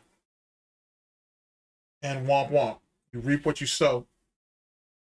Or you reap what you snort. You got this web of lies, and you can't really lie any further. You've kind of talked yourself into a corner, and it all came to a head.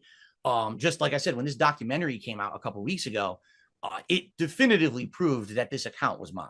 And I was like, no, we had the proof of it before that. Hence the reason why fucking June the King was able to make the documentary in the first place, retard. You were already dead to rights. You were already done. You know what I'm saying? Like, June didn't break new ground with that shit. He posted up what was already out there. Not taking anything against June, except for your Medicare documentary was garbage and your fucking Review Tech USA shit was garbage. I'm just gonna be honest with you. I'm just being honest, especially with the Review Tech USA one. You knew how much dirt was out there on his ass, and you hit him with some softball shit. Maybe because he threatened you behind the scenes. I don't know, but very clearly you went softball on that fucking Review Tech USA documentary. It was trash. And the medical one, I'm just disappointed given the amount of knowledge and information that's out there on Medicare. You decided to go that route. You should have just put out the interview and been done with it, as far as I'm concerned. The interview had way more value than what that actual documentary did. Just saying. Anyway, now my gripes are all out the way. So don't act like the fucking June the King documentary is what basically, you know what I'm saying, is what we use to fucking hoist your head above our mantle. That wasn't, you were already up there. You know what I'm saying? You were already up there. The body was dead and the brain hadn't caught up yet. like, I'm just going to fess up at this point and tell the truth. And oh, you mean tell the truth? I'm like, oh, I sold it? But he can't tell you where he sold it. He doesn't really even understand how to sell it. He just said he sold it. Okay. But then he was going to backdoor the person he sold the account to through his iPad that he swore to God didn't work. But all of a sudden, oh, you know what? I'm going to charge this thing up and see what happens. Oh my God.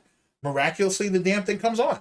And he was going to try to backdoor through that account or through his iPad into this account that he has allegedly sold so he could screenshot evidence so he could show Craig that, hey, I really don't have this account. It belongs to someone else. Even though he'd literally been committing a crime by doing so. In the exact same way as Review Tech USA putting on those keyloggers and having his backdoors put into that PC that he ended up sending to Jay. That's why that's the reason why Review Tech put up with the pedophile fucking allegations. Because he ain't sat there and broke federal crimes with that dumb shit. Outside of the fact that Review Tech USA literally had pictures of underage girls in that Dropbox, which could be considered CP material. Those aren't his kids. That's Lauren's kids with another man. And for whatever reason, Rich is it's in that Dropbox where Rich is lusting over it. And then let me go further than that. Also, Rich is storing gay porn in that same Dropbox. So wait a second. Let's reword this. So those kids and Lauren are supposedly backlogging and archiving their pictures from their phones, from their old phones to their new phones inside of this Dropbox. You have gay porn in that same Dropbox. How does that make sense? And that's why when all of this came out and those people were and some of those guys out here were trying to defend Rich, saying, oh, I don't really believe all that, this, that, and the third. And that don't really sound right, this, that, and the third. But now there's actual proof that Rich had gay porn in there too. So are we going to go ahead and deny that he had CP in there now? When he ain't had gay porn right there next to it? Don't worry, I'll wait. Then we can move forward. And, you got to wonder. Duty's very lucky he never actually went over any of that shit, because that'd have been a hard thing for him to defend. Good God, Duty's going to have a field day trying to fucking defend that shit. That's ugly. That's an ugly thing to try to defend. When you fess up about something like that, you've lied to your audience for years and years about something that you would think is innocuous and stupid, but it's still a lie you've told for so many years. How are they going to respond, right? Are they going to turn off and be like, well, you're a liar, I don't trust you anymore? Or are they going to hang in there? Lucky for me, man, my audience, most of them didn't care. They're like, yeah, this is stupid anyway. This wasn't a big deal. Like, we didn't really care that you were playing mobile games. We don't care what you spend your money on. Yeah, but that's why people call them dens. Because if you would lie to them about that mobile game, what else would you lie to them about, Phil? See, any rational person would see that. So that's what that situation was. We're just happy that you fessed up because we could tell it was like a weight off your shoulders to be able to do it. And now to be able to spin this into streams, you know, I'm doing the entire streams. I love how everything for him is a spin. That's telling. That's super fucking telling on how his mind works. Based around Philomania, let's play champions, let's do pulls in the stupid game. It's an awesome positive way to turn it into something now for the future. And honestly, it's a positive way of you turning your gambling addiction that you lied to people about for years on end into content. You could have just done content on this from the beginning. He could have captured WWE champions from his iPhone or whatever the fuck he was on at the time, or his iPad. He could have done that. Other people do it. Womp womp. honestly, it feels like it's taken Other people have been doing it, I should say. a lot of the power away from these trolls who've stalked me for years and years, because this was like the one thing. Oh, you did it to take power away from us. Oh, okay.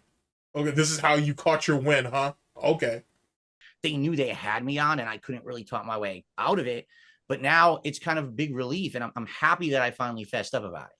You talk so much in your streams over the years about your private life.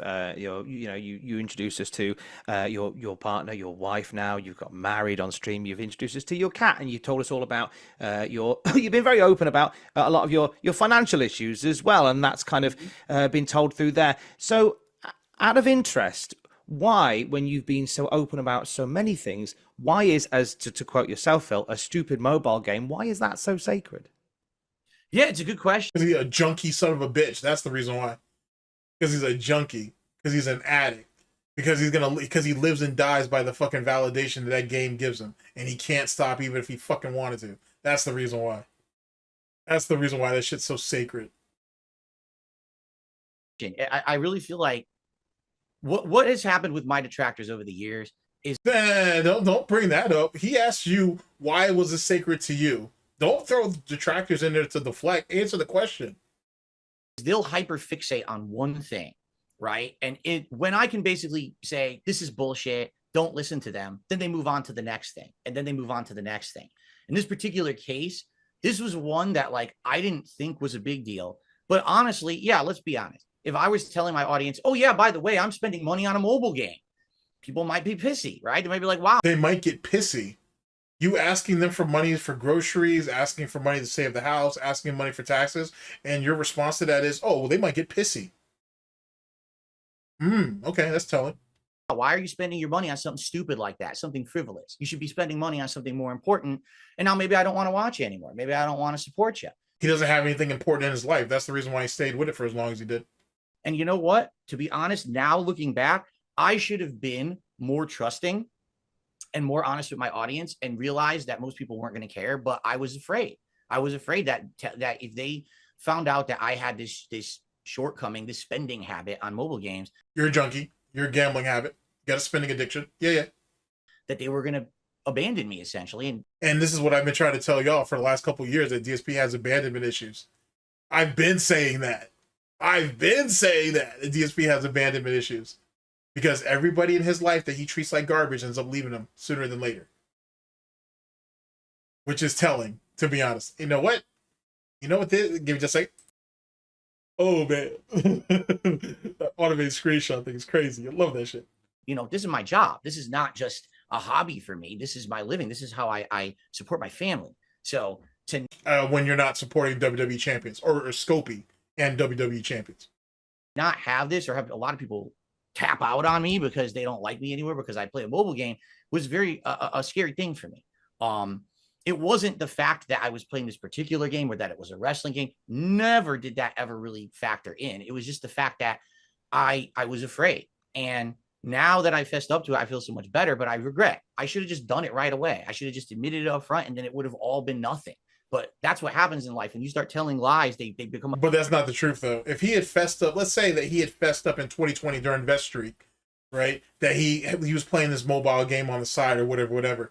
Then it starts castigating into assholes like me being like, well, wait a second. He says he needs all these money for bills and shit. How the fuck is that a situation? That's not going to work out. And then you're going to get fucking detractors like Tevin and some of those other guys being like, well, wait a second.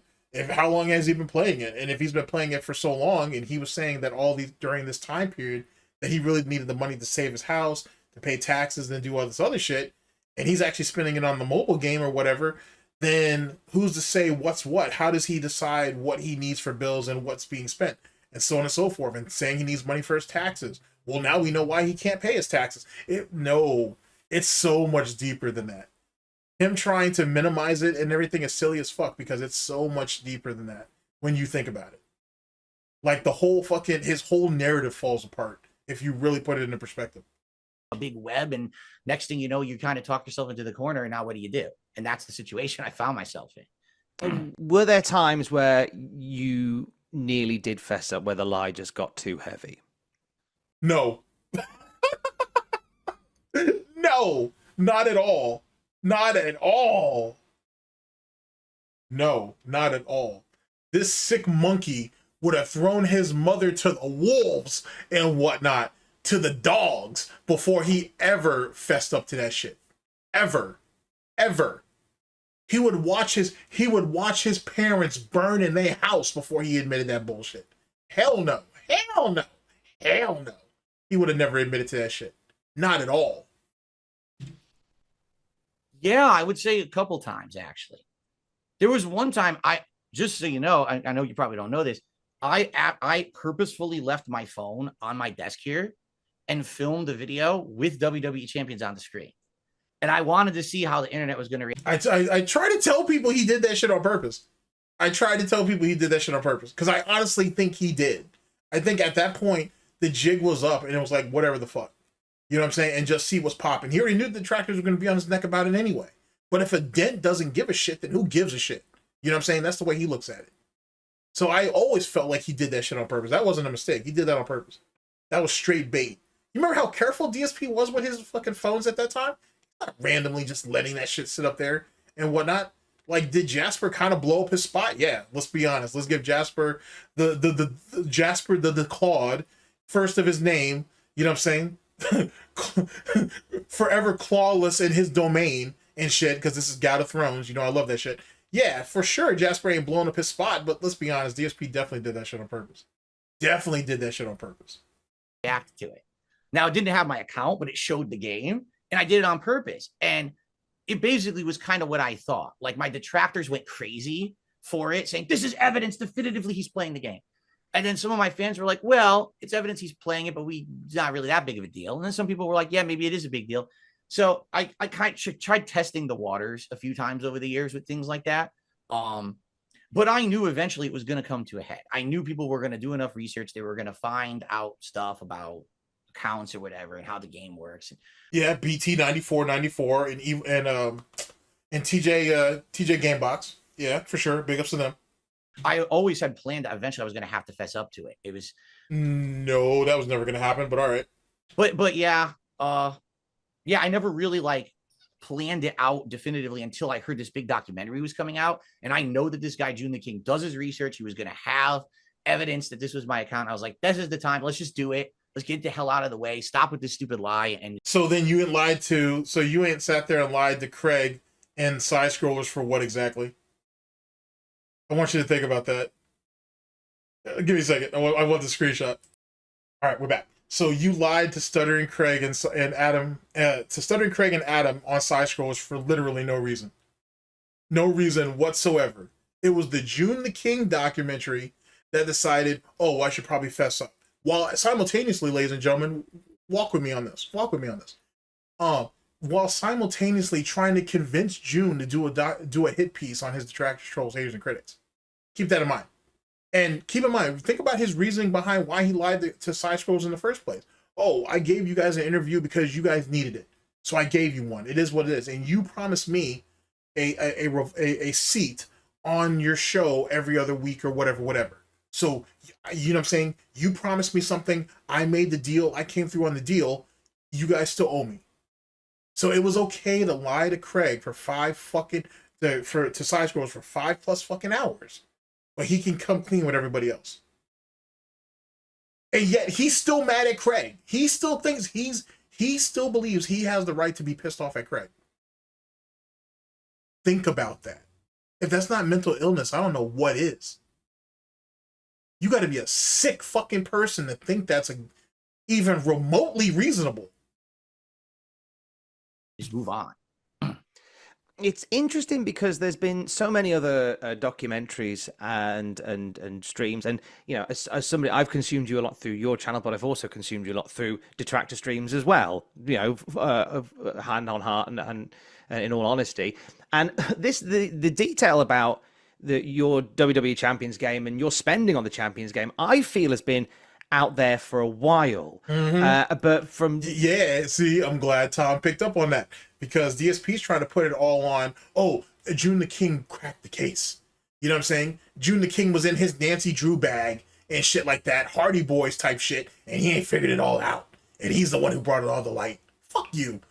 Nothing against June, yet again, except for that Medicare and that review tech thing. But other than that, fuck that. That shit was already out there. That's how June was able to get it. Let's be honest. I'm not taking nothing away from June, but let's call a spade a spade. That's what happened. And I'm glad that Tom picked up on that bullshit. Be like, yeah, well, you know, that evidence has been out there for a hot minute, champ. Just saying. There's a lot of people that were sitting there chopping your pork butt up for a long ass time. I'm just saying. So, which is why I'm intrigued to know, with so many other people who have covered it and shared details about it, what is it about the new documentary that's come out, which is very good? What is it about this new documentary that was the straw that broke the camel's back and made you go, all right, now is the time to come clean? It makes him feel safe. He feels like he has some type of control in at least the narrative of it leading up to its release, and even in its making in some way. So that right there gives him a sense of security. That's why. He feels like the information is coming out on his own terms, instead of being dictated or controlled by somebody else. That's legitimately what it comes down to. It's legitimate. It's literally as point and shoot as that. You know, I don't necessarily think it was the documentary. I think there's something else that has happened. Is it where your morals and values come into play? Is that where that Roman Catholic thing is supposed to be a thing? Has actually put me into a positive light recently. What happened was, a group of creators over on Kick, they're called Kino Casino. Oh no, you're going to talk about how Kino Casino bailed you out? How they saved you and gave you a second lease on life? Is that what this is? Oh boy. Oh boy. Okay, and they run a show a couple times a week, and it's like internet drama stuff, right? Well, we were both interested in reacting to a documentary from this guy who made the one about me. And we kind of did a crossover event where we did a co-react to that. And what happened was, their audience saw me in a positive light for the first time. Most people don't get to see that. They only get exposure to me through my detractors. Okay, so you guys did a Juju Kaisen on fucking Review Tech USA, and that's what made you feel like you could let it all go. All right, man, fuck you. Fuck you. Videos. So to actually see me on a show or do a co-op event that was like done positively, to see me have back and forth with someone that was not someone interrogating me about my private life and kind of shitting on me, but instead having fun, watching some clips, reacting to something, they loved it. And because of that, those guys outright told me, they said, Phil, we don't give a shit if you play mobile games or not. You're a cool guy and we like hanging out with you. That's all that should matter. And I was like, wow, it kind of... Oh, the delusion, bro. That's scary. That's so scary. Oh, that's so scary. They had this boy winded up. Damn, Phil. They really had you in pocket. Yikes, bro. That's kind of scary, bro. I gotta tell you. Gave me like the confidence again that I haven't had in a very long time, to feel like I should be myself and I should be honest and I should try to do different things. But you're not an honest person. So what? That's kind of a double negative. That's not how that works. Well, all right, whatever. I think that kind of gave me the motivation, knowing that this documentary was going to be coming out. It was going to have a lot of eyes on it. This should be the time that I officially fess up. So it was like a... So wait, so you basically did it to get in front of the damn thing. Fuck all that fuck all the Kino Casino shit that you're trying to fucking use as a shield. Fuck all that. So you did it because you wanted to get in front of it. So one could make the argument that the only reason why you unveiled Cat was to get ahead of whatever footage, or even just in front of whatever Mike Klum had to say about it later on after your initial meeting, right? Does that seem reasonable, ladies and gentlemen? Interesting. Combination of someone giving me a fair shake, a fair shot, actually like wanting to do stuff with me and not just be a jerk to me.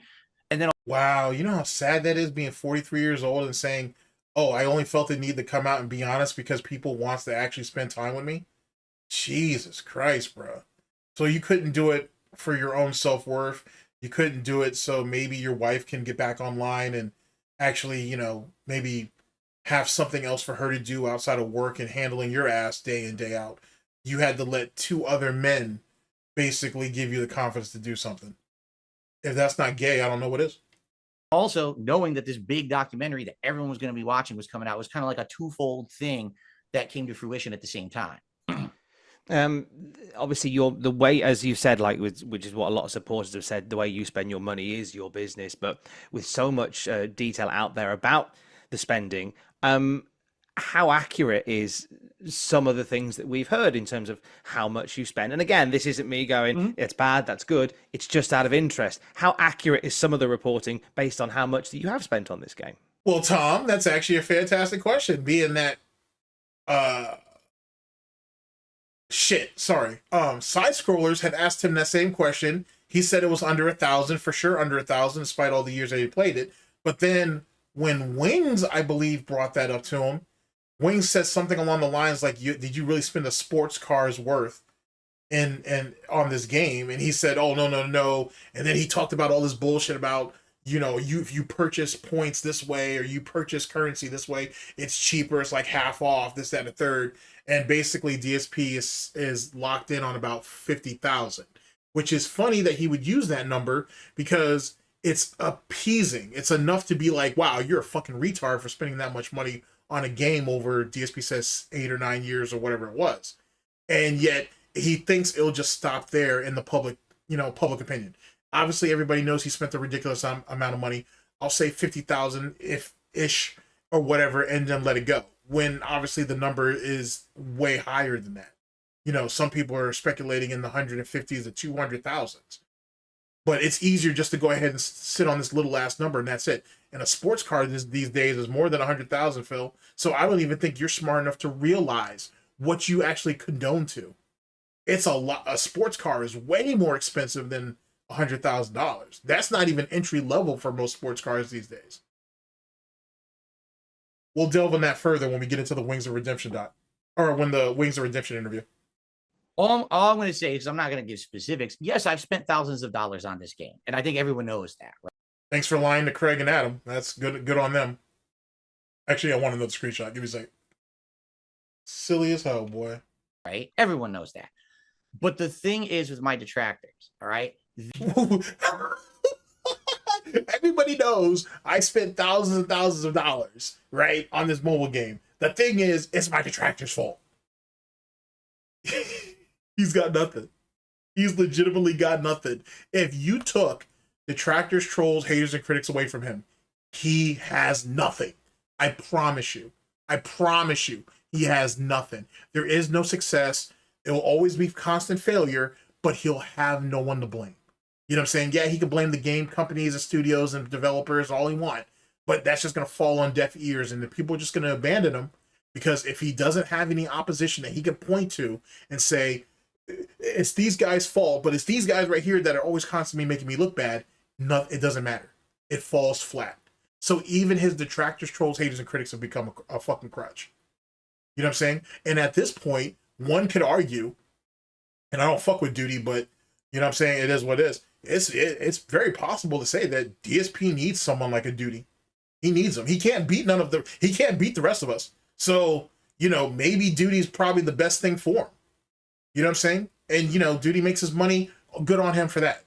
But, now it's very fair to say that Duty's just become a crutch. He's just become another crutch in the situation. Damn. And as much as I don't give a shit about Duty, because it's fucking another lying piece of garbage too. Fucking A, dude, that's kind of tough. That's a rough one. Damn. It's rough. Shit. Anyhow, I'm just throwing it out there. That's just the way I look at it. They will always take a little piece of fact and spin it into some ridiculous over-the-top situation. So to give you some examples here, in this game, when there's an event. But see, here's the thing. You basically lied to Tom, though, because you told Wings that you did spend like 50 grand, give or take. You're telling this dude that you've only spent, thousands of dollars. You did say tens of thousands of dollars. Damn. I'm sorry, Tom, but he ain't lied to you a bunch of times already, so it's par for the course at this point. Going on, okay? You can score points different ways. You can score points by spending money. You can score points by playing it. You could score points by having certain characters and using them in the events. When my detractors say shit like, oh, Darksydephil spent $3,000 this weekend, right? It's complete bullshit. It's never been true. They're looking at a stat that would be like, if all I did was do loot pulls, this is what it would cost to get this ranking in the event. They don't factor in any of. If you listen to what he's saying, you could tell he spends a lot of time in those events. So how much day-to-day he's playing or letting it autoplay for him, whatever, is subjective. It's very clear that he spends the majority of his money during those events or leading up to those events. But like I said, talk to TJ Gamebox or BT9494 for further information. The real way the game works, right? So that's the thing. Have I spent? Yes, I have. Am I embarrassed? Yeah, I am. Especially those early years, I was spending a lot on it. Today, I don't spend nearly as much anymore on it. I'm spending more on my streams of the game on this new account that I created for streaming than I'm spending on my private account. And I still theorize there's another account out there. Like I think there's Down from the Rafters. There's the account that he was going to throw at Craig. That was going to try to be his evidence or proof that it wasn't his account. And then there's the third one that he made. So there's definitely, and hell, there could be even a fourth. There could be a fourth account out there that we haven't found yet. Especially after he started getting kicked out of guilds and everything on that main account. He needed something. So, and keep in mind, here's another thing too that I think needs to be brought up. The name change. The name change is what really sticks with me because he has to be in the top 5% of high rollers.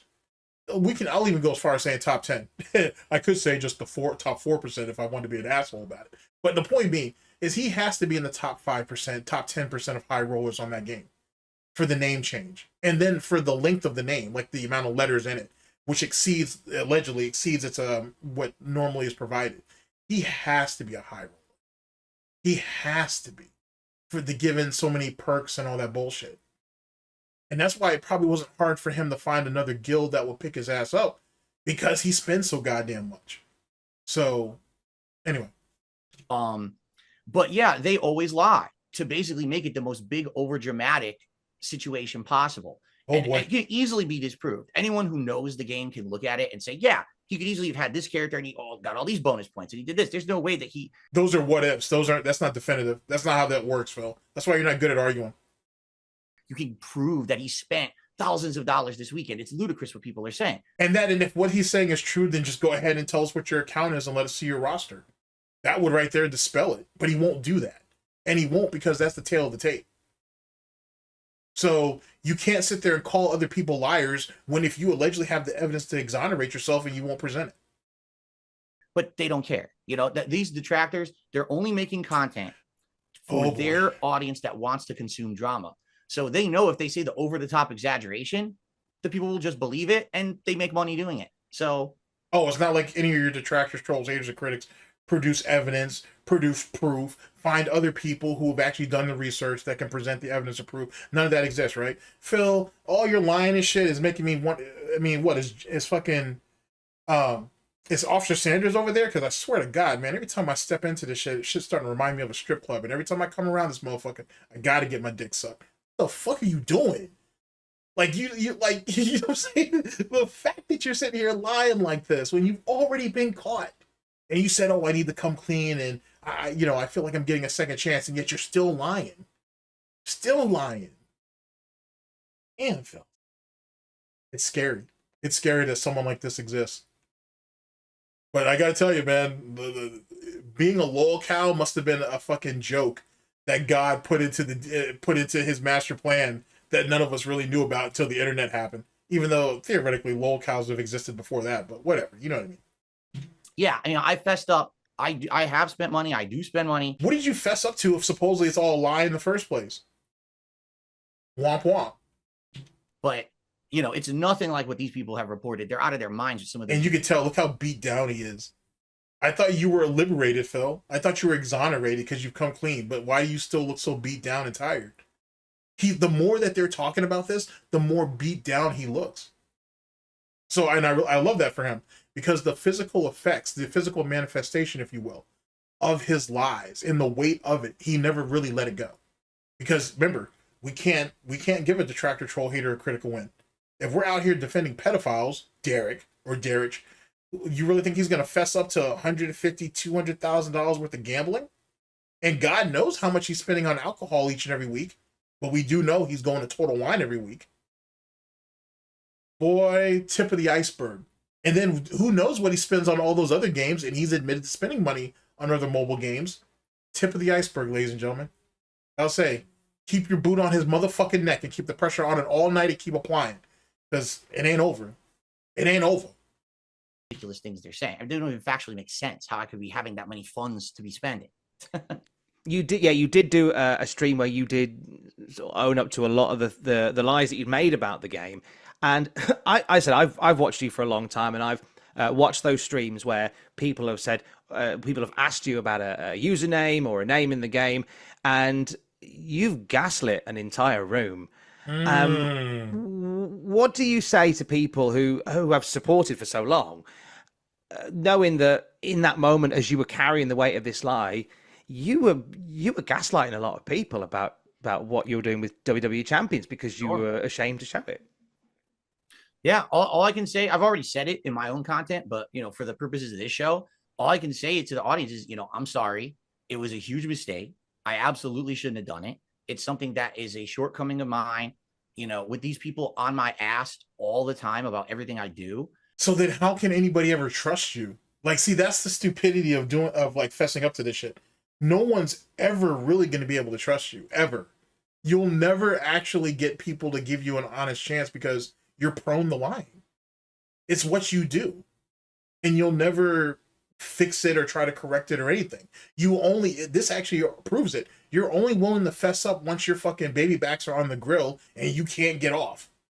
That's the only time that you're really going to fess up. You have no problem with being very liberal about your lies for years on end, if need be, until you're finally caught. How can anybody trust you under those circumstances? Under any circumstances, to be honest. You think at first this is just something that's not a big deal, and then it blows up into something awful that I never intended. Once I told the one lie, it's like, how do you get out of the next one? It steamrolls. And this is the first time in my life where it's been like that bad. You know what I'm saying? Like in life, you tell a few little white lies here or there. My cat, I told everyone I didn't have a pet for a few months, and then I revealed him on stream. That's a little white lie. Actually, we don't know about that either. I think that timeline is skewed, to be honest. And yeah, you could say, well, come on, Golden, you basically call him a liar and everything. For the most part, yes, actually. For the most part, yes, because he's so prone to do it. But his timeline with that cat with Jasper doesn't make any sense, because he says Jasper is such and such age, but then he's very, very vague on when they got him and how long they've had him and so on and so forth. It's very clear that Jasper didn't show up until after Cat got there. Cat got there in February of 2019 or 2018. I'm sorry, my bad. February of 2018, Cat got there. It's very possible they got Jasper as early as that spring. To be honest with you, they could have easily have had him before the summer. And if you go back to the stream that DSP unveiled him for $2,000, he even said, "I'm surprised that you guys never heard him because he'd been walking around for X amount," and then he caught himself. He didn't want to actually divulge on how long he had him. So the reality is Jasper, and with that being said, that means Jasper could actually be older than or younger than what he's telling us. So, and we'll never really know. Unless someone can track down the actual shelter or rescue or whatever the fuck that they got him from. If someone could do that, then you may be able to, you could probably trace it back. But even then, that becomes tenuous at best, or strenuous at best, I should say. It's not a big deal. But this was one that just kept going on and on and on. And all I can say is, you know, I'm sorry for it. I'm going to do better. I think I've shown now in the last month, couple of months, since I've been fessing up to all of this, that I'm trying to do better. You know, I'm human. I'm fallible. I may still make mistakes in the future, but I swear I'm going to commit to try to be a better person. And sadly, if there are people who have heard this coming out that, oh, wait, Phil lied about a mobile game for all these years and he gaslit his audience, I'm sorry. And if you have to move on, you know, how about you apologize to your audience instead of apologizing to the timeline, which is another thing faggots do and whatnot when they fucking get caught up on some bullshit. Instead of fucking apologizing to the person they did it to, they want to apologize to the timeline first. Fucking gay as hell, man. I hate that shit. will miss you because I love my audience. You know, I have a very... Yeah, you love them so much that you felt the need to lie to their asses for years on end. Sure you did. Yeah, that makes a lot of sense. core audience of people who come by every day. We love hanging out. It's a more personable audience than, say, the chat's going like this and I can't read it. No, I'm talking with people all day. We're having conversations and everything. And I know that there's some people that are hurt, that I've been lying to them for years, and it sucks. It's just like, how do you... It sucks. Oh, it sucks that you feel that way, but, you know, I did what I had to do to survive. How do you do it after you've done it for so long? How do you get out of it? You don't. You don't get out of it. You fess up and you move on, and if people can't forgive you for it, you live up to that, right? And that's the best I think I can do in the situation. I'm keen to move on to other things you'll be pleased to know, but I did want to mention one more thing about it, and then I want to talk about the recent turnaround in events for yourself and things coming forward and all that good stuff. And we've still got a third match to do, Phil, for goodness sake. Yes, honestly, I mean, you haven't shut up about WWE champions, honestly. I will say, Tom taking that lighthearted approach, though, it's a smart idea. I'll give him that. That's clever. That's clever. I would have just gone straight for the jugular, but that's what I do and whatnot. But you know, some diplomacy, I suppose, is probably the way to go about it. People have thrown around the word addiction when it comes to you and WWE champions. Yeah, he's a junkie. Yeah, absolutely. Have you? Are you? Were you addicted? I was addicted, actually worse, to the previous mobile games I was playing, Supercard and Dokkan Battle. Why would I take you seriously? You've been trying since he started questioning you to try to downplay the relevancy of WWE champions. So you say, oh, well, I was addicted, but I was addicted to other games, though. It was the games before WWE champions that I was addicted to. So who's to say that you're still not addicted? Who's to say that you were never addicted to WWE champions under those circumstances? If you have a history or a penchant of being addicted to mobile games, how are you going to sit there and say, oh, I was worse off with this game, but not this game? Not this game here that I can't tell you guys how much I spent, or here's my account. Go ahead and take a look at it for yourself. No. You won't fess up to that. But you'll say that all these other games that you allegedly don't play, you were actually far more addicted to those games. Then how much did you spend on those? You see what happens with narratives like this, ladies and gentlemen? Because if he's going to shift the blame, over to these other older games and shit, well, now he needs to tell us how much he spent on those. And then him begging for views, begging for subs, begging through his Patreon, you know what I'm saying? Begging for people to give him additional money through PayPal. Now he has to answer for that too. This is what happens when you don't think shit out. This is what happens when you're a reactionary person. I was actually spending a ton on those games at one point. It becomes this dopamine hit, right? When you want to pull and you want to see if you get the new character or you can participate in the new event, and it just go.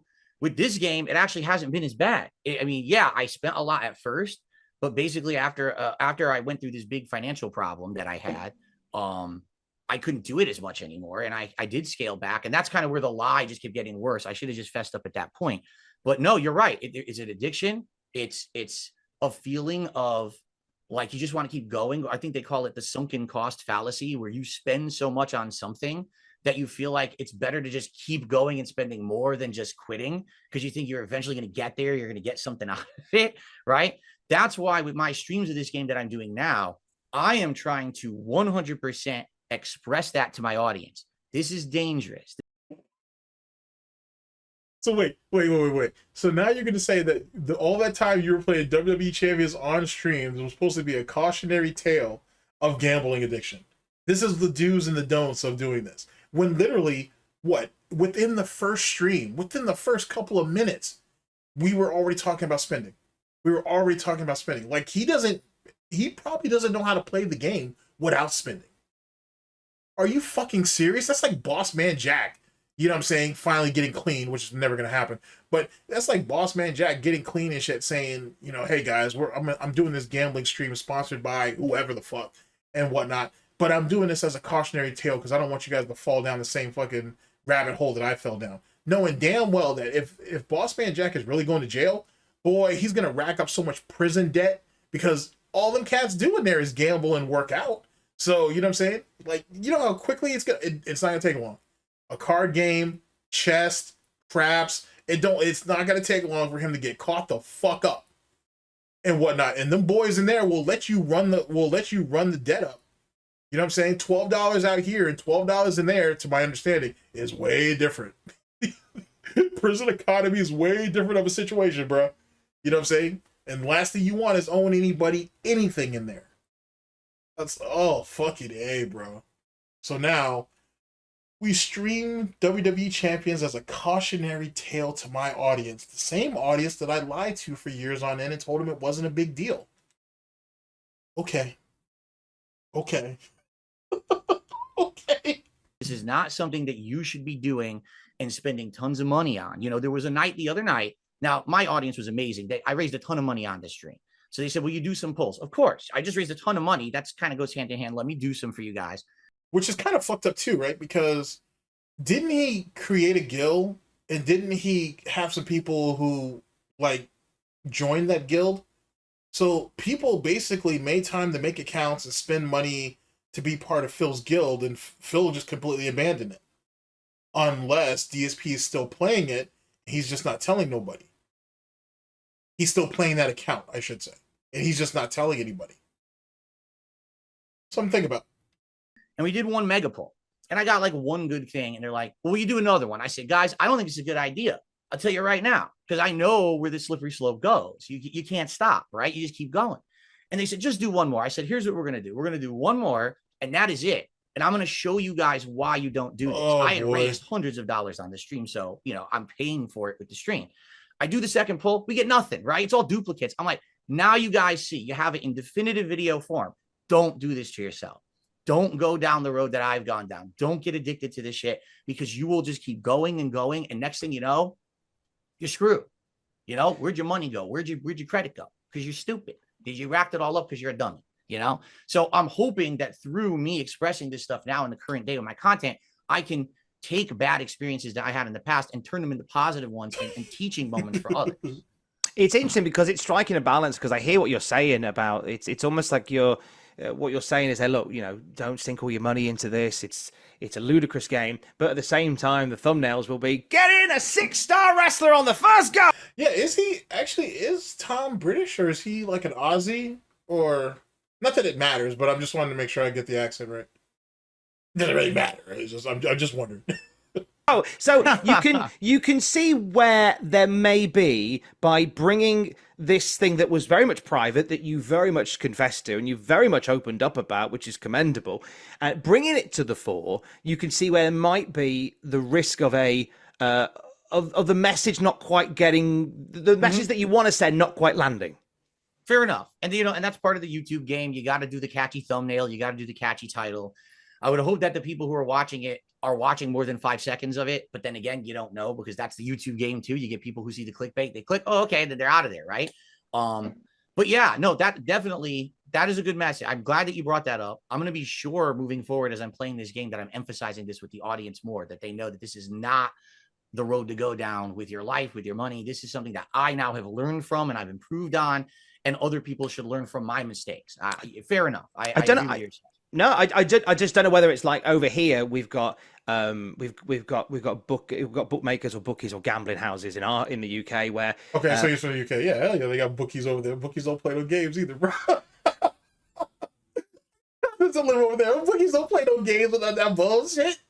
I'll say you don't bet if you don't have it. That's all I'm saying. It's just, if you don't have it, don't bet it. It's not worth it. They're all sponsored. They all have messages on there by anti-gambling charities and such that will say, like, when whenever there is we have that here too. let me give you an example. There's a there's a bunch of channels, sports channels I watch, but there is a Dreamers Pro who they go over like, you know, all kinds of sports news and hot topics and stuff like that. And they're usually sponsored by Prize Picks or one of those type of companies. And then they have the disclaimer at the end where if you have a gambling problem, please call such and such, such and such. Sorry, it's not funny, but I think it's funny. So sorry, but I'm not sorry. And then there's another channel that I watch for one of the many channels, I should say, for NBA highlights. You know what I'm saying? Like, you've got I got a bunch of them now I think about it, but let me go with this one. Like Goat. Like, that's literally what is just Goat, capital letters. And he promotes some different gambling sites and stuff too, right? They pay well, I get it, you know, do what you gotta do. And yet at the end of his ad lib, if you will, or ad reading, he has that, you know, it's that real quiet, hey, if you guys have a gambling problem, please call such and such, such and such. Please get help. Please don't gamble away what you don't have. We have that here too, bro. We have that here too. Let's be honest. That disclaimer is just for legal purposes. No one really gives a fuck. You know what I'm saying? If you're going to gamble your kids' braces away or braces money away, you're going to do it. It is what it is. It's terrible, but those are the breaks. A bookies in the UK, there'll be somewhere within the bookies that will say when the fun stops, stop. And it's kind of a joint message to like come in and have some fun, but also, you know, be gamble aware. That's the company I needed, gamble aware. My advice, and it's your world, it's your stream. You've been doing it for 16 years, and I'm just here having a chat with you in my spare room. So whatever, but I'm nobody. But what I'd say is, for all that my opinion's worth, if you are looking to go that way, and I think it's a really commendable way to go that way, have some links, some contacts for people who are maybe struggling, because you will find that there'll be people who also go through a similar thing to you, where there is a casual or a very aggressive addiction to a game like this, and it allows them the opportunity of somewhere where they can go to get support. I like that. That was a good way of trying to hold DSP accountable, but DSP is not going to want to do that because it's going to give DSP the wrong narrative that people are going to think that I'm an addict and I have a problem. Well, yeah, that's what you fessed up to. But DSP doesn't want that shit on wax. He doesn't want that shit to be publicly seen, where he can publicly be ridiculed for that. But in good faith, though, I respect what Tom said. He's right. It's good advice. That's great advice. I will look into that for sure. I.e., no, I'm not doing that. Fuck you. Next question. Thank you. Now, obviously, I've followed you for ages through numerous streams and stuff, and recently there has been a real change. There seems to be a resurgence, as we've called it, and you're leaning into a lot more of these things that before you would have rallied against or completely denied, inviting detractors and documentary makers on your streams, and obviously playing the game that was a secret for so long. What has caused this change in mentality, and why now? Honestly, it's like I'd already mentioned about these guys from Kino Casino giving me a shot. Someone actually treated me with kindness for the first time in like a decade. That's and pathetic. Just giving me an honest shake to let's have a conversation. Let's hang out. That's pathetic. No one was nice to you for over a decade, Phil? You mean the people who give you money on streams every day weren't nice to you? The people who show up to your streams every day weren't nice to you? The people who hand hold you or hoof hold you, as I like to say it, through your fucking games weren't nice to you? For real, Phil? That's what that situation was? Damn, Phil. All those people who used to give you free copies of games and shit weren't being nice to you? Damn, Phil. That's crazy, bro. That's crazy. You were just out here all on your own, just roughing it, huh? All by yourself, huh? No backup. Me, myself, and I, huh? Just you. One man against the world, huh? That's it, huh? Damn, so Panda was never nice to you? Catherine wasn't never nice to you? None of that shit, huh? Just by yourself, huh? You know what I'm saying? Brian was never nice to you? Damn, bro. That's crazy. Any of the other guys who would do co-ops with you weren't nice to you? Damn, bro. That's crazy, son. That's crazy. No one was ever nice to you. Wow. Sounds like a sad little existence, I gotta tell you. Now, let's commentate over some videos. Let's do a co-react, right? It let people see me in a positive. Shit, Keemstar offering you a job that would have gotten you $50,000 up front, or as a sign-on bonus, that wasn't being nice to you? Damn, Phil, that's crazy. Light, and I'm like, yeah, you know, you understand that stuff I actually wanted to do. I've wanted to do interviews. I've wanted to do collabs. I can't do them because when I try to do them, my detractors go out there and harass people. I mean, you know yourself right now. You said I was going to be on the show and they reach out. Oh my God, you're going to have that piece of shit on the show, blah, blah, blah. That's how it is for me. So I don't get the opportunities that other people get because I have this black cloud of people who are just stalking me at every moment. But the Kino Casino guys have been through it too. They've had their own detractors. They've kind of been through their own redemption arcs and they gave me a shot. And man, I mean, look at the difference now. You got people who come by and like the content. They want to see me reach out to people who previously I had issues with. I mean, shit, I had like 2-3 years of a feud with Keemstar and I just had him on my show and we had the most civil, most entertaining conversation. People loved it. And that's the kind of stuff I want to do moving forward. I want to build bridges. I want to have fun. I want to be someone who has the opportunity to go talk with people, hang out, do collect. Well, damn, now that I think about it. So Stuttering Craig wasn't nice to you and tried to give you a platform to clear your name? Damn, no one was nice to you, huh? That's crazy. That I've never been able to do before. I mean, I love video games. Don't get me wrong. I want to play them as long as I can. You know, we're both in our 40s, and you start to get a little slower, hand-eye coordination. You know, you get like a little carpal tunnel in my hand. I know I'm not going to be a gamer my whole life. This is the kind of stuff that I want to branch out into doing. That's wild because I watched this one guy. He must be like 70, I think. Maybe he's in his 60s. He's in his 60s or 70s. He plays Battlefield. And he's a sniper. And this dude's fantastic. That dude's a fucking animal. That dude's a fucking animal.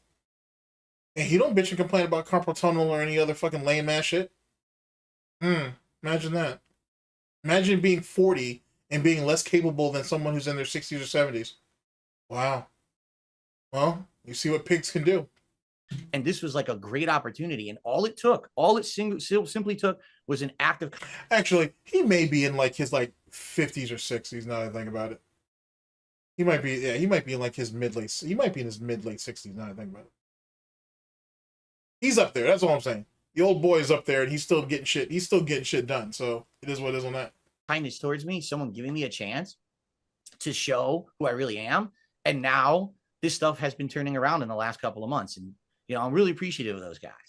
So what was it within that interview that was the starter cap for you? Or was it just the fact that it was an interview? It was the fact that in the interview, it wasn't a shooting session. It wasn't me standing there and feeling like I'm in a firing line. Okay, so why did you fuck up here? What's bad about you here? What's this here? Like you and I right now, we're having a completely civil conversation and it's really good, right? This has been a great interview.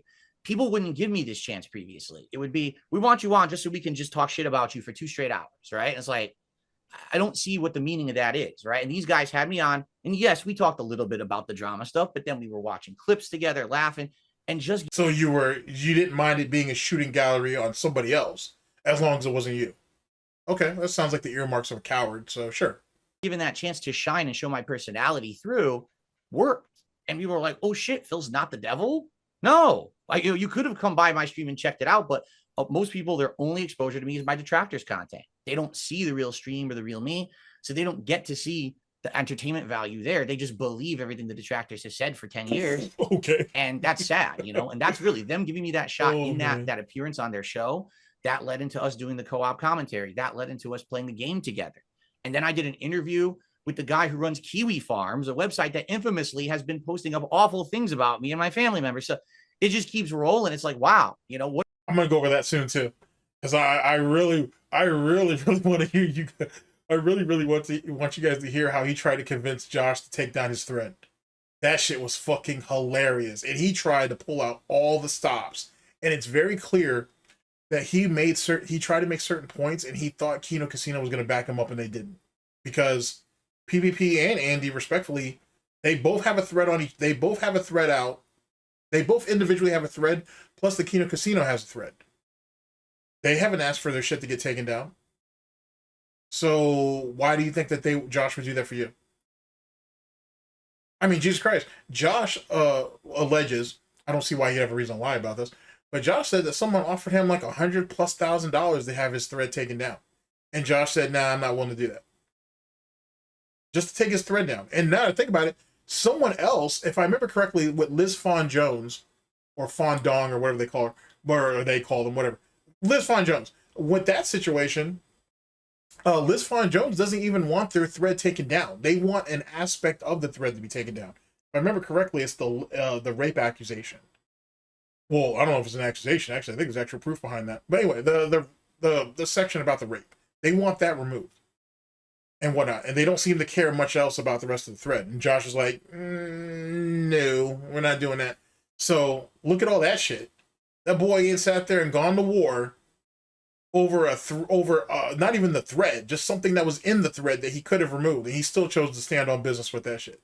You know what I'm saying? Straight 10 toes on that bullshit. Like I said, you gotta respect Josh on that. I may not like all the moves that Josh has made, but I can't help but to respect that. What a difference just because one person took the shot and gave me a little bit of kindness, how it could change things. Do you feel that change happening now? I do, but the thing is, as I've said many times in life, it's fleeting. Oh yeah, it was fleeting, all right. It was fleeting, all right. Like this is how my life has been since I've been on YouTube. It's kind of like there's a high, and then you peaks, and then there's a low, and then there's a high, and then there's a low. Right now, I'm kind of in the middle. Like I had a high like a month ago, and then those guys actually went on vacation, and now I'm strong. I'm trying to do. Do you know how pathetic that is? Oh my God, you actually fess up that. So you admitted that you're literally nothing without the. Oh fucking hey, Phil, why would you do that to yourself? I'm gonna laugh at it, but why would you admit that? Oh, you silly beggar. I have to bring that part back. I have to. For the love of the game, I have to.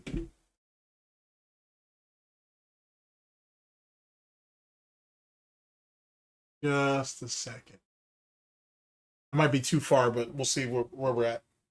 You know, what a difference just because one person took the shot and gave me a little bit of kindness, how it could change things.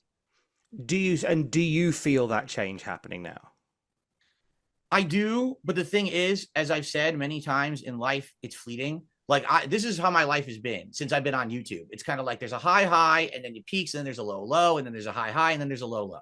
Right now, I'm kind of in the middle. Like I had a high like a month ago, and then those guys actually went on vacation, and now I'm strong. I'm trying to do content on my own. I've had a couple of weeks where I haven't really had many interviews or anything going on, and then things slow down. But ultimately, what I'm hoping is that things will pick up. I actually have people who are very... That's embarrassing. He's basically saying, these people gave me a chance, I'm latched on to them, and I can't really do anything without them now. Everything that I was doing before, it was a failure, none of it worked, and now I need these people. And now that they're on vacation, I'm basically fucked and I'm clueless, and I don't know what I'm going to do. Where's his pride at, ladies and gentlemen? For the few of you out there who are still holdouts and keep occasionally messaging me being like, hey man, I think you're being a little too harsh on the guy. He does have pride. He's stupid, which he is stupid. I agree with you on that one. But where's his pride at? Where's the pride at? Like I told y'all, shit, my inbox is open. I'll wait. But where's the pride at? He's literally saying right here, I'm waiting. I need these two grown-ass men to come back so I can get back into the swing of things. I was on a high when they gave me, when I made my $3,000 shitting on Review Tech USA, putting him through the same bullshit that I've been going through for years. Now they're gone on vacation. Now I'm fucked and I don't know what I'm going to do. Where's the pride at? Where's the pride at? Interested in coming on my show for interviews over October. I'm going to be doing more stuff with those guys in the future once they come back from their break. Literally suckling at their teats. Well, PvP in particular. But literally suckling at their teats. That boy is damn near going into withdrawal. Damn. Too bad Kat couldn't get her teeth sucked on. Damn, that was a damn shame, Phil. And then things will pick up again. And that's the cool thing about the nature of this business is depending on what's going on and who you're... The nature of this business, Phil, is you don't fucking leech off people like that. That's not how that works. That's not how that works at all. That's not a thing. That's like me getting invited on that being said, and then the next week, so you guys are gonna have me back on, right? You know what I'm saying? This is gonna be a thing. No, that's not how that works, Phil. That's not how that works at all. You don't just blatantly use people like that. Not a thing. Hanging out with, you can get those high, doesn't always have to be high all the time. But it's crazy. Like when it started to happen, at first I didn't believe it. You kind of feel like you're being set up or something. Oh, you mean like what everybody was telling you and you said, no, they like me for my streams, they really care about me. But right here, he's literally admitting that, yeah, I feel like I'm being set up. Okay. Right? Like what people were saying was, you're like in the movie Carrie, where they're going to put you on stage and then they're going to dump the pig's blood on your head. because you've been the whipping boy of the internet for 10 years. Maybe these guys are just messing with you. But no, that's not happened. You know, it's actually been an amazing positive experience. And at first it's kind of like, whoa. I mean, there's probably better references than that. Like, let's use a Mel Gibson movie, for example. Like, Payback would be a good one. Oh, let's use Kevin Costner, for example. Revenge. That was a good movie where he got fucked over pretty bad. I mean, there's a bunch of better movies you could use if you want to talk about getting fucked over. I mean, Reservoir Dogs, theoretically, is another good one. I mean, you have better options than that, but Phil don't watch movies, so I'm not surprised by anything, to be honest with you. People like me again. People are actually coming by and watching and supporting. Like, ooh, it feels so weird. I've been in this isolated bubble of just my hardcore fans for like 5+ years, and now to see some popularity come from outside of the place, people are actually Not popularity, it's just attention. That's really how he should say that, but he's so delusional that he can't tell the difference anymore, which is even more pathetic. finding my channels on YouTube again through YouTube search. That's literally not true, and he's admitted that's not true. Why do you lie to this man? Why do you lie in general? Oh, you're such a sick little puppy. They weren't even able to do that. You would type in Darksydephil or DSP Gaming. You literally can't do that. You've literally proven that throughout this year. So wait a second. In late 2024, people could start finding you on YouTube. But literally the beginning of 2025, no one could find you in the search again. Make it make sense, Phil. That's not how that works. And all you would see is 10 detractor videos. Now you can actually type that in and my channel comes up. It's like, holy. That's unfortunate, because didn't Button Check at the beginning of the year try to find your channel and he couldn't, and he had to go to a detractor channel? Matter of fact, he did that twice. Womp womp. shit. So I have a chance to be exposed again to people who might be interested. That's a really awesome thing. You know, it's surreal, but I have to get used to that now. You know, it's been a long time. I've been kind of like in this, just like conditioned to think that I'm always going to be stuck where I am. And the possibility that I could actually change or grow now is actually a new thing that I kind of have to get adjusted to. So obviously we've mentioned interviews and such like that. What else is something that you'd like to be doing on in the YouTube space with what looks like a resurgence continuing onwards? Even Tom's not buying into the bullshit. Even Tom's not buying into the bullshit. Yo, Tom, I'm sorry, but I'm getting this screenshot. I need this. Oh boy, Man, for me, it's literally like a one button thing for me. It really is. I just exaggerated for comedic purposes. But holy shit, even Tom's not fucking sold on this shit. He's like, the hell? Oh, you silly bastard. You silly, silly bastard. It's so good. I have not just wanted to be the one-trick pony. Like I said, when I play games, I play a lot of games, right? So that doesn't absolve you from being a one-trick pony. You're still a one-trick pony no matter what. Whether you play one game really well or you play a bunch of them. To be honest, that doesn't change anything. From a personality standpoint is what makes you a one-trick pony, not necessarily what you're doing or what you're playing anyway. I want to do more than that. I want to be someone who can like reach out and have a meaningful conversation with someone from any walk of life. I think that would be awesome, just to have people from all over the place on my show. But why? You can't relate to any of them, nor do you have anything that you can really say. Like you don't have anything to add to the conversation, let alone to start it. You know what I'm saying? Like you bringing someone on and being like, hey, let's have a conversation. Okay, fair enough. How are you going to continue that conversation? You don't have anything to you. The fuck? If that's really the case, talk to a detractor then. Like someone that you can't lie to. Like someone who knows your bullshit. Do it that way. And then try to reach out to normies. But you won't. You're scared of it. As you should be, to be honest. Just to talk about stuff, whether it's gaming or whether it's not, you know, just to find out common connection.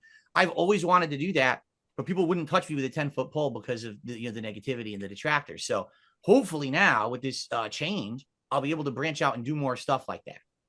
I don't just want to do the gaming forever. And I feel like now that I have new eyes on me, I'm able to do that. You know, I'm clipping my content. I'm doing different stuff that I never did before, and it's working. So that's the key, is not just being the gamer anymore, but being more of a personality and someone who gets into issues and interviews people. I think that's the future for me, at least at this point. The word detracted is a really popular one in the Darksydephil lexicon, and I think that for every time that I've seen content, detractors have been mentioned. Yeah. Do you think with this new mindset that you've got, is there some validity to some of the negative opinion that has come from detractors, and if so, what would you like to do or say towards them to try and turn that around? Oh boy. Unless he's planning on falling over tomorrow, there's nothing changing anything. This is cradle to the grave type shit. He wanted a blood feud. He got it. To be honest with you, he got it. You know what I'm saying? He wants to die on his hill. Fair enough. Then it'll be a detractor that throws the last bit of dirt on his ass when he's in that ground. That's pretty much the way this ends, to be honest with you. And it doesn't even have to be a current guy. It'll be someone else after the fact. There'll always be someone to call DSP out on his bullshit. There is no ending this. There is no stopping. You know what I'm saying? Like, not till all the nails are in his coffin and he's in the ground. And even then, and I firmly believe this, when DSP's in the ground, that's when you're going to see the knives really come out. That's when people are going to be like, oh, he's gone? Time to go get him. Time to go ahead and start cutting his carcass up. Because what restraints are they going to have?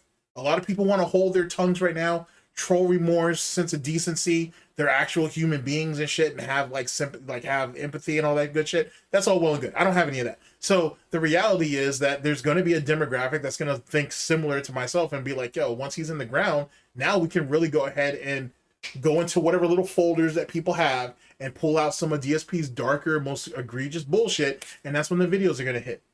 And that's just what's going to happen. Like, he's not going to have the grace of like a King Cobra. You know what I'm saying? Fucking A. Wings is another one. When Wing kicks the bucket, boy, oh boy, watch how the videos come out fast and furious. Same thing with Review Tech USA. Once he fucking croaks and shit, watch how quickly the videos come out fast and furious. There are different calibers of lol cows. But when you start getting into the dumb shit that those three idiots have done, there is no mercy. There is no stopping it. There is no ceasefire. That's one of the reasons why Review Tech's dumbass was able to get away with what he got away with for as long as he did. He had the cloak of invincibility, so to speak. Not even invisibility, in the fact that there were other lol cows, whatever he was barking about or whatever, he shut the fuck up, and then if he stayed quiet long enough, then he could poke his head back out later. Not now. Review Tech has been, over the last couple of years, has been exposed in a way that he'll never be able to just, hide from again. Those days are over. And now that the main channel's gone and whatnot, which he thought made him a much larger target because he's stupid, now that the main channel's gone, now Review Tech got to eat all this shit. He got to take all that and whatnot. And unlike Lauren, when she get her back broken in and whatnot, Review Tech's going to get his back kicked in and he's going to have to just take it. It's just the reality of it. So I say that to say this. There's nothing that DSP could ever say to sit there and be like, hey, can we come to a common ground or whatever? Because he's too busy and he's too prone to talk that hot shit on his own platform where he's like, I don't give a fuck about none of you guys. You guys can all die in a fire tomorrow. All that bullshit. If as long as he's going to keep talking that hot shit, and he will because he can't do nothing else, because the only way he can lash out, then it keeps going.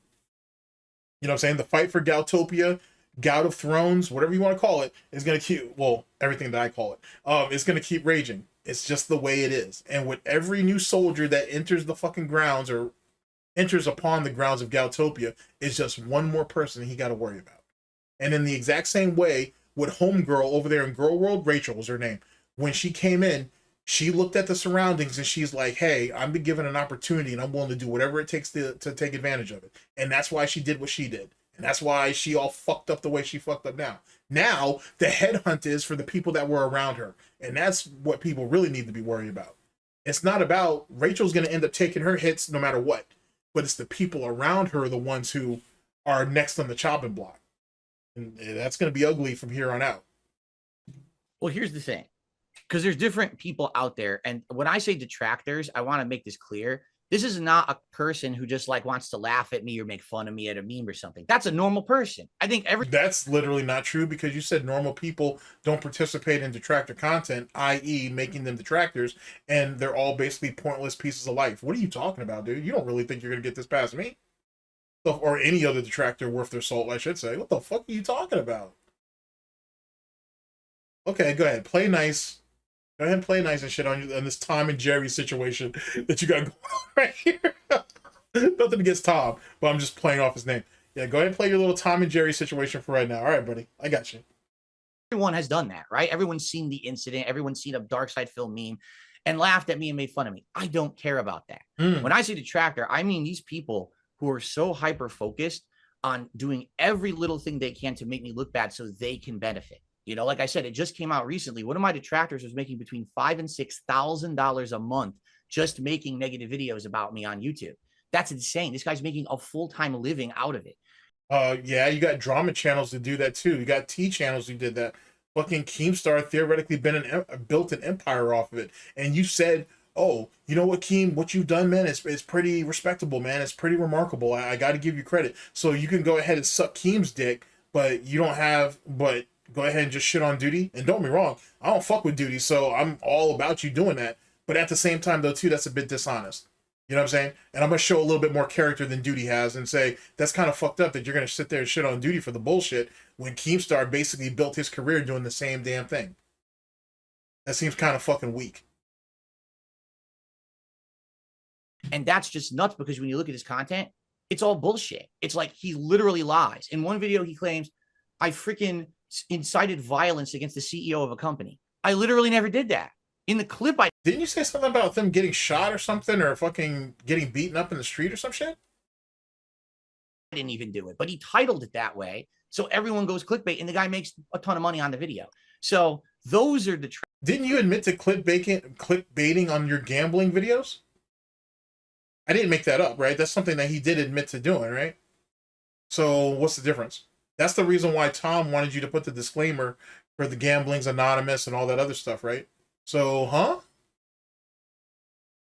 Like I said, I'm not defending Duty. Consider this professional courtesy, something that he couldn't extend to anybody else. So it is what it is. I'll show a bit more grace where he can't. But still, that's kind of foul that you're going to sit there and shit on that dude for something that you do yourself. It seems kind of weird.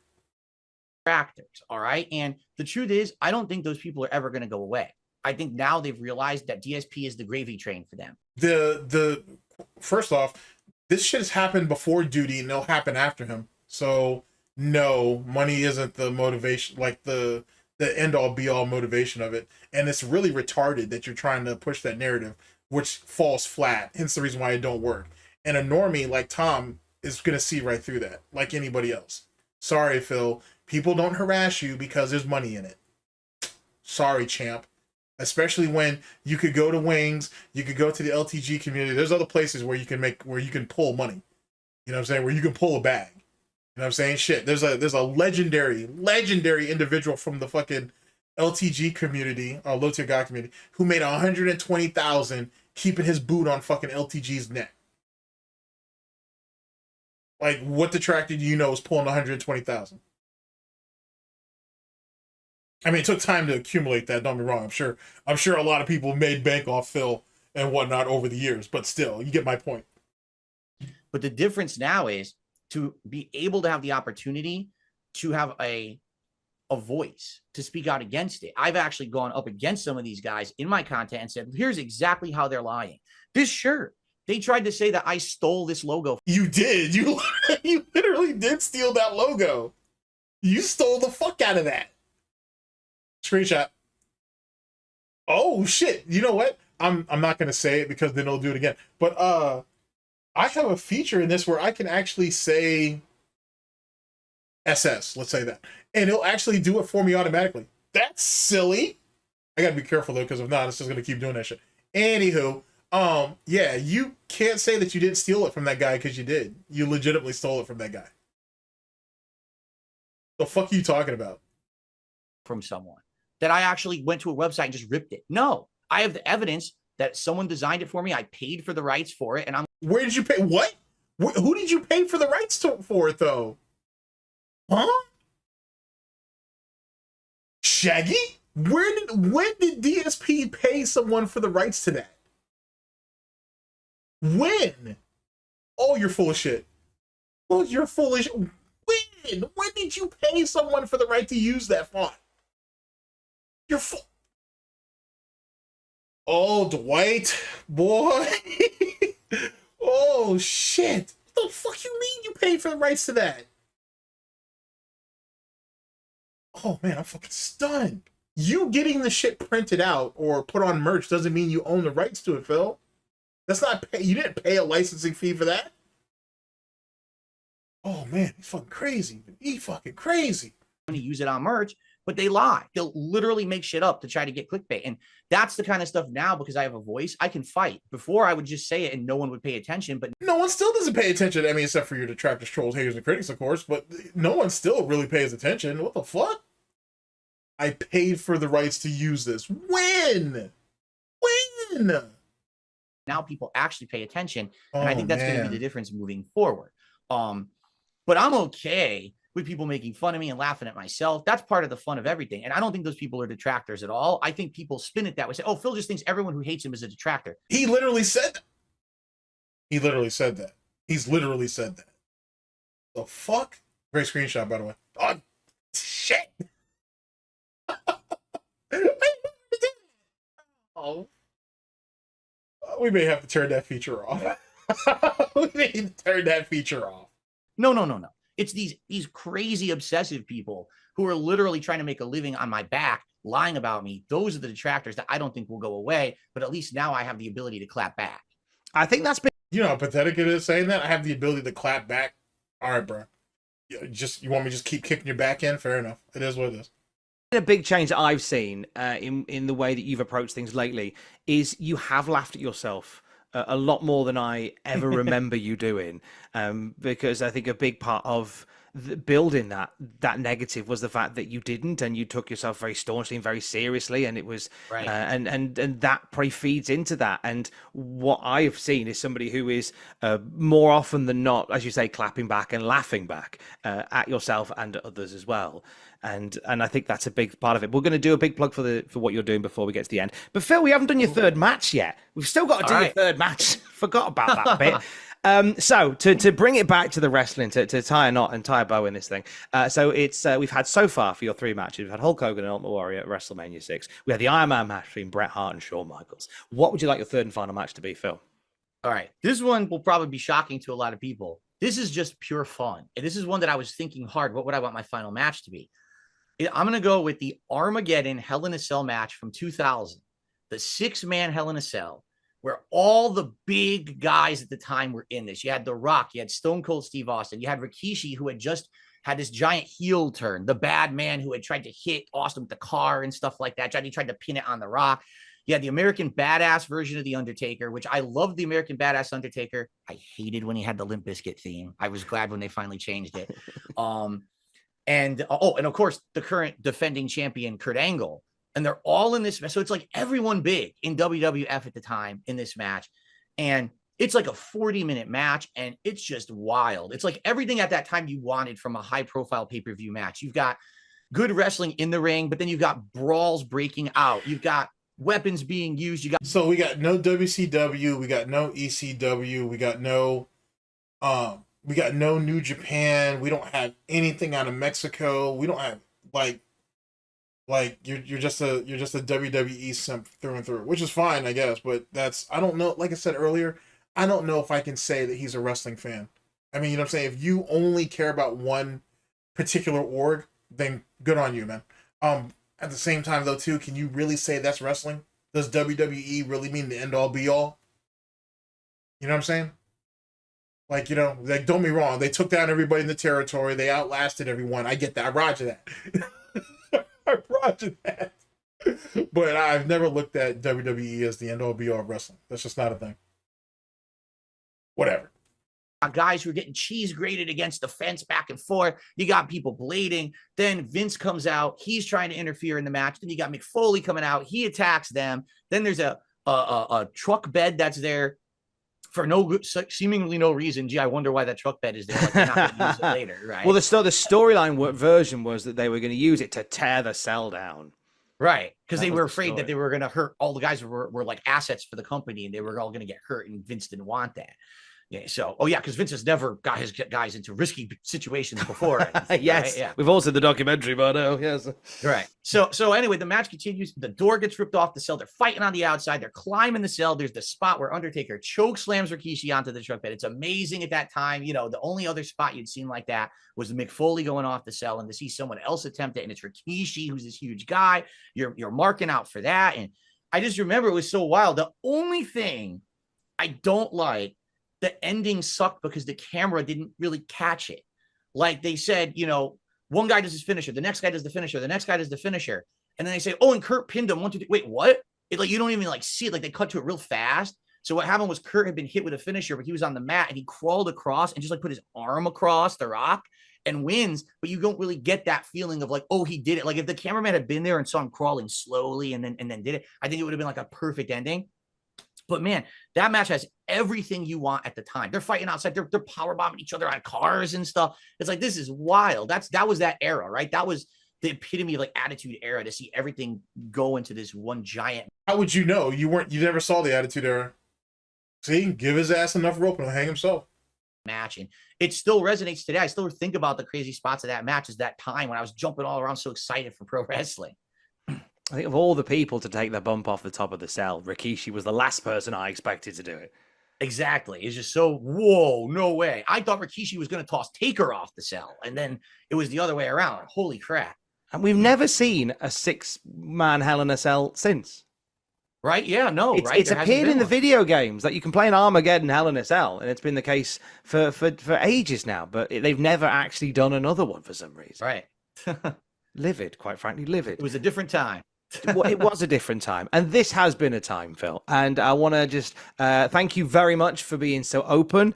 And you know, I think we talked a lot about wrestling, but there was also a lot in there that I felt, you know, that I wanted to push you on, and I wanted to press you on, and I genuinely appreciate that you gave me the room to do that. So thank you. No problem. And you know, this is just a big part of the changes, right? And me now going to be different in the future. Trying to be more open, trying to do new kinds of content, and stop with the bullshit. I mean, that's really what it is. Just stop with all this bullshit from these years. I just want to have fun with my audience moving forward. Enough with all this nonsense that these people have been bringing up. So I'm happy to do it. It was a great conversation. I really enjoyed the time. And if people want to find out more about you, where can we send them? All right. So my main YouTube channel is DSP Gaming. And this channel is where I broadcast pretty much almost every day, 6 days a week. That's where I do my Level 1 podcast. That's where I do my gameplay streams. I do have a React channel called... You don't think you sound like a loser by saying you stream 6 days a week? Jesus Christ, well, that right there in itself is rough. That's rough, champ, but all right. DSP Reacts, where once a week I do a clip show called DSP versus the Internet. I just react to random clips from the internet that people submit. And I have a throwback channel that's called DSP Throwback. That's where I'm reacting to my ancient content from... And the last two of those things have already fallen by the wayside. Imagine that. In a year's time, all that shit fell by the wayside. 10-15 years ago. That's hilarious. For a fun stream that I do every Sunday night. So I have 3 channels. You can check them all out. DSP Gaming is the one you're going to get the most content on. And by the way, merch is coming. Merch is on the way. I'm actually in the process of having this merch store set up to start selling filament. So when did you buy the rights to this shit if you don't even have merch printed yet? Let alone, just because you print the merch don't mean you own the rights to the shit? All right, whatever. I'll check back. I'll touch back on this later because now I want to know more about that. But I know for sure he don't own the rights to shit. And other stuff coming shortly. Literally so stole stay that. tuned to DSP Gaming for that. And if you want to follow me on Twitter, it's at they call me DSP. And you never know, if you're there early enough, you might catch Phil having a wank. Phil, it's... I'm sorry. Hopefully not.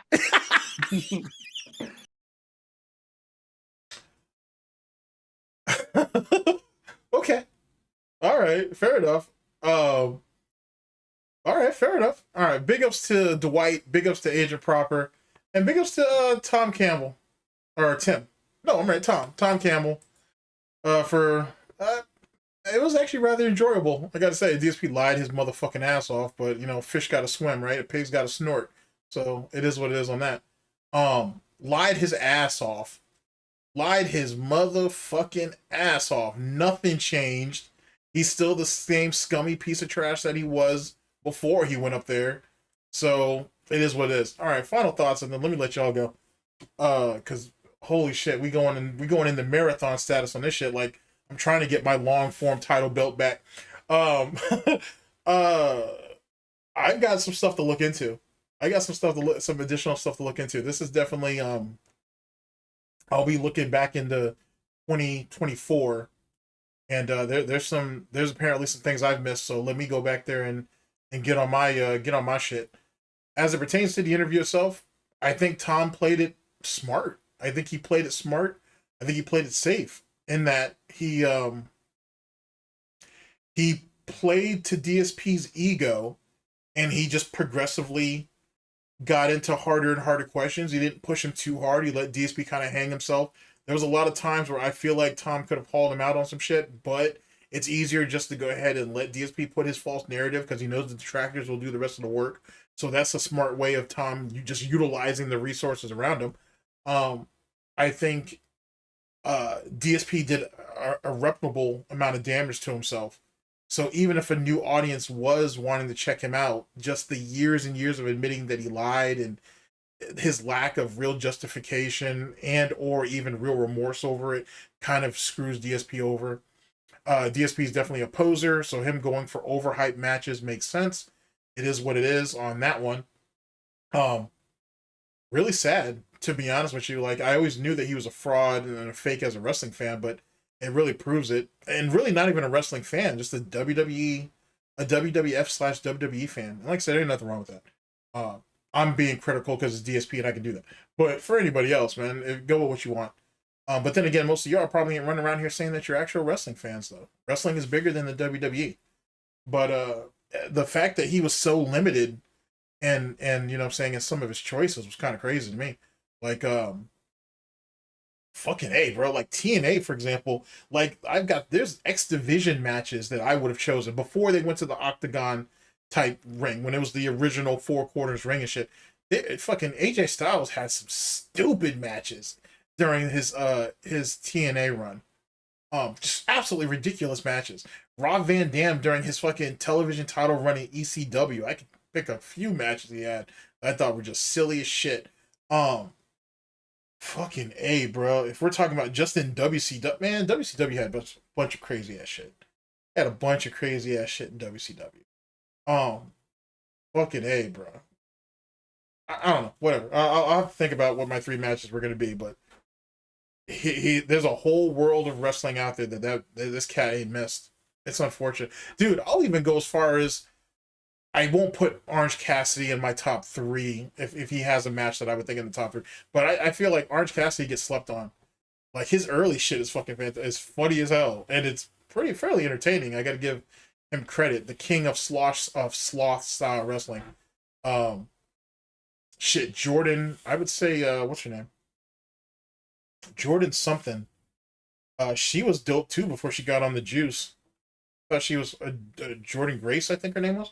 She was, her name is. She had some pretty damn good matches, dude, before she got on the juice all heavy and whatever that. Fucking A, bro. Like, I could run the gambit with you. There's a lot of fantastic matches if I really sit down and think about it. Anywho, like I said, pretty good interview. Actually, I'd say it's a pretty good interview for what it was. To be honest, I have no gripes about it. The lying though, like the way he ain't lied to Tom's face is crazy. So fucking crazy. And there's stuff that I know for sure I missed. I didn't catch everything, but caught enough, I guess. But what do you guys think? Tell me how you guys feel. I didn't think it was gonna be this long, boy. But I'm really coming back for that long form title. I gotta tell you. It was mine in the first place, so at the very least I should come get it. Anyway, ladies and gentlemen, thank you very much for listening in. I very much appreciate it. I'll catch you guys for the next one of these, whenever that may be, hopefully sooner than later, which more than likely be the Wings video. The Wings interview is going to be a long one, because that's like, the pre-stream is like 40 minutes, plus the actual interview, which is 2 hours. That's going to be tough. I don't know if we're going to have to split that one in half, or that may just have to be just one long-ass video, but that's going to be long. Anyway, like I said, I'll catch you guys for the next one of these, whenever that may be, hopefully sooner than later. Ladies and gentlemen, for the Snort Report, this has been DSP News, always late, never breaking, unreliable coverage that you can't count on. Well, yes, a GTG Networking Productions. For the Snort Report, for Hard Snorts Gin and Tonic, for Snortbuck Coffee Company, for Tim Snortons, and for all of our subsidiaries and affiliates. Big up to Chio. I've been your host / anchor GTG, and I'm signing off. Take care of yourselves, people. Take care of yourselves, people. Later. Hey yo, I just want to say shout out to my red bike. It got stolen about a year ago, and I think about you every day. But you know, now I got a blue bike, and it's not the same, but it's a new life, a new journey. So rest in pedals, red bike, I love you. I like to bask in the tropics with a flask in my pocket. If you acting no brolic, I'll start laughing and mocking like a charismatic parrot that is a comic. Now I'm feeling like the shit, cause I'm rapping with phonics.